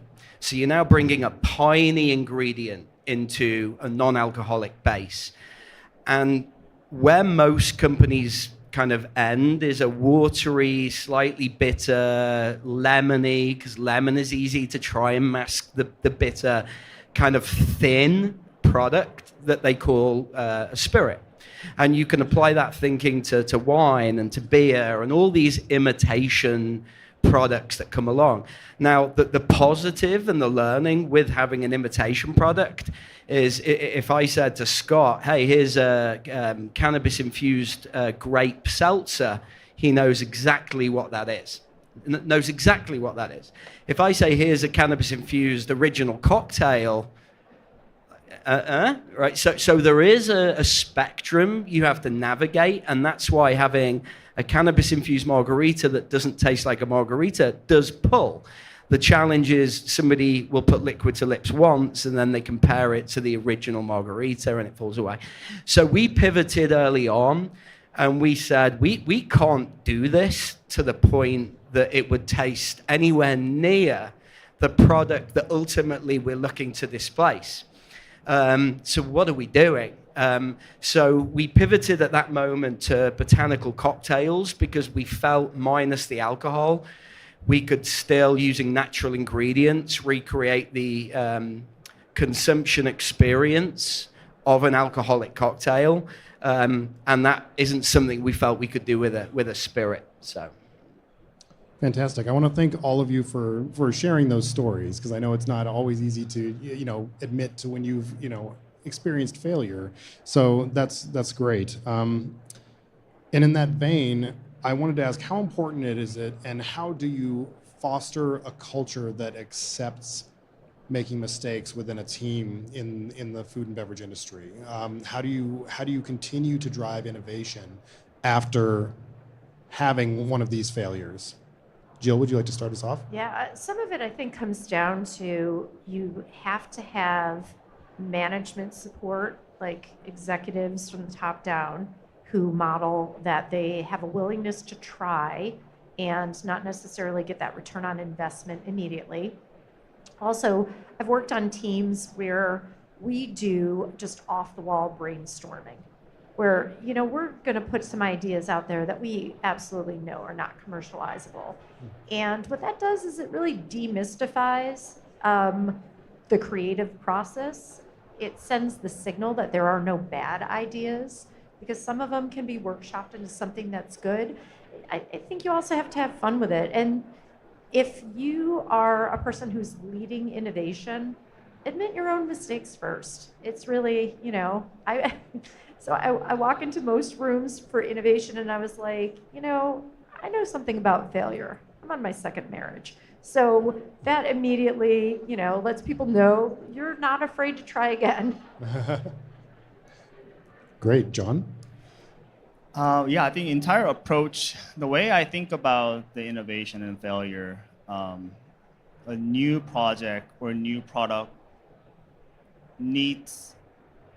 doesn't have to be like perfect, right? I think the goal is to get the 80% right. And then the whole process from the ideation to launch, I think you have a brand or a new product development, you should think about getting that 80% right. The question is, once you go through that one revision, can you make it to like 90, 95% right? I guess that's the step that I'm thinking about. And it's a good mentality to have, because then, as I was sharing earlier, like we're trying to perfect the flavor so much, we got like watered down. But once again, we kind of cleared our mind, took a step back, and come back with an approach that like, hey, we want to get 85% right, and then if we need to, and we'll make an adjustment. I think that approach kind of helped us to go across the line, and then be able to come the product to the life. And once again, I think the second refinement process is critical to make the product successful. So I think that's my thought in terms of how we approach the new product development. Yeah, on the innovation front, I sometimes worry that our challenge is that we're a step ahead of the market even now. Because Fable is a sophisticated cocktail. It has the bite and the burn and the viscosity and the flavor arc of an alcoholic cocktail, which means we have a lot we need to pay off. We need to educate the consumer on. So we have a sector that's saturated by seltzers predominantly, and then sodas, and they're driving volume.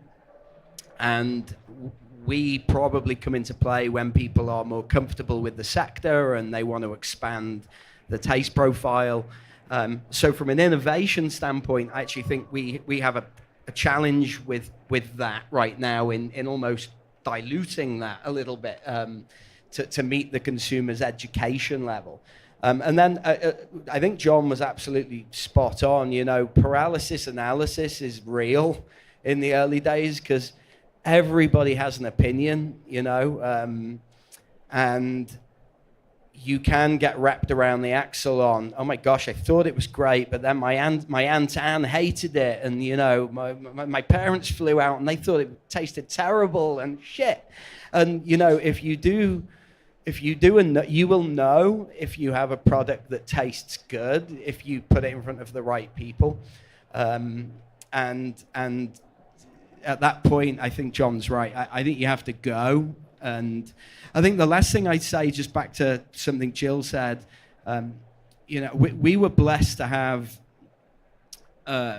really active investors and investors that I could go to and keep myself accountable to. So I'd say, look, I'm not a finance guy. We need a financial model that I know will give me the confidence to present that to people with financial backgrounds. And in doing that, you build swim lanes for funds and for budgets to include product innovation and optimization.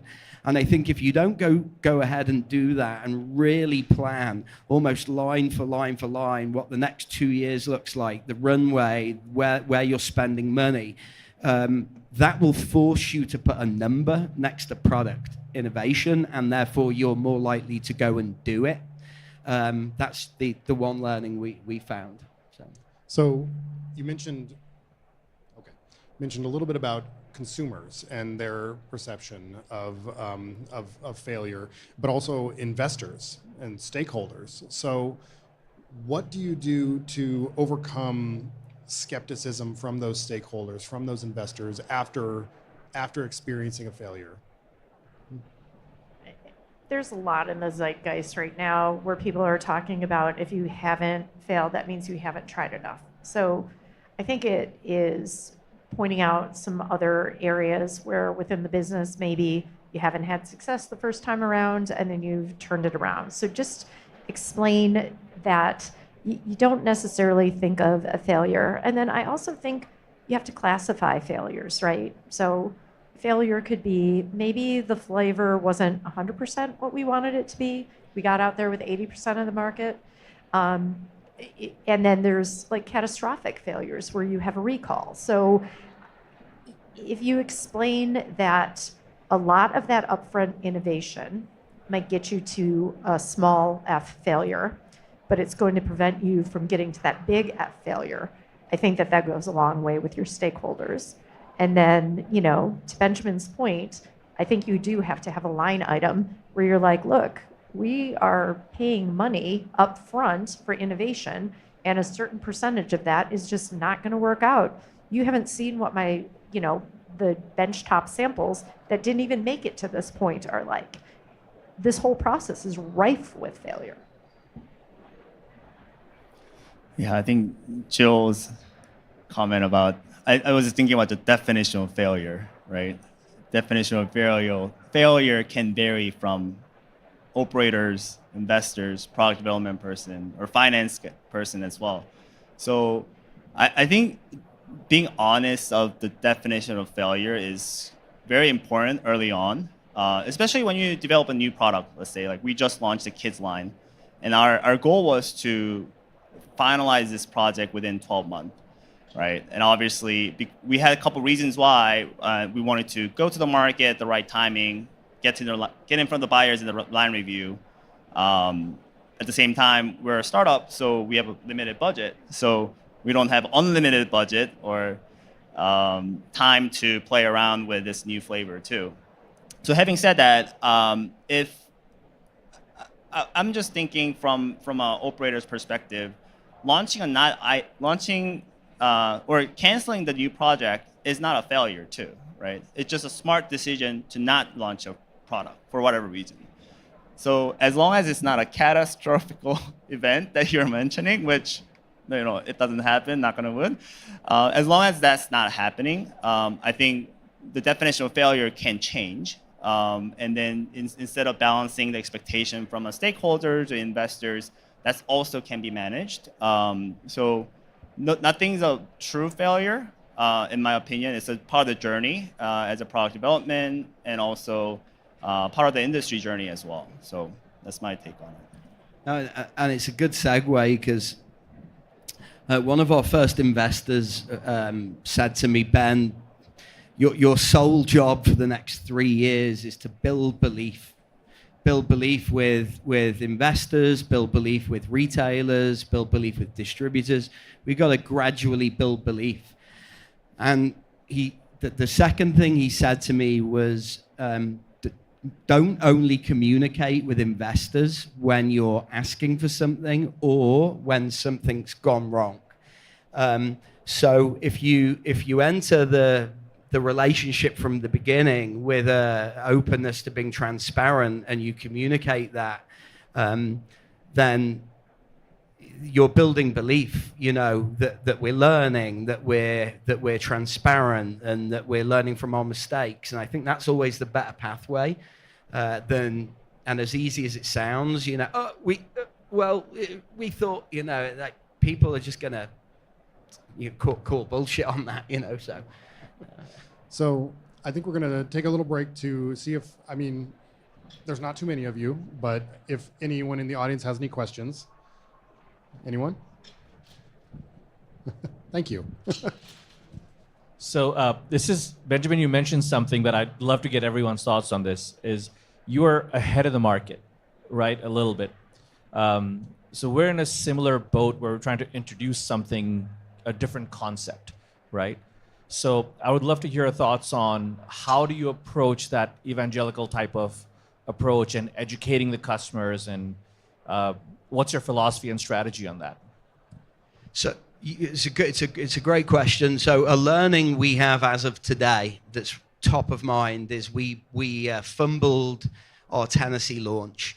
Because when you're in that moment of getting something on a shelf, everybody's so excited to get it on a shelf. Oh my God, the distributor's buying it? Like, shit, you ever take the photo of the product on the shelf with you forget that that's just 1/3 of the job, because it can sit on the shelf and it can sit and it can sit. So going in with a 360-degree marketing plan, and in our case, that's, calling local print as part of PR, finding 5 bars in the East Village to do food pairings with, finding 10 influencers, having POS ready to go, right? Digital files that retailers can print off, like right there and then. Really, really like elementary stuff. If you take a step back, what I'd say is, on that model, know what the expectation is of that market from a forecast standpoint. And then what we're telling investors is my sole job now with a new market, new product, new market, is to understand the cost per acquisition, like the true cost for that market to be successful. And if you can do that in 5 markets and resist the urge of FOMO, oh my God, they're in California, we need to be in California. Well, maybe you don't. Maybe you just need to be in your 5 markets. You learn the cost per acquisition, and then you go to the market and you say, we know it costs X to activate successfully. That's now pure scale capital, and you're mitigating the risk because you've got the data at hand. That's what we're finding. And we don't have the answers right now. We're still figuring that number out ourselves. It keeps going up by the day. Great. I saw you nodding, Jill. Do you have anything to add? Yeah, everything Ben said is spot on. I would say over and above that, become obsessive about the people that you have in your target market. And what are the drivers behind their purchase? What problem are you solving for them? And we're going to assume your product is delicious and they will repeat buy once, but it's that first piece, the understanding the problem that you're solving, and also understanding that you're not going to create something that everybody loves. John was telling us that there's a percentage of the population that doesn't like the texture that he provides this product in. So. Yeah, I think trial and error is probably the best answer, but I think smart and quick trial and error. Like I think tech industry calls like agile method, but I think it's very relevant to life or work, especially in the food industry too. Because I think even big CPGs, they don't just launch an item and then go to national right away. Like Kraft Heinz, they launch, let's say, new SKU, try at Kroger, one division, Midwest, and then get the response. And if there's a positive, then they really double down, finding the right customer target and double down. So I think we were actually looking into different sales channels or different marketing options as well early on. And then the last year was basically exploratory. And this year was kind of scaling, building a foundation to scale next year. So I think that was our mentality of the journey in the 5-year plan for our growth. And when you're on that journey and you're launching a product, don't be afraid to create scarcity. I think that was something that really worked for Popeyes when they launched their chicken sandwich. They were like, all right, we may not be able to serve all of the marketplace. And then there was a buzz around that sandwich it's still buzzing. And just very, very quickly as well, TBWA Chiat Day, one of the biggest creative agencies on the planet, and they base everything they do off of understanding a convention, a tension, and then disrupting it. So in our case, the convention is non-alcoholic, right? The tension is people want something to take the edge off the day. The disruption is, and if you can find that tension and you can understand the conventions in the market and you can find that tension, that's a really good way of breaking through, with that that advantage you have. Fantastic. Thank you for those great answers. Before we wrap up, I would like to go around and just get one key takeaway from each of you about how to move forward from failure. Would you like to start, Jill? Yeah, fail fast. Well, that was perfect. I think just don't give up. Once you give up, then that could be a failure too, right? So. My friend in England says, he calls me Cano. He says, Cano, remember, eagles may soar, but weasels don't get sucked into jet engines. Thank you for that. And thank you all for attending. Let's give a round of applause for our panelists. This was great. Thank you so much. And enjoy the rest of the show. Thank you.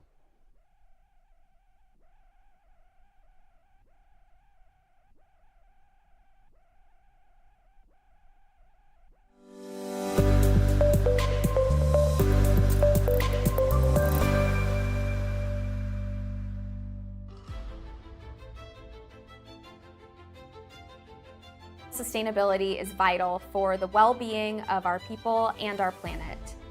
We're addressing many of the same challenges as our customers around carbon footprint, waste, and responsible sourcing. We're partnering with the Las Vegas Tree Initiative to literally green the show floor. These will be donated post-show to the city of Las Vegas, where they'll be replanted, and then in turn they'll help bring down temperatures and provide shade in those areas. We decided to completely eliminate our printed expo previews. Instead, we really ramped up our digital marketing efforts to significantly reduce our waste production. Our health and nutrition industry is making the world a better place, and the more that we can empower companies, the more we'll have healthy people. We partner with wonderful organizations, including the Naturally Proud Network, Vitamin Angels, Women in Nutraceuticals, and the Naturally Network. We also work with various trade associations and a lot of nonprofit charitable organizations. All of these groups and our relationships with them are to help support their mission and our mission, which is more health for more people.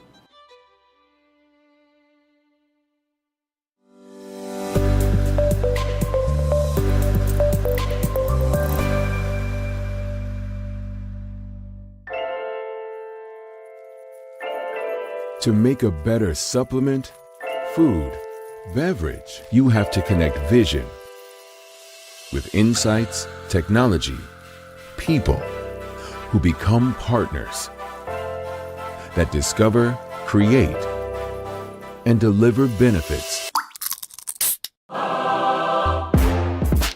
Connected to ingredients that work in application, in the body, in life. All while staying ahead of trends and pursuing a more sustainable future. All so you can open the door and reach for something better.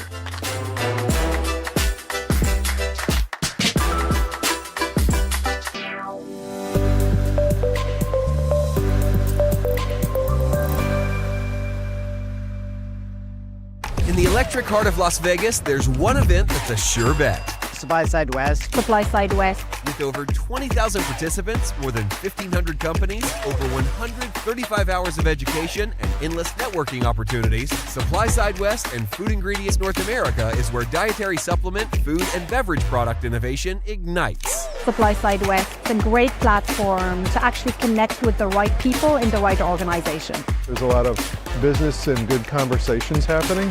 It's an opportunity to have a lot of influential people in the industry under one roof. Join us for unparalleled insights, invaluable connections, and endless opportunities, all guaranteed to elevate your success. Supply Side West, your industry this October in Vegas. Register now at supplysidewest.com.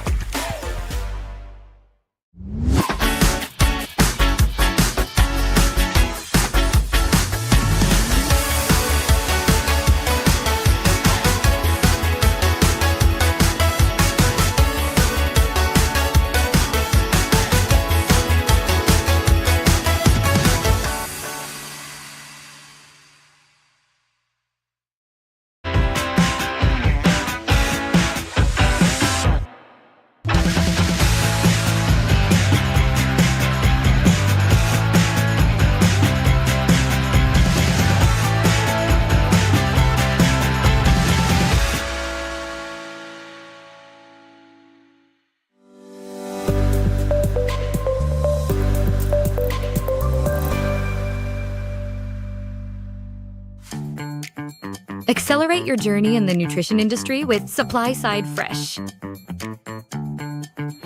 Gain knowledge, insights, and tips from industry experts. Network and connect with peers and professionals, both online and at supply-side events. Fast-track your onboarding and navigate industry challenges with supply-side fresh supplements and supply-side fresh food and beverage.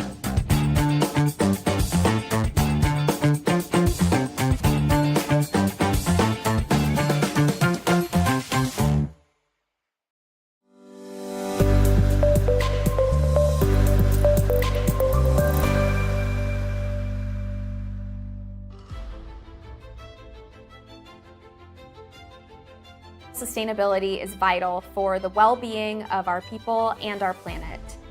We're addressing many of the same challenges as our customers around carbon footprint, waste, and responsible sourcing. We're partnering with the Las Vegas Tree Initiative to literally green the show floor. These will be donated post-show to the city of Las Vegas, where they'll be replanted, and then in turn they'll help bring down temperatures and provide shade in those areas. We decided to completely eliminate our printed expo previews. Instead, we really ramped up our digital marketing efforts to significantly reduce our waste production. Our health and nutrition industry is making the world a better place, and the more that we can empower companies, the more we'll have healthy people. We partner with wonderful organizations, including the Naturally Proud Network, Vitamin Angels, Women in Nutraceuticals, and the Naturally Network. We also work with various trade associations and a lot of nonprofit charitable organizations. All of these groups and our relationships with them are to help support their mission and our mission, which is more health for more people.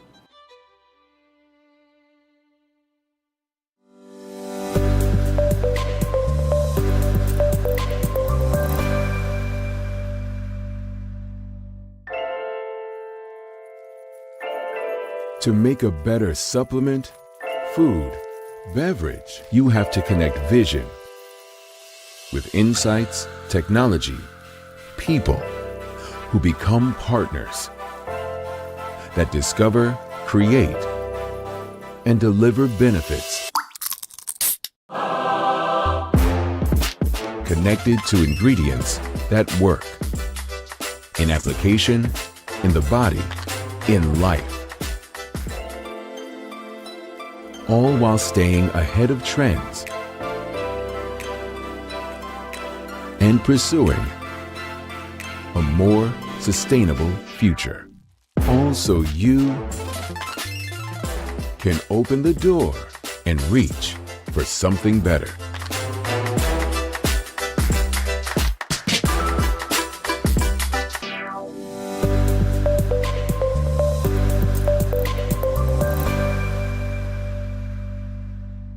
In the electric heart of Las Vegas, there's one event that's a sure bet. Supply Side West. Supply Side West. With over 20,000 participants, more than 1,500 companies, over 135 hours of education, and endless networking opportunities, Supply Side West and Food Ingredients North America is where dietary supplement, food, and beverage product innovation ignites. Supply Side West. It's a great platform to actually connect with the right people in the right organization. There's a lot of business and good conversations happening. It's an opportunity to have a lot of influential people in the industry under one roof. Join us for unparalleled insights, invaluable connections, and endless opportunities, all guaranteed to elevate your success. Supply Side West, your industry this October in Vegas. Register now at supplysidewest.com.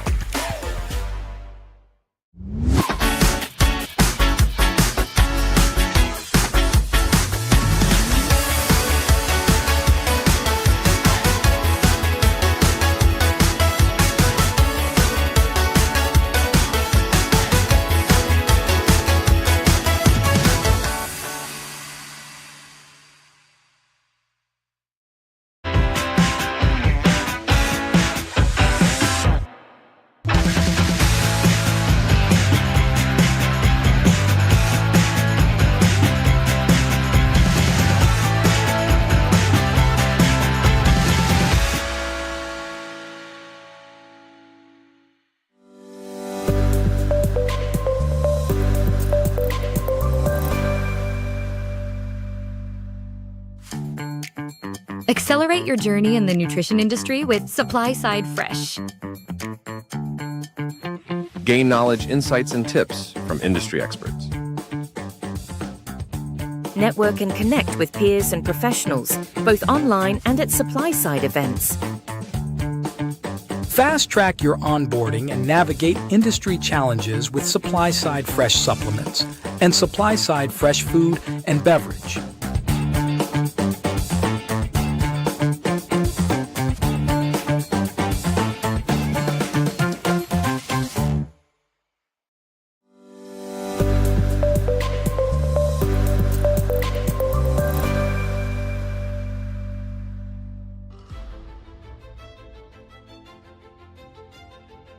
Sustainability is vital for the well-being of our people and our planet. We're addressing many of the same challenges as our customers around carbon footprint, waste, and responsible sourcing. We're partnering with the Las Vegas Tree Initiative to literally green the show floor. These will be donated post-show to the city of Las Vegas, where they'll be replanted, and then in turn they'll help bring down temperatures and provide shade in those areas. We decided to completely eliminate our printed expo previews. Instead, we really ramped up our digital marketing efforts to significantly reduce our waste production. Our health and nutrition industry is making the world a better place, and the more that we can empower companies, the more we'll have healthy people. We partner with wonderful organizations, including the Naturally Proud Network, Vitamin Angels, Women in Nutraceuticals, and the Naturally Network. We also work with various trade associations and a lot of nonprofit charitable organizations. All of these groups and our relationships with them are to help support their mission and our mission, which is more health for more people.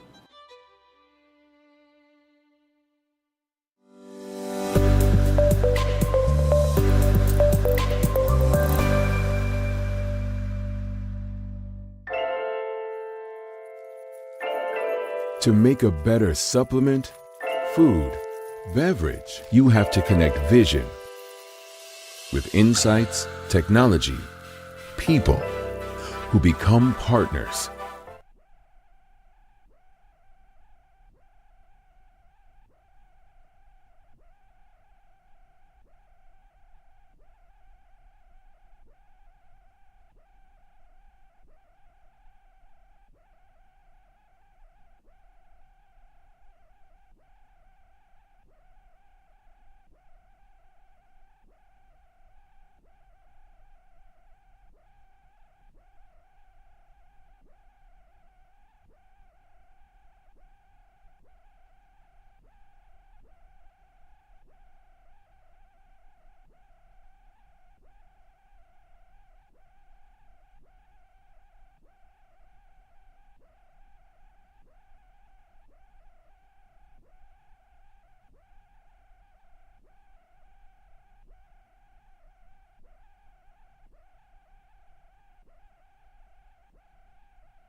Day of the election. Yeah. So as long as it's postmarked the 5th of November, they will count it. Take the time. Yeah. So yeah, we won't get a result on Tuesday. Oh god. I know it's the anxiety. Okay. That's the bit I'm most worried about, to be honest. We don't know we can do it this I voted last Wednesday. I think a lot of people, yeah. My husband went last week to like on Thursday or Friday, and we live in a relatively small town, and when there was like 100 people in line. Really? Yeah. Wow. It's true. I mean, we're gonna have historic voter turnout. Okay, say.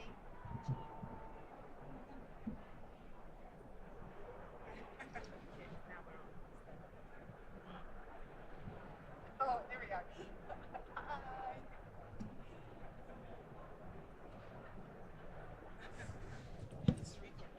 What's that? It's 3:30. You'll have to text me that.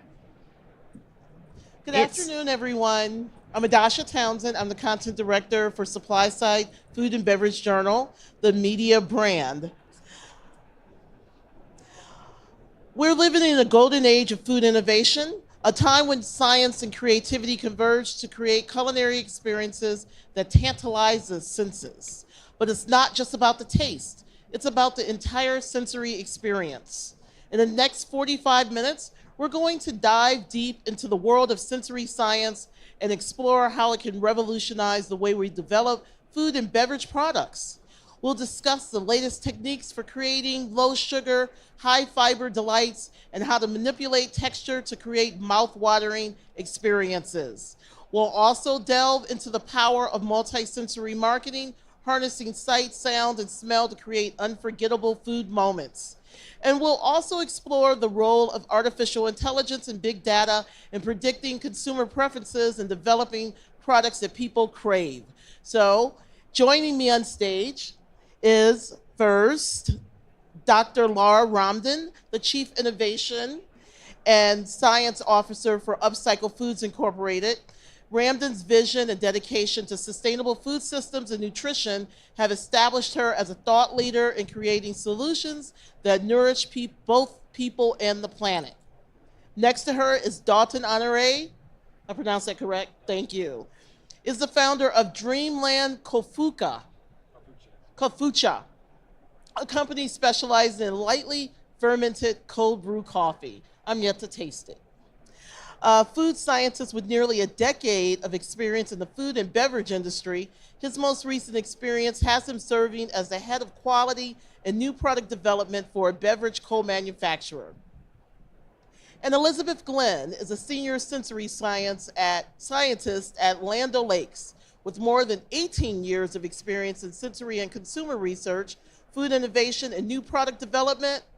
Glenn has broad knowledge of sensory science as a discipline, as well as extensive experience turning knowledge into products that delight. Let's give them a warm welcome. Thank you. Thank you.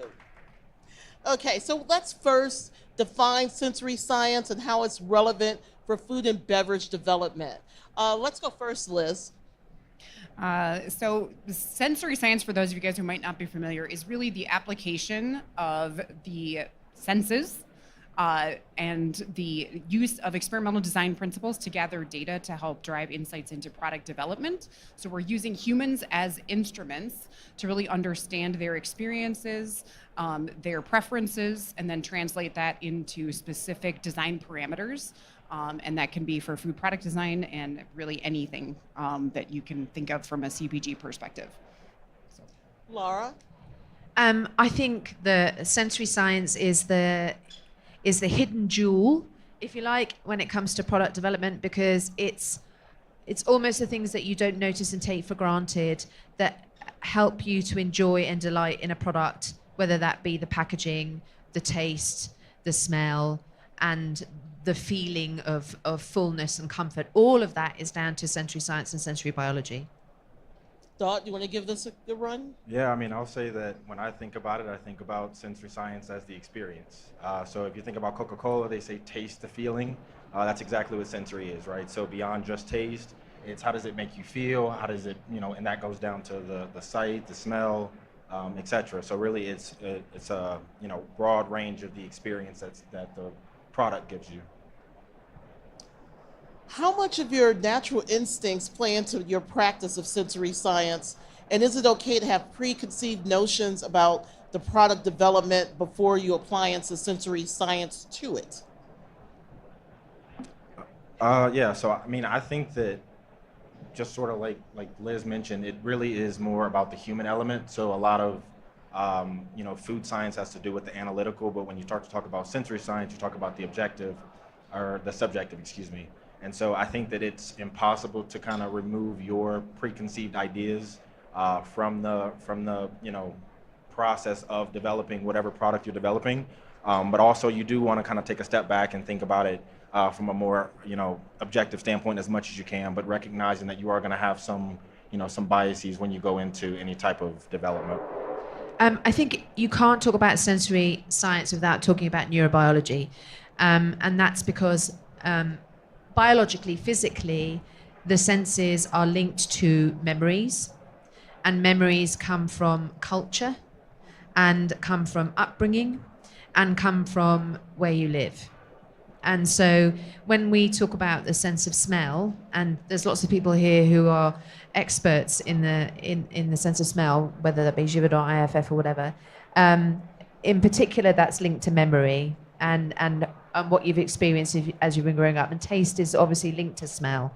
So as a human being, it's almost impossible to disassociate from bias. But that's why in sensory testing, when you're doing sensory testing, and I'm sure Liz will talk a bit about this, we try very hard to use screening methodologies whereby people are essentially trained to be expert panels. So the bias is almost trained away so that when you're assessing a food or a beverage, you're assessing it purely on those sensory characteristics without that additional bias. Okay, Liz. Yeah, and so there's a couple of different ways that we can think about this. So there's the subjective piece that Dalton was just talking about, where we're really trying to capture people's innate responses to whatever it is we're trying to analyze. And in that way, we're trying to come at it from the perspective of being very open-minded and hearing truly what people are responding to and how they're approaching the experience of the product itself and all that sort of thing. And we're using behind the scenes the balanced presentation methodologies, the focus groups that have been carefully selected to screen for the people that we really want to hear for, like our target market and things like that, so that we're not being blindsided by our selection bias from a sampling perspective. So we're controlling all of those things behind the scenes so that we can really listen deeply and unbiasedly when we're talking with consumers themselves.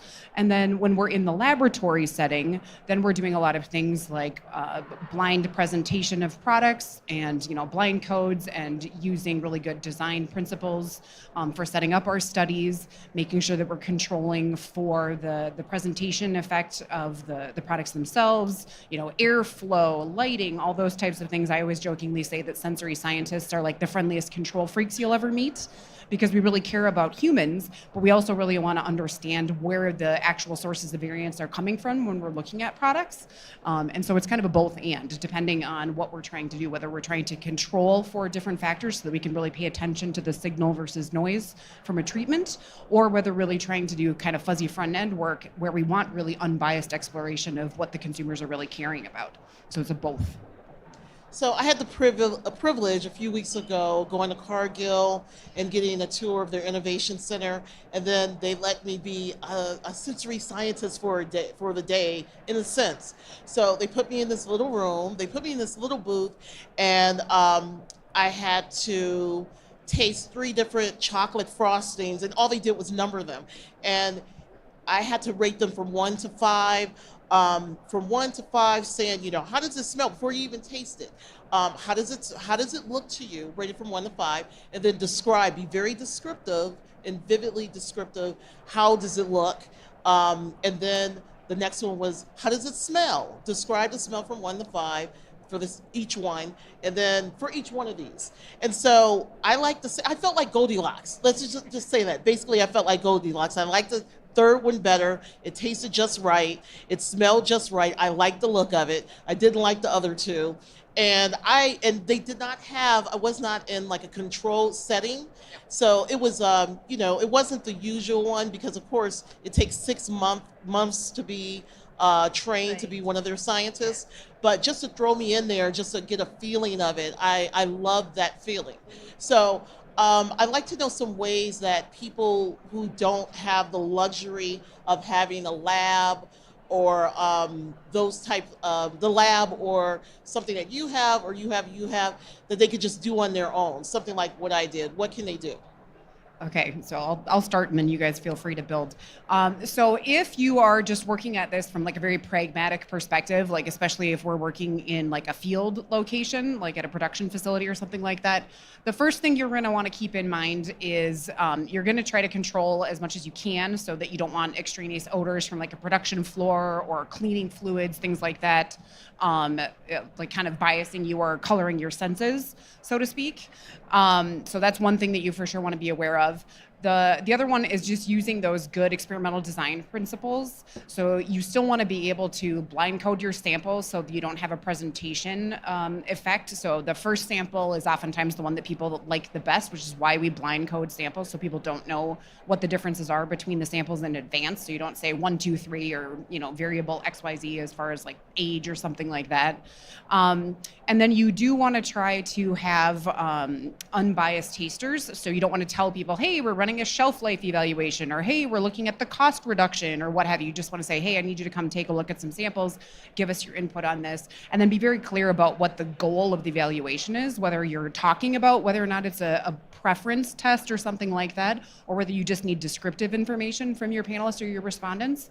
You just want to be very clear about what it is you're trying to learn from them, and very clear about what the instructions are to your panelists. And in your case, you were talking about whether or not you like something, and you were mixing that in with the ratings of intensities, which is actually something we like to separate out. We don't ask both in the same time because your hedonic senses are very different from your evaluative senses, your analytical sense. And so as human beings, we typically like to say whether or not we like something or we dislike something, but it's a little bit harder for us to actually quantify our experiences. And that's where what Adasha was talking about, where it does take quite a bit of time to get people to the point where they can be calibrated and really provide reliable data. And so in the case of having an informal sensory panel, you just have to be very clear. So you might be able to provide references and say, okay, so what we're looking at, and let's just pretend we're looking at peanut butters or something like that. You might give them some references for roasted and give them evaluation and say, hey, this is unroasted, this is, lightly roasted, and this is heavily roasted or something like that. So you'd give them references so you can give them some idea of where to scale things. So that might be something if you're actually trying to figure out like how to evaluate something in more of an analytical fashion. Or if you're just like, hey guys, what do you think? We're working on some innovation stuff and here's some flavors for, next spring or something like that. That might be a very different conversation. So you want to make sure you're setting up the parameters to make sure that you're being able to answer the questions that you're really trying to answer in the evaluation. Yeah, and I agree with everything she said. So I sort of look at it in 3 tiers. So the first tier is really going to be that preferential sort of tier. So do you like it? Do you dislike it? And so I, personally, what I did with my company, I have a food and beverage sort of community in the city that I come from. And so we just sent out samples to everybody that, we sent an email out and say, hey, we're trying to develop this product. Are y'all willing to, give us some feedback? Sent the product out and got just like, dislike. And then from there, we sort of went into, okay, give us some of the more descriptive sort of metrics. So what do you like? What don't you like? Why don't you like it? What flavor profiles are you picking up on? What scents are you picking up on? And so, when you kind of start at the bottom, when you're just kind of go preferential and you're developing a product, it's really, is this something that tastes good? Is it something that smells good, et cetera? But then when you start to go more into the descriptive, you're really looking to say, okay, this is what, the product is supposed to taste like, what the experience is supposed to be every single time that I make the product. And so once you get to a place to where you sort of have these sort of descriptive notes, then I start to move into, and this is typically further down the line, I'll start to move more into like, okay, let's sort of optimize the formulation. So we know that these are the descriptors that we're looking for. We know these are the flavor notes. These are the scents that we're looking for. And so now let's start to look at, okay, how can we optimize costs by saying, if we switch this ingredient out, are we still hitting those flavor notes that 1 were liked and were preferred, but then 2 were, what was expected from that panel. And so you kind of go from a, very broad sense. And again, like I have that technical background, but I'm also someone that is a brand builder. And so for me, it was super important to be super scrappy. And there were some of those more, detailed evaluations that I could do, but I kind of threw those out the window because at the end of the day, we're all humans, we're eating food, we're drinking products. And so do you like the product? Don't you like it? What do you like about it? What don't you like about it? And then how can I optimize what's still fitting within those parameters that that we set? I used to work for big corporations and also a startup, and now work for a not-for-profit, Food X Climate. And I would say don't underestimate the power of a good qualitative research. I think that we tend to lean towards the quantitative and think that we have to do those quantitative tests, and I think they have their place. But I have found real insight from a good qualitative. And what I mean by that is that it's a smaller sample size, and so it might be 8 to 10 people. And it's with and we used to call them, when I was working in beauty, we used to call them girlfriends workshops, but and you used to invite your girls around and talk about skincare. But the qualitative done right with a smaller group of people with a clear objective can give you depth of insight, right? And depth on sensory, depth of language that you might want to use in order to build your brand and describe your product. Depth of storytelling as well. That's where that's where I pulled out some of the most meaningful things that I've ever worked on when it comes to beverages or supplements or snacks. Actually, is the real richness in qualitative, and especially if you're a scrappy startup, it's much easier to get 8 or 10 people, friends of friends, and share with them a product in that concept and say it's something, a work in progress, and almost crowdsource that data in that kind of setting than trying to control for all the parameters and do a sort of mini QDA when you don't have the tools. So let's take one of those aspects that you just talked about. You said snacks, you said beverages. If you could only have one, if you could only, you're at a time crunch, you can only pick one aspect of sensory science. Time crunch, money crunch, which one would you pick? How could you do that? Well, I mean, sensory science sensory is all linked to one another because you taste with your eyes, right? I know people don't think about the visual. Perhaps we talk about taste being king all the time, right? Taste is king, but actually the tasting starts with your eyes, and that actually activates your brain, your memory, to imagine what that food tastes like. So you wouldn't be able to separate one thing, but if I had to do one test, it would certainly be qualitative. I would literally get 5 people in my living room, and I've had no money, 5 people in my living room, actually measure out the snack, so at least that's controlled, and get them to talk about it for an hour. That's what I would do. Dalton? Exactly the same. I mean, I think that she hit it right on the money. Yeah, it really, you can try to go in the weeds as much as you want, but at the end of the day, there's nothing more, I guess, valuable than actually getting the product out in the market and saying, hey, do you like it? Don't you like it? And let's sit around and talk about it. I do think there's also an opportunity to include the competition, by the way, in that setting, right? Let's not forget benchmarks. And I'm sure we talk about benchmarking all the time. If you work in big companies, you're constantly benchmarking. Just because you're a small company doesn't mean to say you can't, in that qualitative setting, include benchmarks. Yeah, that's actually what I was just going to add. So I wouldn't pick a particular methodology, but it's always about the question you're trying to answer or what it is that you're trying to understand. And so if you're at the very early stages of working on a new product or something like that, or you're a startup or something, trying to understand who it is that is your lead users, or the people who you think are the people that you're trying to tap into with your product, and doing like what Laura said, having some conversations with them. If you're meeting them at a farmer's market, or if you're meeting them, at Whole Foods or something like that, figuring out where exactly you might find some folks that you could actually get to react to your product. And then understanding that, and then, oftentimes when the quantitative stuff is really useful, it's when you've already got a big product line that's been on the market for a really long time and you're doing very minute differences that you're trying to detect. But when you're at the early stages, you can really have a lot of insights generated by just having some conversations with the people who are going to be the ones that are going to be using your products. So I think from a sensory perspective, you can get into the weeds with the methodology and the details and the hardcore, like neuroscience and AI and the use of context and virtual reality and all sorts of things that we can do with fancy tools. But I think that there's nothing that will really ever get away from the fact that human beings are human beings, and we are the most sensitive instruments that are available to us. And that's actually why I love sensory science so much, is because it's always going to be linked intrinsically to humans and our experiences and how we make sense of what those are, right? So the one thing I'll add, though, is you never want to lead the conversation. You never want to, or guide anybody in a particular direction. So you want to make sure that whatever bias you may have or whatever thoughts you may have about the product, you kind of leave that in your own brain and let them develop their own opinions about the product.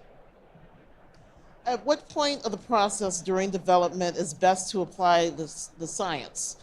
Beginning, middle, of end, or Always. Always which one? Always, from the beginning, middle, and an end. I mean, all throughout the process? All throughout. I mean, Okay. if the truly successful product development is constantly iterating.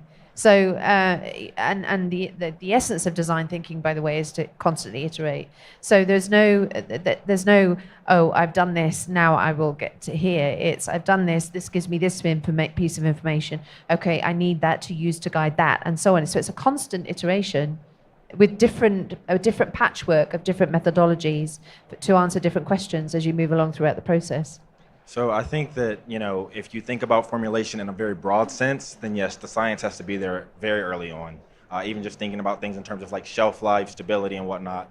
But when we speak specifically about sensory, I don't 100% agree that the science has to be there right up front. Like we've sort of been echoing this whole time, it really is about the human experience, and a lot of times that is not something that you can, quantify that easily. That being said, as you start to build the product out and as you start to get a little more control, then yeah, you want to get the science in there because you want to start to evaluate some of the more minute and I guess harder to pin down principles that you can't really pin down at those, more base levels. Except experience is biology.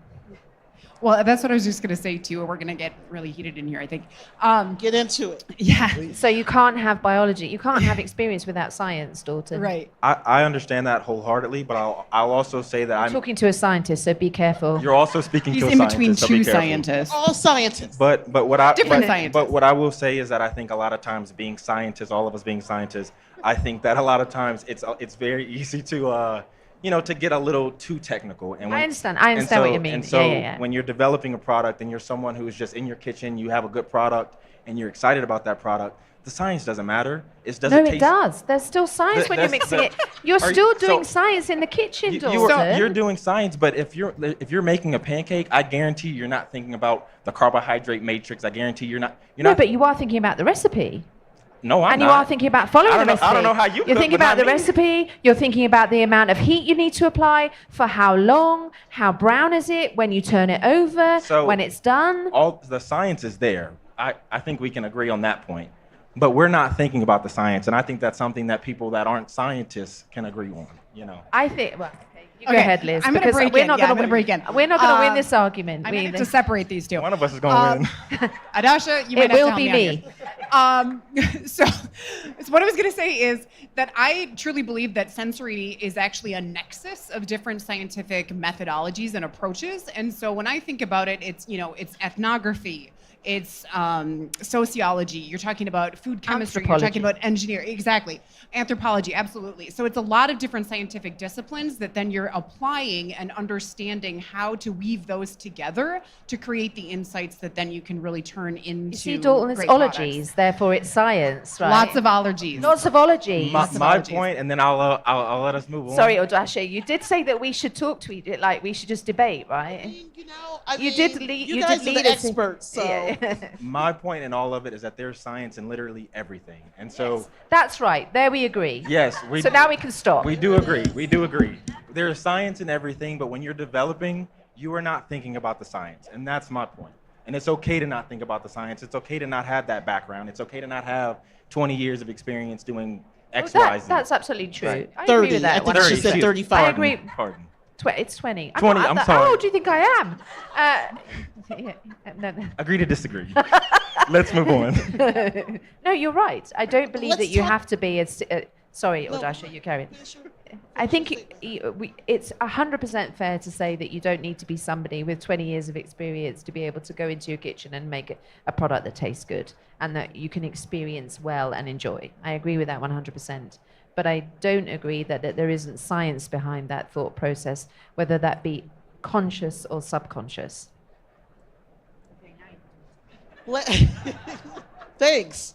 So let's talk about technology and how much technology plays. We've already talked about the human touch when it comes to this, but now AI is taking over and all sorts of technology. So how much does that play in now, and how much does that really help the process move along, as well as speed up the process? Because I know it takes a lot longer.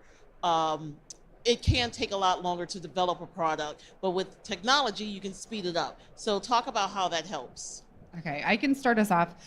So there's a whole lot of different places that we could go with this. So first of all, there's a lot of difference in the amount of access that different people will have to being able to leverage different types of technologies. If you're a startup or somebody who's just trying to start to create a business, your resources are obviously going to be a lot more limited. You're trying to figure out how to get funding and all sorts of things.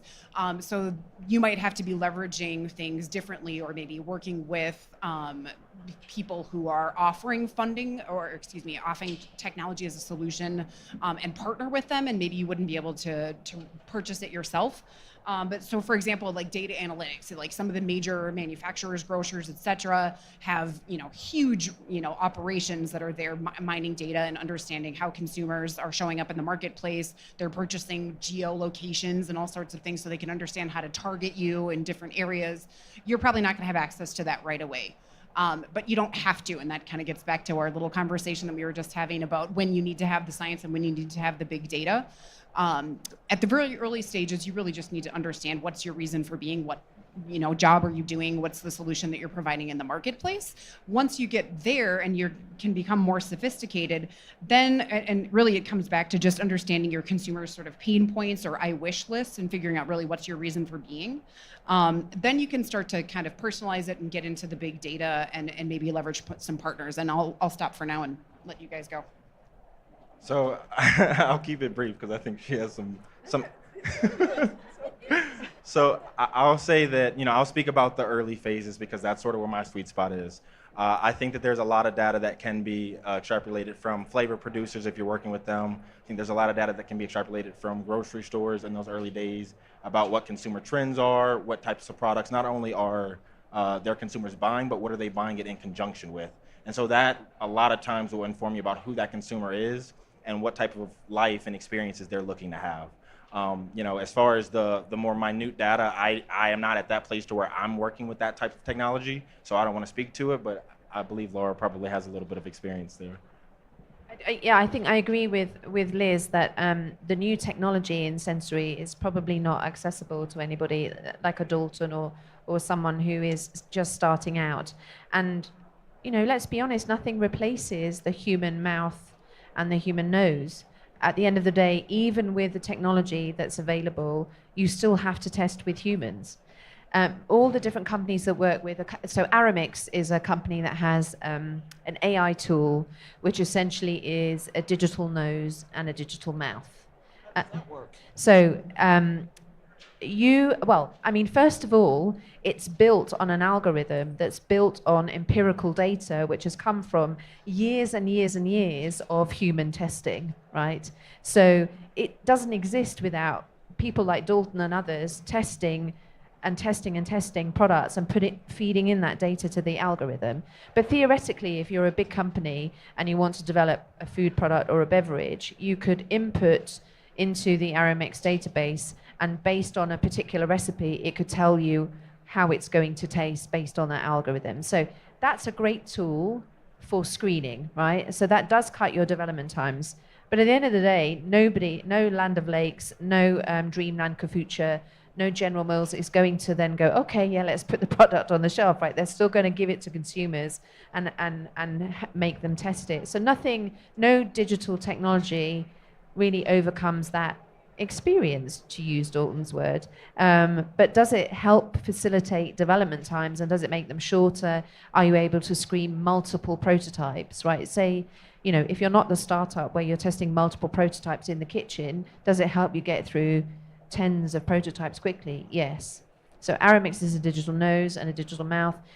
There is also, when I worked in beverages, I worked with the University of Nottingham, who are doing context testing using virtual reality.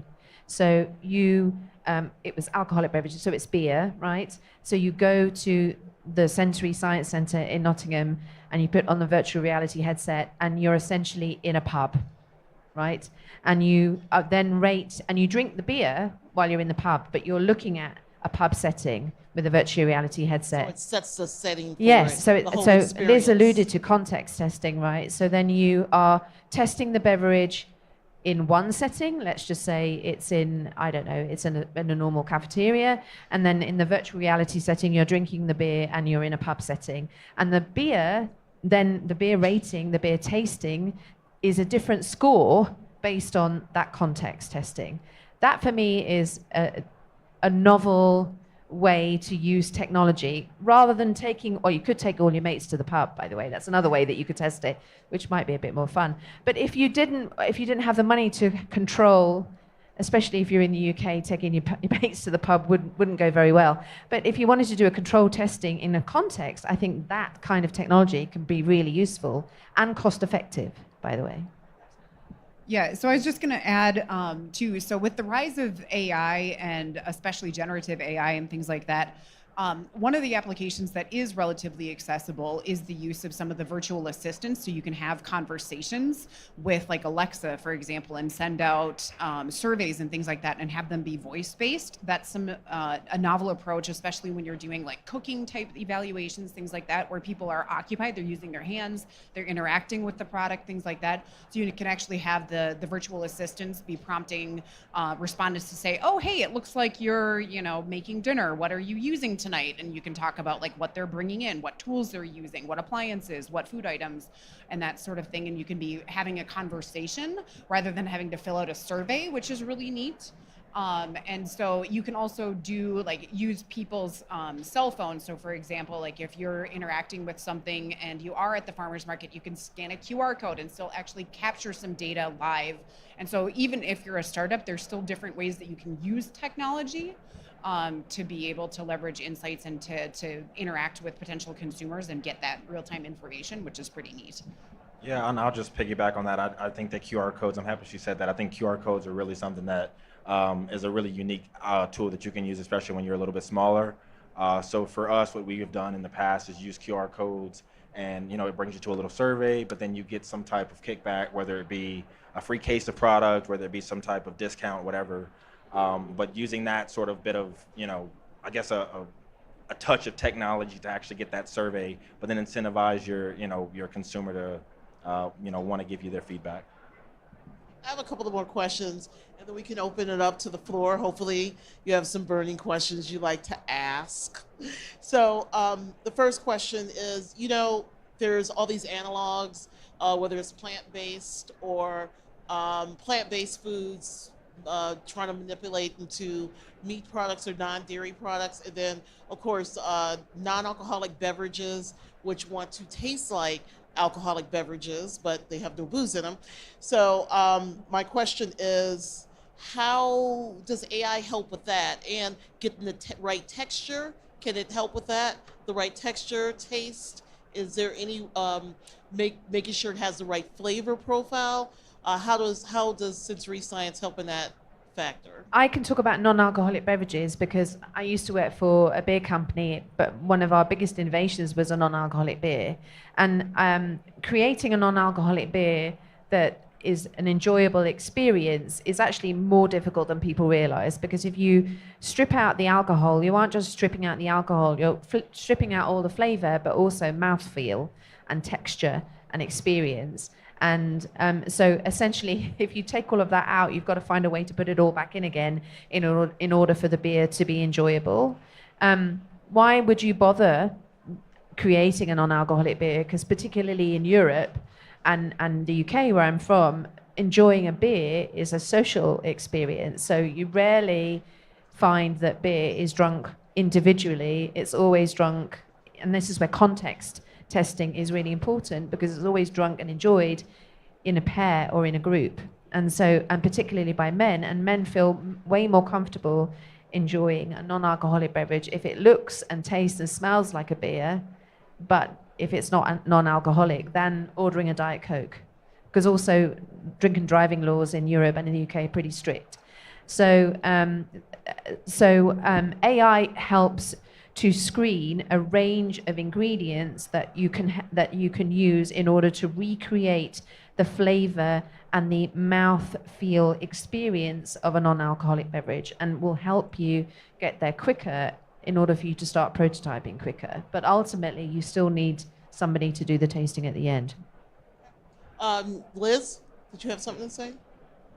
No, I think what Laura just said is exactly right, that you can use technology to a point to help you kind of find the foundations for how you might build the product. But having that sensory experience with the actual humans is the proof in the pudding, so to speak. There was another thought I had, and then I got distracted. Well, I was going to say there is also technology in the flavor itself, right? Because what you don't want to do is to create a non-alcoholic beverage that is just basically full of chemicals, right? That's really not an enjoyable experience either. So it's about rebuilding that beverage experience using natural ingredients that may be hop derived or other plant derived ingredients that can create that feeling and that taste. So that's a technology in itself. And that's what I was going to say, is there's also a target market for not trying to replicate the alcoholic version or the dairy version or the what have you, but create a totally different product. So you guys have probably heard of Liquid Death, which is essentially like the heavy metal version of a non-alcoholic beverage, because people wanted to stay sober on tours and rock concerts and things like that, but still feel macho and like a hard rocker. And Liquid Death, I mean, I thought for a long time, I was like, why is there this hard alcohol at Target now all of a sudden, right? Because they've done such a good job of brand positioning. But it's basically just really tasty sparkling water. And so they created a totally different market for that, understanding that that was that's the consumer insight. They needed something that was non-alcoholic. They didn't want alcohol. They didn't want the experience of alcohol, but they wanted the social experience, the context Still of being in an able to feel alcoholic in. setting. Exactly. So alcohol or AI might not be able to help do that. I think that's still where it's understanding what's the culture. That's clever branding for sure. Dalton, when you were developing your product, I'm sure you took that in consideration as well. The mouthfeel, because you have these two, kombucha and coffee, you wanted to make sure it had the elements of both. So was there sensory science involved? I think for me, it was really about the overall sensation that we were trying to replace. And so, just a little bit of background. Kombucha essentially gives you the alertness and focus of coffee, but without any of those negative drawbacks. And so for me, I kind of had to look into, why are people consuming coffee? And what are they looking to get out of coffee? And it's not always the taste, right? Like most times, in most cases, I have found it really is just that feeling. And so for me, I wanted to position our product in a way that gave you that feeling, but without any of those drawbacks, and then recognize and really the use occasion and the point in the day, which for me, I look at that as a midday sort of beverage. And it's like, okay, what types of beverages do people typically consume at midday, whether it be a sparkling water, some type of soda. And so for me, it's like, okay, let's give us the feeling of coffee first, but then let's give you that experience that you're used to having at midday, 1 o'clock, 2 o'clock. So that gives you the carbonation that the product has, that gives you the slight sweetness, the little bit of flavoring. So for me, it really was looking at, number one, what is the sensation that I'm trying to provide, but then at what point in the day are we trying to exist in, and what are consumers looking for, and using that to sort of drive the sensory components. Okay, we're going to wrap this up. Like I said, I'm going to open it to questions before we wrap this. Before I do that, I just wanted to get a couple of takeaways from you all. So starting with Dalton, some takeaways, just one takeaway for the audience about sensory science. So sensory science, even though it has science in the word, you don't have to be a scientist. And I really want to harp on that, because I think a lot of times brands will kind of get caught up in feeling as though they don't have the resources to sort of evaluate their product. You don't have to be a scientist. You don't have to have any fancy machines. A human and a piece of paper is a lot of times all you need. Dr. Laura? I think sensory science will be the hill that I will die on, probably. I think as we look to the future of food, and we look to securing food supply, we're going to be looking at different ways to look at food versus how we have grown up. So that means that we will need to look at incorporation of upcycled ingredients. We will need to look at alternative ways to grow food.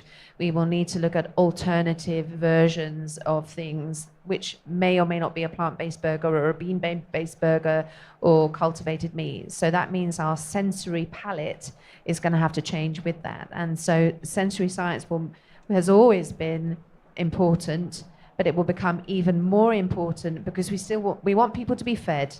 We want them to be nourished. We want them to have good food, but we also want them to have joy.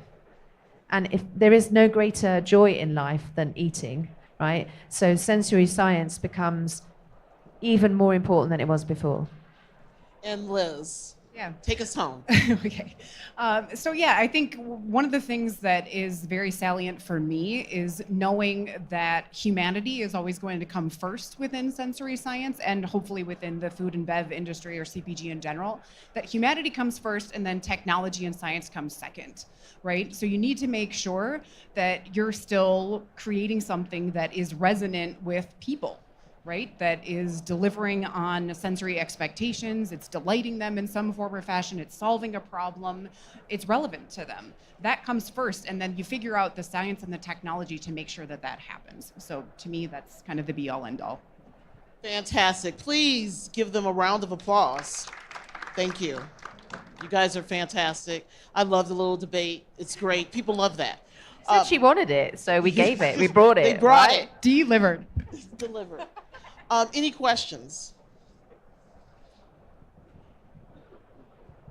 Yep, definitely great discussion. So my question was around... Can you stand up and give your name and name of your company, please? Shantanu Yusuf. I work in ACH Foods. And we're trying to innovate in the Better For You pancake mix. And one of the challenges we've had recently was what benchmark do we choose, right?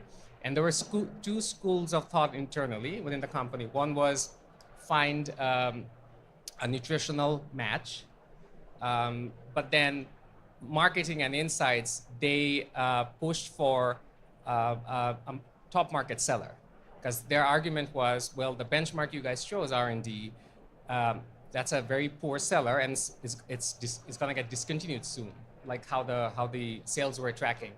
So in those type of situations, what's your recommendation for how do you choose the benchmark? And what would be your action standard for pass or fail?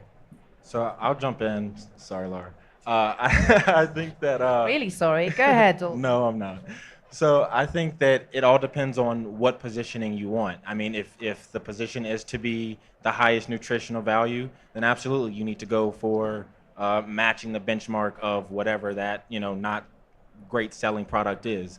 But if the product is to be the best tasting, but maybe not the most nutritious, that's the benchmark. In my opinion, I think that it should be a bit of a combination of both, because obviously the product, needs to taste good for the consumer to come back. But there are many consumers who don't care that much about the taste, and really they just want 50 grams of protein a day, or for breakfast. And if that's the case, then that's sort of the benchmark that you need to shoot for. The correct answer. I'm only joking. He's right. The correct answer is both. Because if you want to disrupt the pancake market, then you're going to have to take on the market leader. But you also want to be better for you, which means it has to be nutritious. So your testing has to do basic. You look at me like I agreed with you. I agreed with you. I said you were correct. You have to design your testing around both benchmarks, actually, which I know makes it more complicated and probably a bit more expensive. But if you're going to be as disruptive as it sounds like you want to be, then that's probably the best way to answer all the questions that you're trying to answer.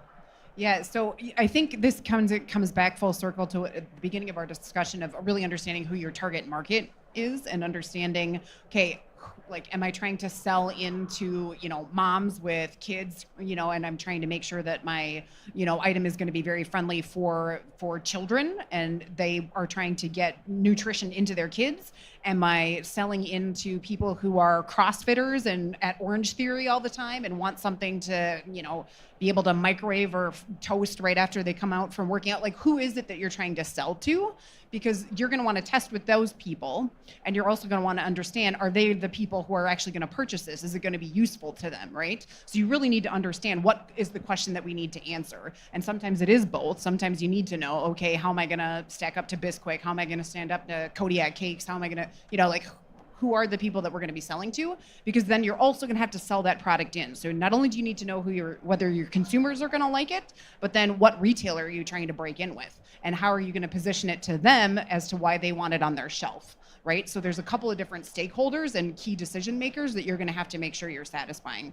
And sometimes it's internal too, like who are your salespeople? Are they going to get excited about selling it in based on what information? So all those types of questions and gatekeepers are the things that you need to think about. Also, who's tasting it, right? Because the parents are buying it, but presumably the children are tasting it.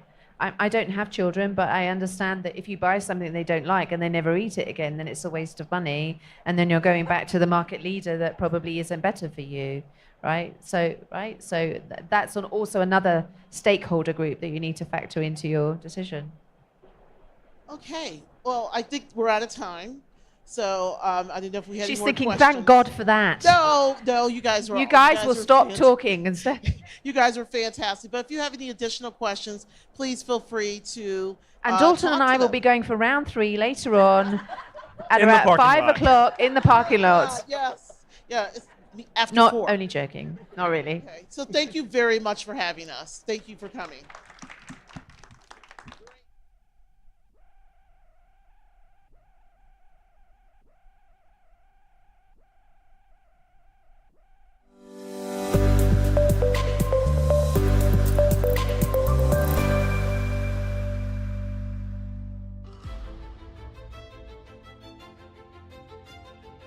Sustainability is vital for the well-being of our people and our planet.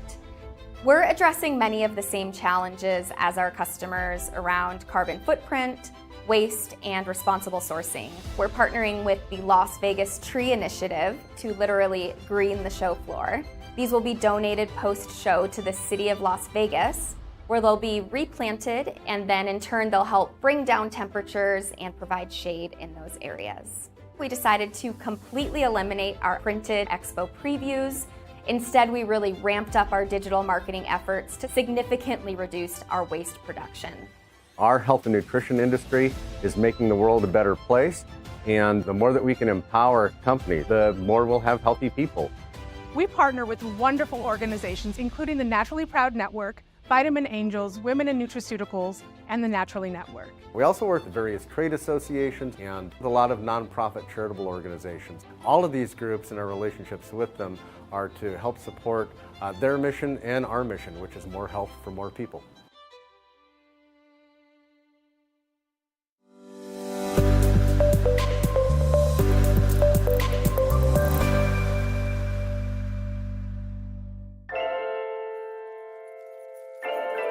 To make a better supplement, food, beverage, you have to connect vision with insights, technology, people who become partners that discover, create, and deliver benefits. Connected to ingredients that work in application, in the body, in life. All while staying ahead of trends and pursuing a more sustainable future. All so you can open the door and reach for something better.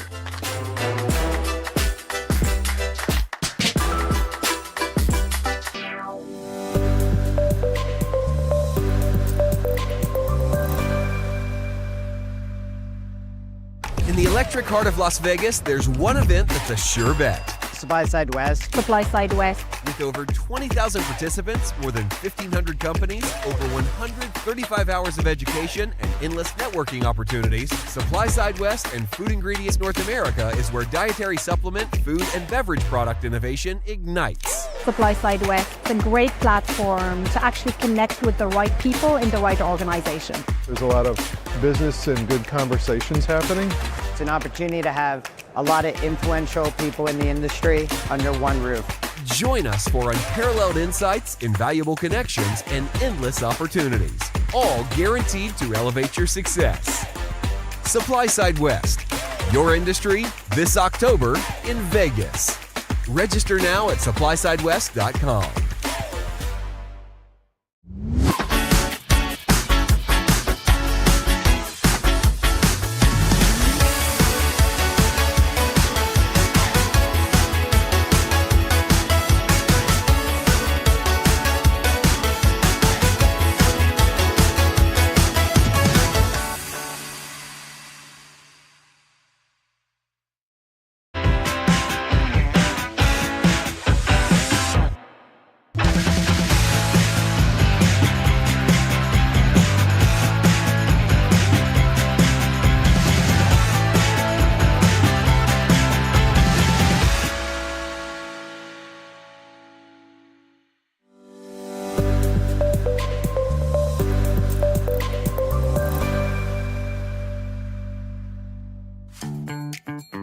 Accelerate your journey in the nutrition industry with Supply Side Fresh.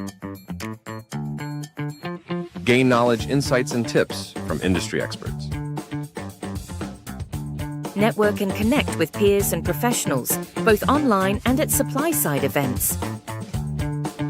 Fast-track your onboarding and navigate industry challenges with supply-side fresh supplements and supply-side fresh food and beverage.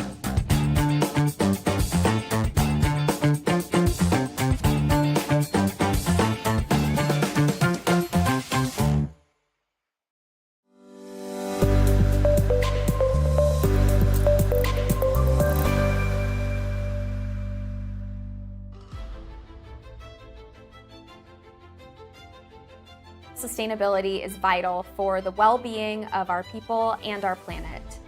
We're addressing many of the same challenges as our customers around carbon footprint, waste, and responsible sourcing. We're partnering with the Las Vegas Tree Initiative to literally green the show floor.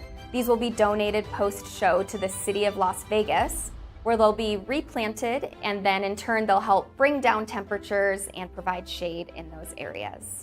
We decided to completely eliminate our printed expo previews. Instead, we really ramped up our digital marketing efforts to significantly reduce our waste production. Our health and nutrition industry is making the world a better place, and the more that we can empower companies, the more we'll have healthy people. We partner with wonderful organizations, including the Naturally Proud Network, Vitamin Angels, Women in Nutraceuticals, and the Naturally Network. We also work with various trade associations and a lot of nonprofit charitable organizations. All of these groups and our relationships with them are to help support their mission and our mission, which is more health for more people.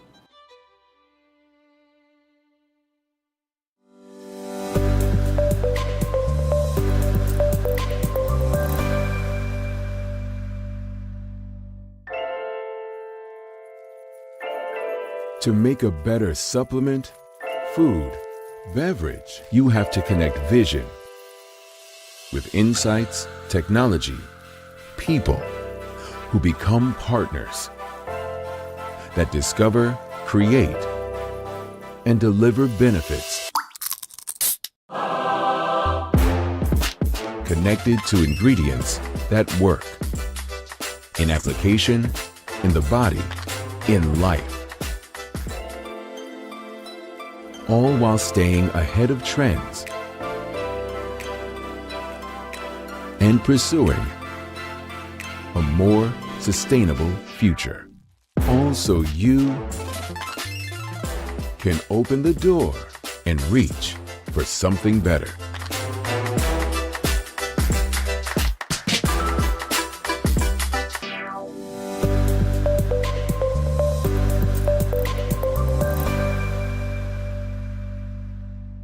In the electric heart of Las Vegas, there's one event that's a sure bet. Supply Side West. Supply Side West. With over 20,000 participants, more than 1,500 companies, over 135 hours of education, and endless networking opportunities, Supply Side West and Food Ingredients North America is where dietary supplement, food, and beverage product innovation ignites. Supply Side West. It's a great platform to actually connect with the right people in the right organization. There's a lot of business and good conversations happening. It's an opportunity to have a lot of influential people in the industry under one roof. Join us for unparalleled insights, invaluable connections, and endless opportunities, all guaranteed to elevate your success. Supply Side West, your industry this October in Vegas. Register now at supplysidewest.com.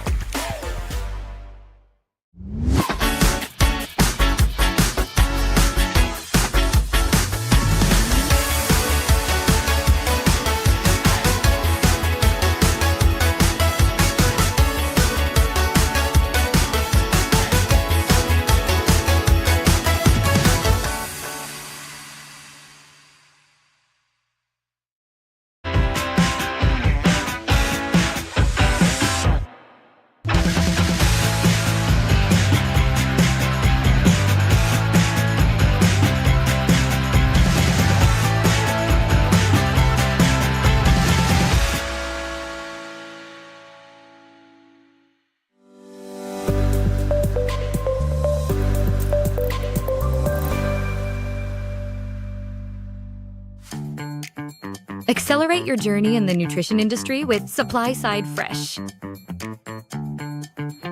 Gain knowledge, insights, and tips from industry experts. Network and connect with peers and professionals, both online and at supply-side events. Fast-track your onboarding and navigate industry challenges with supply-side fresh supplements and supply-side fresh food and beverage.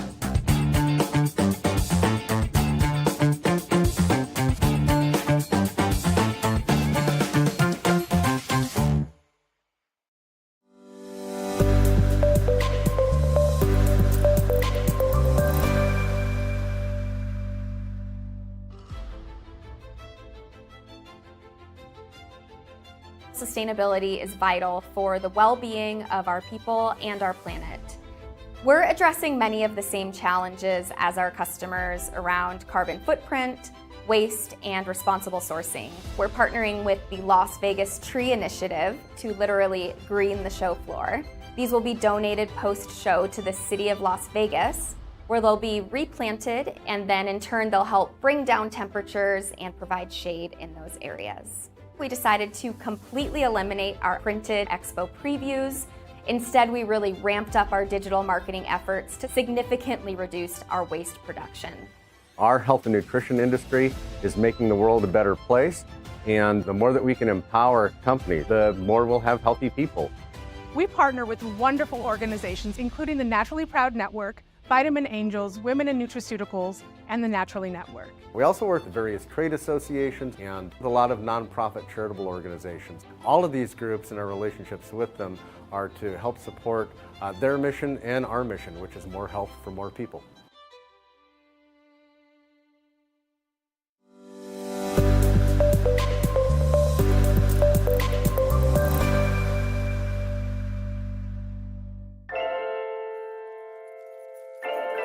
To make a better supplement, food, beverage, you have to connect vision with insights, technology, people who become partners that discover, create, and deliver benefits. Connected to ingredients that work in application, in the body, in life. All while staying ahead of trends and pursuing a more sustainable future. All so you can open the door and reach for something better.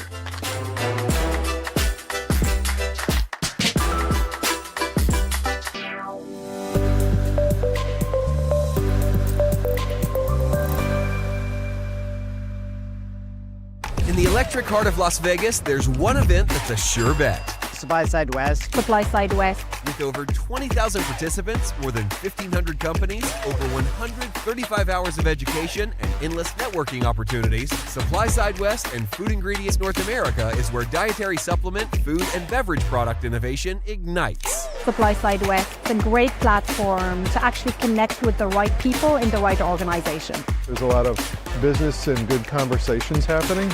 It's an opportunity to have a lot of influential people in the industry.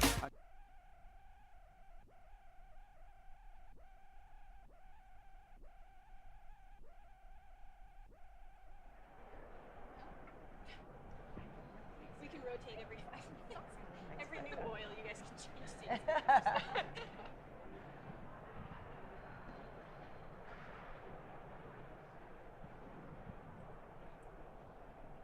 This last minute takes 4:29. It will take you for like 5 minutes. They should just be on. Mine has some lipstick on it. I think this is Laura's. Hello, everyone. Thank you all for being here in this last 30 minutes of Supply Side West. How was everyone's day? Good? Everyone's here because they need to sit down. Yeah? That's we get it.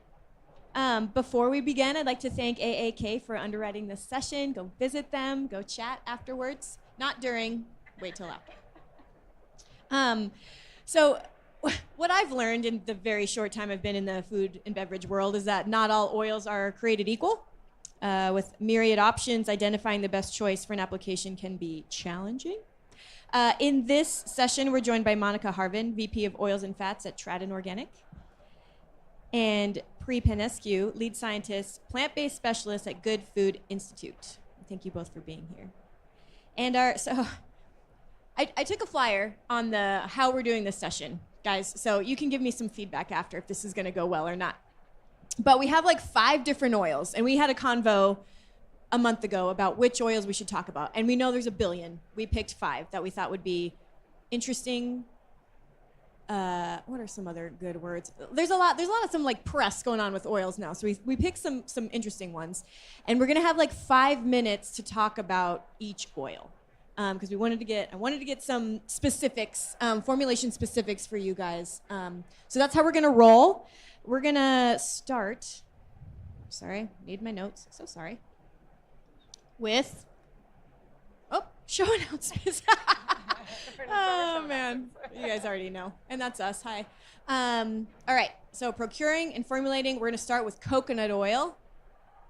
Let's start with procurement.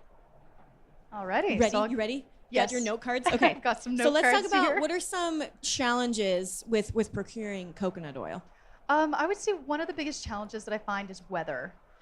Just overall, the weather truly affects, coconut oil is coming from these tropical regions. The main producers, there's going to be, Philippines, Indonesia. So the weather really impacts the production of the coconut.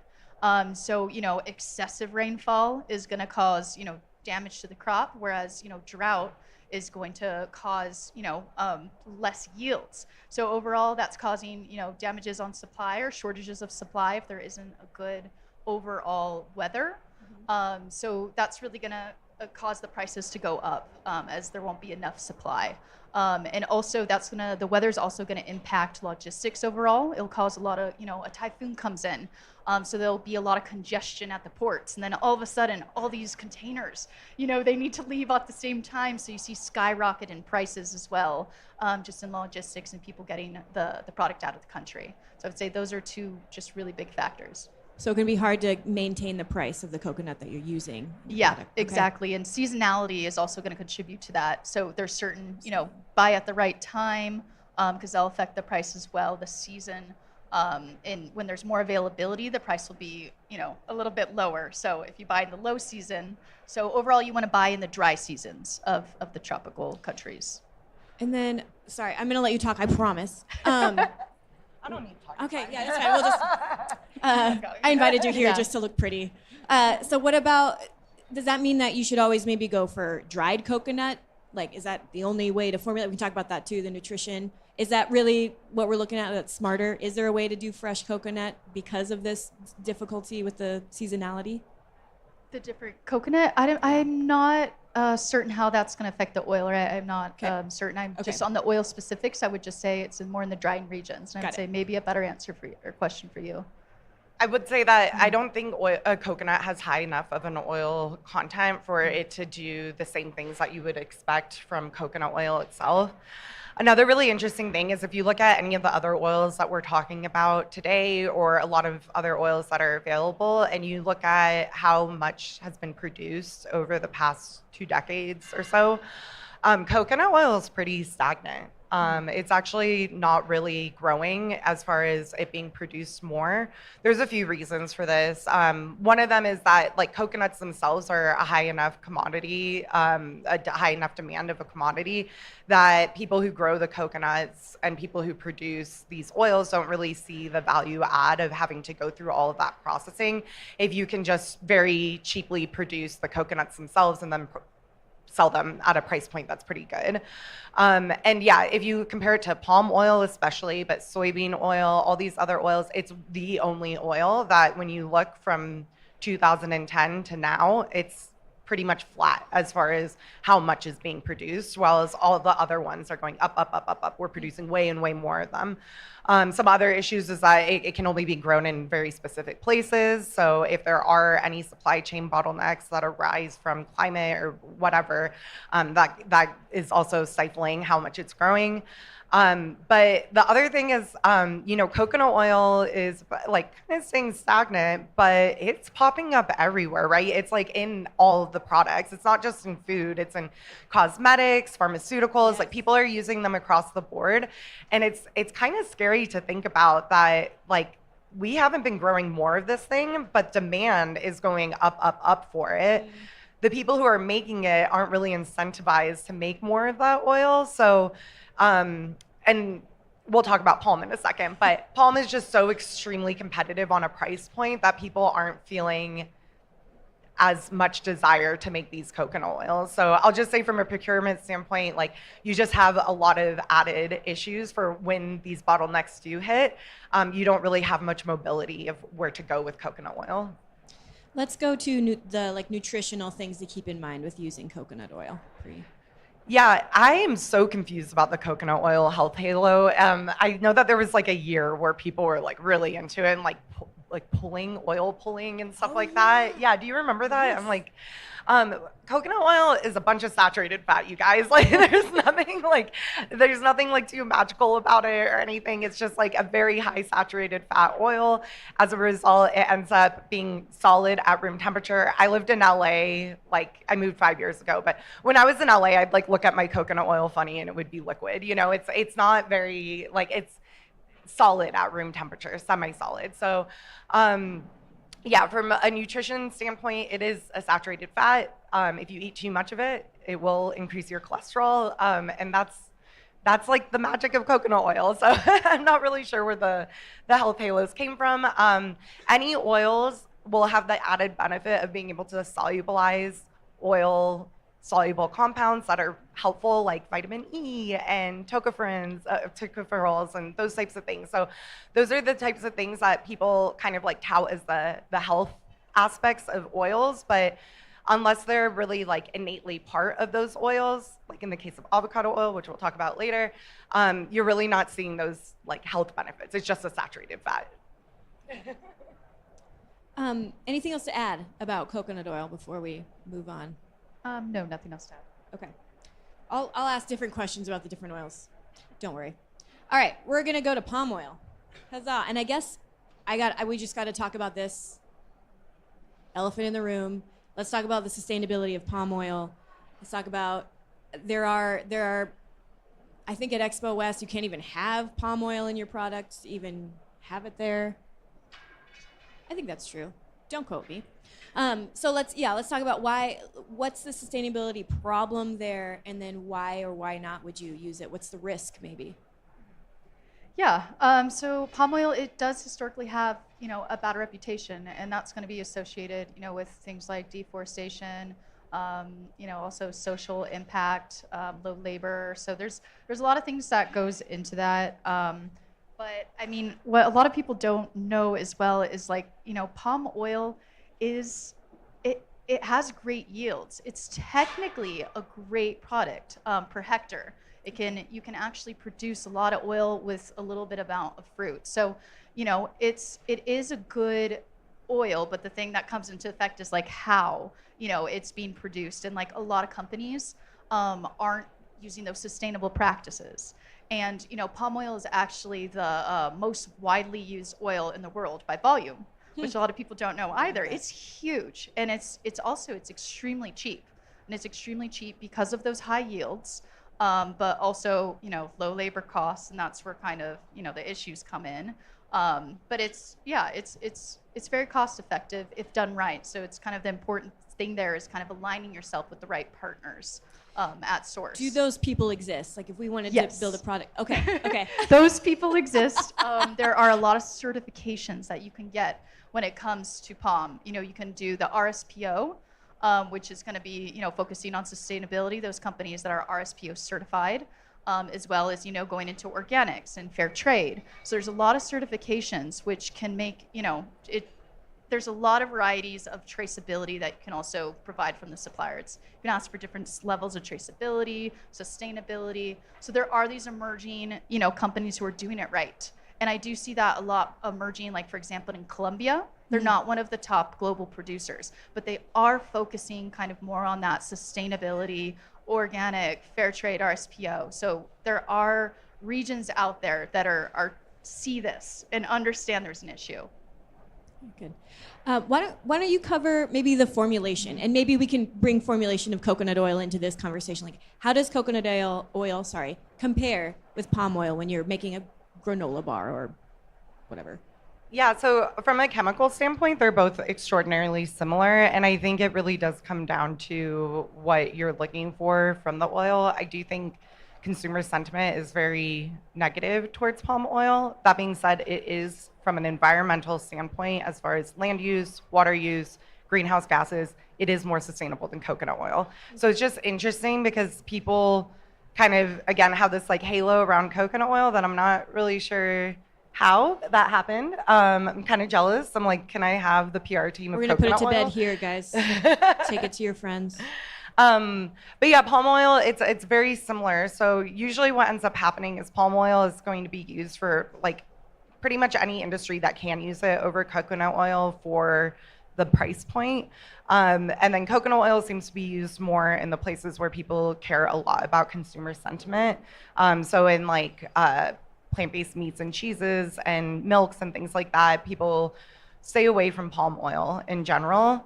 That being said, I will say, like, environmentally, yes, it's better. Both of them, because they're grown in the tropics, there is an issue with deforestation and with socially sustainable, social sustainability, right? Of actually treating humans that are making these products like humans and giving them the money that they need to live a human life and do what they need to do.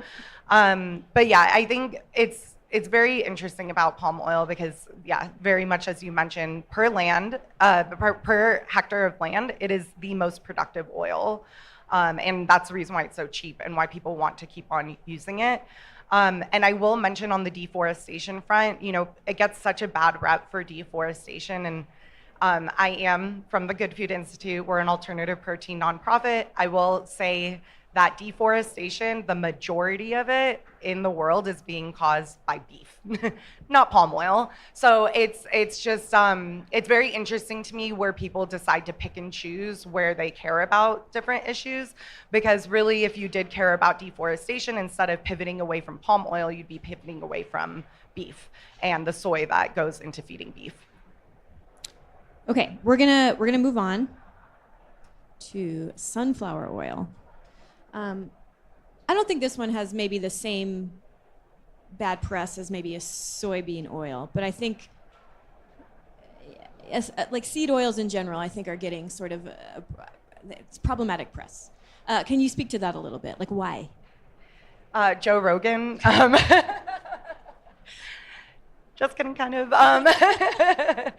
But he's not here. No. I don't. Joe Rogan can be mad at me. It's fine. I'll live. But yeah, I think it's very interesting about seed oils and the bad press they're getting. I was kind of looking into this because I was like, okay, where is this really stemming from? And part of it is like the omega-6 and omega-9 concentrations in these oils. Other parts are like the processing aspect, whatever. But what I will say is like seed oil. Oh, also, I don't know if anyone else has seen this. I saw it on the back of the taxi here. It was for a restaurant and it said like really big, "We hate seed oils." Did anyone else see this? I was like, whoa. And it was right outside of here too. And I was like, this is interesting place for this taxi to be right now, and then I was like, I'm not going to that restaurant. I love seed oils. But yeah, I think what it is this misconception that like, okay, we only need omega-3s. We don't need omega-6s and 9s. That's not true. Humans need all of those. It's about the ratio of them. So instead of saying no to seed oils, say yes to more omega-3s. That's the first thing that I would say, and that you would not be able to like consume the amount that would be harmful for you, I think, and from these seed oils for that to be an issue. From the processing standpoint, I also think this is a little bit silly. Like, in order to get anything out of a crop, you have to process it. Like in order to get protein, carbohydrates, oils, if you're eating like a bar or anything like that, like it goes through processing, you have to do that. It's not like a crop, you're gonna look at it and it's just gonna be like, here's some oil. Like that's not how it works, you know? So they do have to go through processing steps. That being said, some interesting work being done with sunflower and soybean oil is looking more at cold press rather than these wet extraction techniques.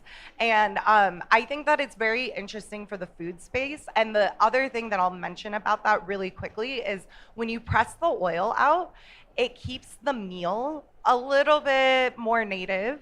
So you can get some of that protein functionality that you would really maybe want as a side stream. So a sunflower meal or a soybean meal that could go into a food. Those are great proteins. And if you can figure out these benign processes to kind of co-extract things, it could add value to companies. And I've definitely heard that from places like Aparo and other ingredient companies. Monica, what's the story with procuring sunflower oil? Is that easier? Fine? Yeah, I mean, overall, it's a good crop. So I would say the only limitations in procurement has been, you know, Ukraine, for example, they are the leading global producer of sunflower oil, and right after them is Russia. So, you know, 2 years ago when we saw Russia invade Ukraine, the prices almost doubled. They couldn't export. There was a massive shortage of sunflower oil in the market. So, you know, since then, we have seen, you know, the prices have definitely stabilized, come down, and we're in a much better place than we were a few years ago. So it's pretty much come down to the previous market, kind of before that situation in 2022. So, I mean, overall, there are still, you know, some concerns there, and, you know, to diversify your regions as well. So I think that's, you know, one of the main concerns. And then also, you know, as with all the oils, crops, weather, you know, drought causes smaller seeds, which causes, you know, smaller yields on oil. So, but overall, those are. Is it? I don't know anything about this, so this is my just curiosity. Are oils easy to like sub out one for the other, or there's just I can be like, I don't want to use palm oil anymore. I'm going to use whatever soybean oil. Is that fine?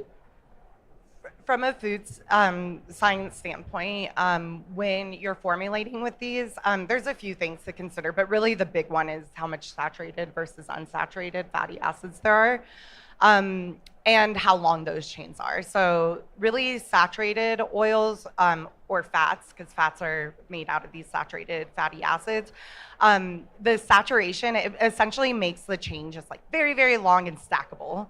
So you can like stack all these fatty acids on top of each other and get a nice solid structure out of it.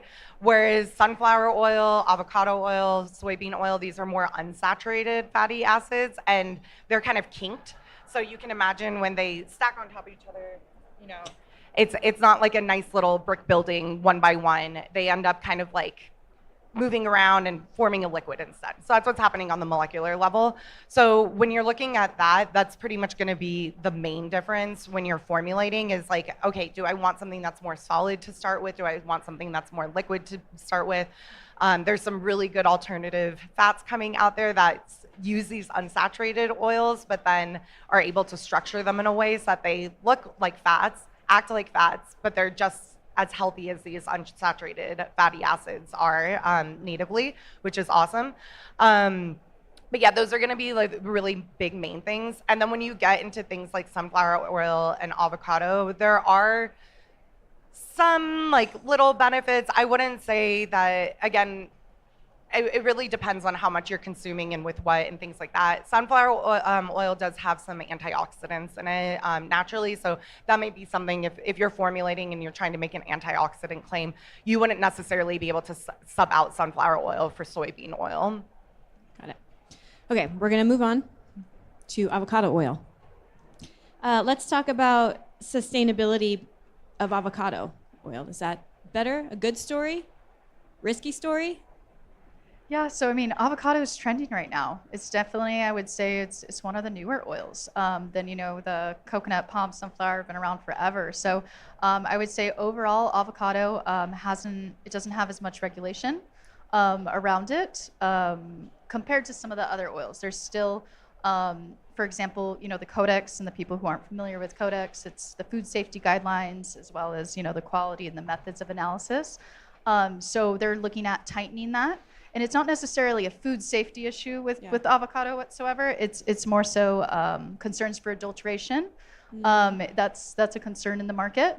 So just kind of, what are the best practices to testing to make sure that this avocado oil is really avocado oil, because it's a fantastic oil, and it's also a little bit more expensive. So you want to make sure that you have good quality oil as well. Is it riskier for adulteration? Is it more at risk to be adulterated just because it's new, or is there something about it that's easier to mess up? No, I mean, it's just, I think it's an expensive oil. Okay. And and there are certain testings, like when you test a crude oil, if you test the sterols, the trifurals, like there's different things you can test to just ensure, like when you test an oil, you look at their fatty acid profile to ensure like this is the actual oil. So there's just, I think there's just like more regulations being put into place to, avoid any of that. Got it. Okay. Pri, what are some, we have 8 minutes left. What are some interesting things formulating with avocado? What are things to keep in mind? I think it's really similar to any other unsaturated oil in this case. The nice thing about avocados is they do have a little bit of vitamin E in them. That being said, if you add vitamin E to any of these other oils, they'll do a really great job of solubilizing it and doing the same thing. But right now, it's avocados just having like a little consumer perception moment, I think. And I will also mention that Beyond Meat recently reformulated their burgers so that instead of coconut oil, they're actually using avocado oil. I'm sure they're doing some really fun structuring things so that it can look a little bit more solid in those patties. But a huge move on that is going to be from the consumer perspective, is just moving away from these saturated fats into unsaturated. And yeah, people really like avocados. They just really like avocados. Is there anything nutritional, like nutrition-wise, that you need to keep in mind when using avocado oil? Just that vitamin E. If you're trying to like pull at unique selling proposition straws, that's a good one. Okay. And now the last one we have, soybean oil. We'll talk about this for a few minutes, and we can answer some audience questions. I guess, what are some challenges with soybean oil? What are some things? Why use it? Why choose it? Yeah, I mean, soybean oil is going to be one of the easiest oils to procure at this point. It's on par with palm oil as far as being able to get it pretty easily. That being said, soybean oil has a lot of competition, so that's something to just kind of keep in mind. I think right now we make enough soybean oil that it's not too much of an issue, but as we get to a point where, like, I'm from California, and a couple of years ago, I think Gavin Newsom signed something that pretty much said, like, by 2035, we're no longer going to have combustible fuel engine cars. No one's selling those anymore, and that's that by 2035. This sounds like a really great thing on paper, but unfortunately, the electric car industry is just not meeting that 2035 demand fast enough. So what that has turned to is people looking for sustainable fuel sources and really focusing and putting their sustainable fuel resources in the soybean oil bucket. So I do foresee some of the similar supply chain bottleneck issues that we see with coconut oil, because it's so ubiquitous and it's being used for so many different types of industries, for soybean. And the issue that really arises with soybean oil on this is that there's a lot of different ways to make soy. You guys know that. I'm sure you're going to talk about like GMO versus non-GMO, organic versus non-organic. I mean, maybe, but I like, that's one thing to really keep in mind. And when you're developing a soybean, and our soy is highly developed in the US and Brazil and all these other places, when you're developing them, you are developing them for a few applications in mind. So this might mean that the really big agricultural producers like BASF, Syngenta, Bayer Crop Science, they're going to be focusing on making soybean for fuel rather than for food. So that's just, something to kind of keep in mind. But I think it's a great oil. So yeah. That's interesting. Monica, thoughts on? No, I agree with a lot that you just mentioned, and also just accessibility is very easy here in the U.S. Like there are, it's going into very many uses, but also, the U.S. is the largest supplier, so it is easily accessible here to get soybean, and it's going into all different industries, the biodiesel, the feed, food, everything. But just keeping in mind with all these different oils, like there's different levels, expeller press versus non-GMO versus organic. There are different price points for all these oils depending on your applications and your needs for your own food. Awesome. Okay, we have 5 minutes left. I have some more questions, but I would love if the audience has any to answer them.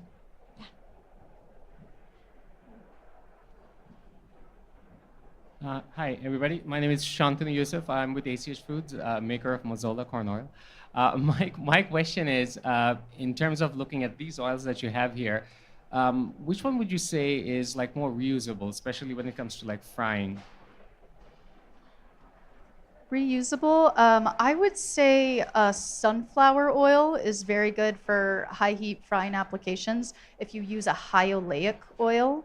So there's different types. There's low oleic, mid oleic, high oleic. High oleic is kind of, trending upwards because it is more of a stable oil. It's got a longer shelf life, and it's just the oleic content makes for more stability. So that's one of them. And also, just in general, using a higher heat application, because you could use palm as well. Palmoline's really, I could say so many of these, actually. You could say palm, soy. Avocado also has a very high heat, so it's good. You can use it for high heat applications as well. And I'll just add that, I haven't really thought about that so much. So I'm going to probably have a little rabbit hole later to think about reheating and reusing oils. But off the top of my head, I would be a little bit trepidatious with the unsaturated fatty acids in that case. So like sunflower, avocado, and soybean. Although, again, if you use like different modifications of that, the high oleic, it might be different, or it is different. But these unsaturated fatty acids, they are more prone to rancidity. So those unsaturated, the kinks are double bonds that can react with oxygen. So it could be more prone to rancidity over time and won't have as good of a shelf life. And definitely not in heat, yeah.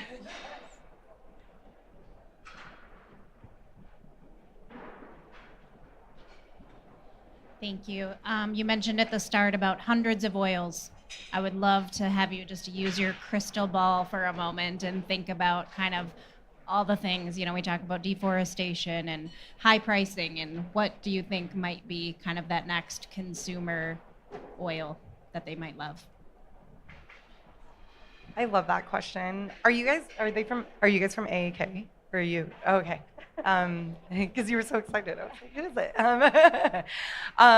Yeah, I think part of it, and I'm going to actually plug AAK. So I was wondering, is that are you softballing me so I can say something about them? But no, I think the future is going to be being a little bit more creative about the way that we use these oils. In reality, even though there are a lot of them, when you look chemically at oils and fats, they're not very different from each other. Whereas proteins, carbohydrates, they look totally different. And a pea protein versus an animal protein is going to look very, very different, even versus the soy protein. But when you look at these oils from a chemical standpoint, they are extremely similar. So you don't really have that much mobility as far as formulation goes with these natively. And then from a price point, these are incredibly cheap commodities. Oils are going to be the cheapest out of out of carbohydrates, proteins, everything. That is the cheapest thing that you can get. So it's going to be incredibly hard for us to get anything that's going to be enticing for a price point that's going to be palm oil, for instance, or soybean oil.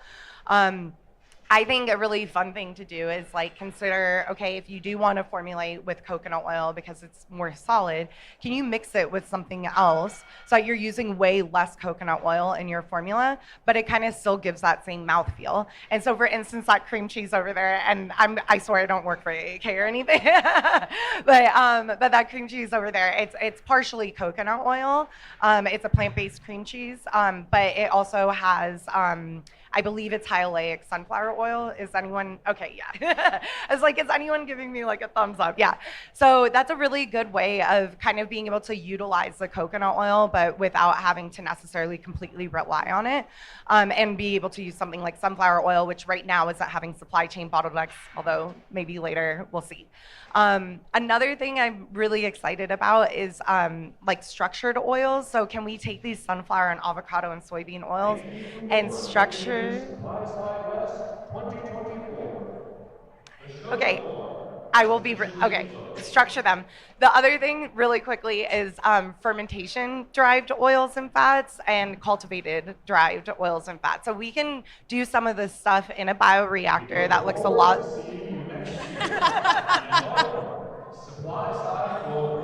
I feel like this is the buzzer. Like, get off the stage.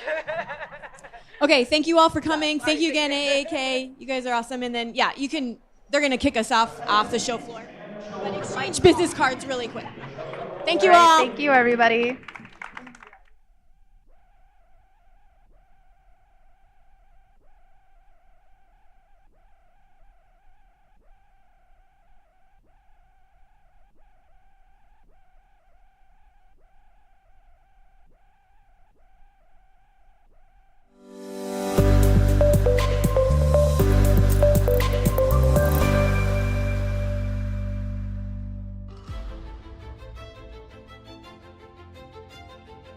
Sustainability is vital for the well-being of our people and our planet.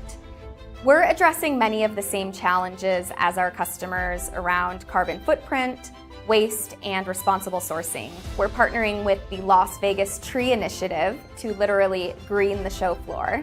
These will be donated post-show to the city of Las Vegas, where they'll be replanted, and then in turn they'll help bring down temperatures and provide shade in those areas. We decided to completely eliminate our printed expo previews.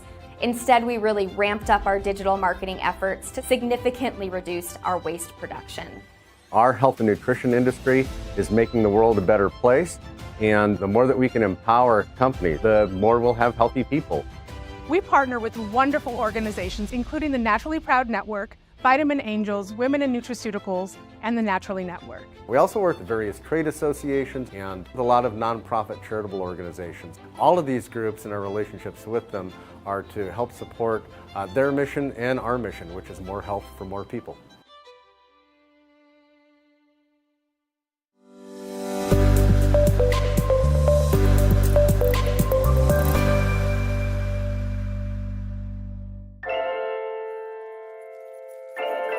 To make a better supplement, food, beverage, you have to connect vision with insights, technology, people who become partners that discover, create, and deliver benefits.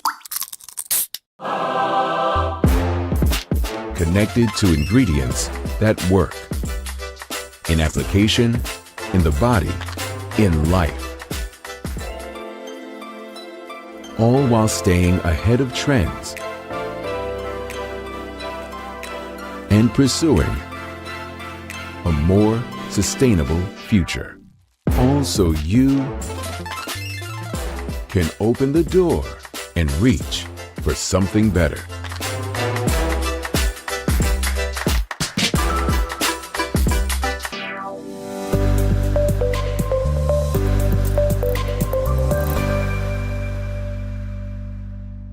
In the electric heart of Las Vegas, there's one event that's a sure bet. Supply Side West. Supply Side West. With over 20,000 participants, more than 1,500 companies, over 135 hours of education, and endless networking opportunities, Supply Side West and Food Ingredients North America is where dietary supplement, food, and beverage product innovation ignites. Supply Side West is a great platform to actually connect with the right people in the right organization. There's a lot of business and good conversations happening.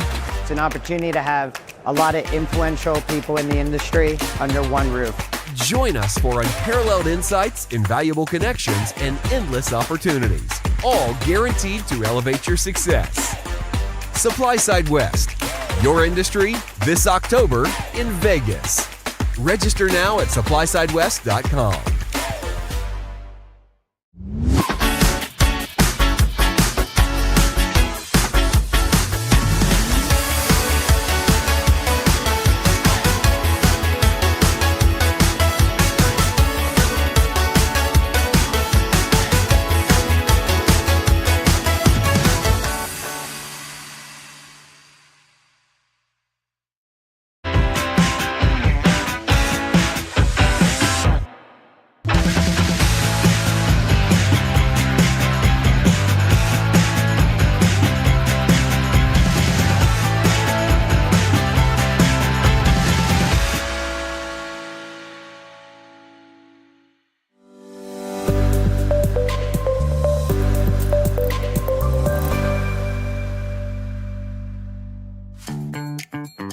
Accelerate your journey in the nutrition industry with Supply Side Fresh. Gain knowledge, insights, and tips from industry experts.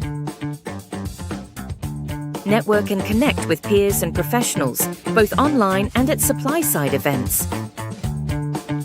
Fast track your onboarding and navigate industry challenges with Supply Side Fresh supplements and Supply Side Fresh food and beverage.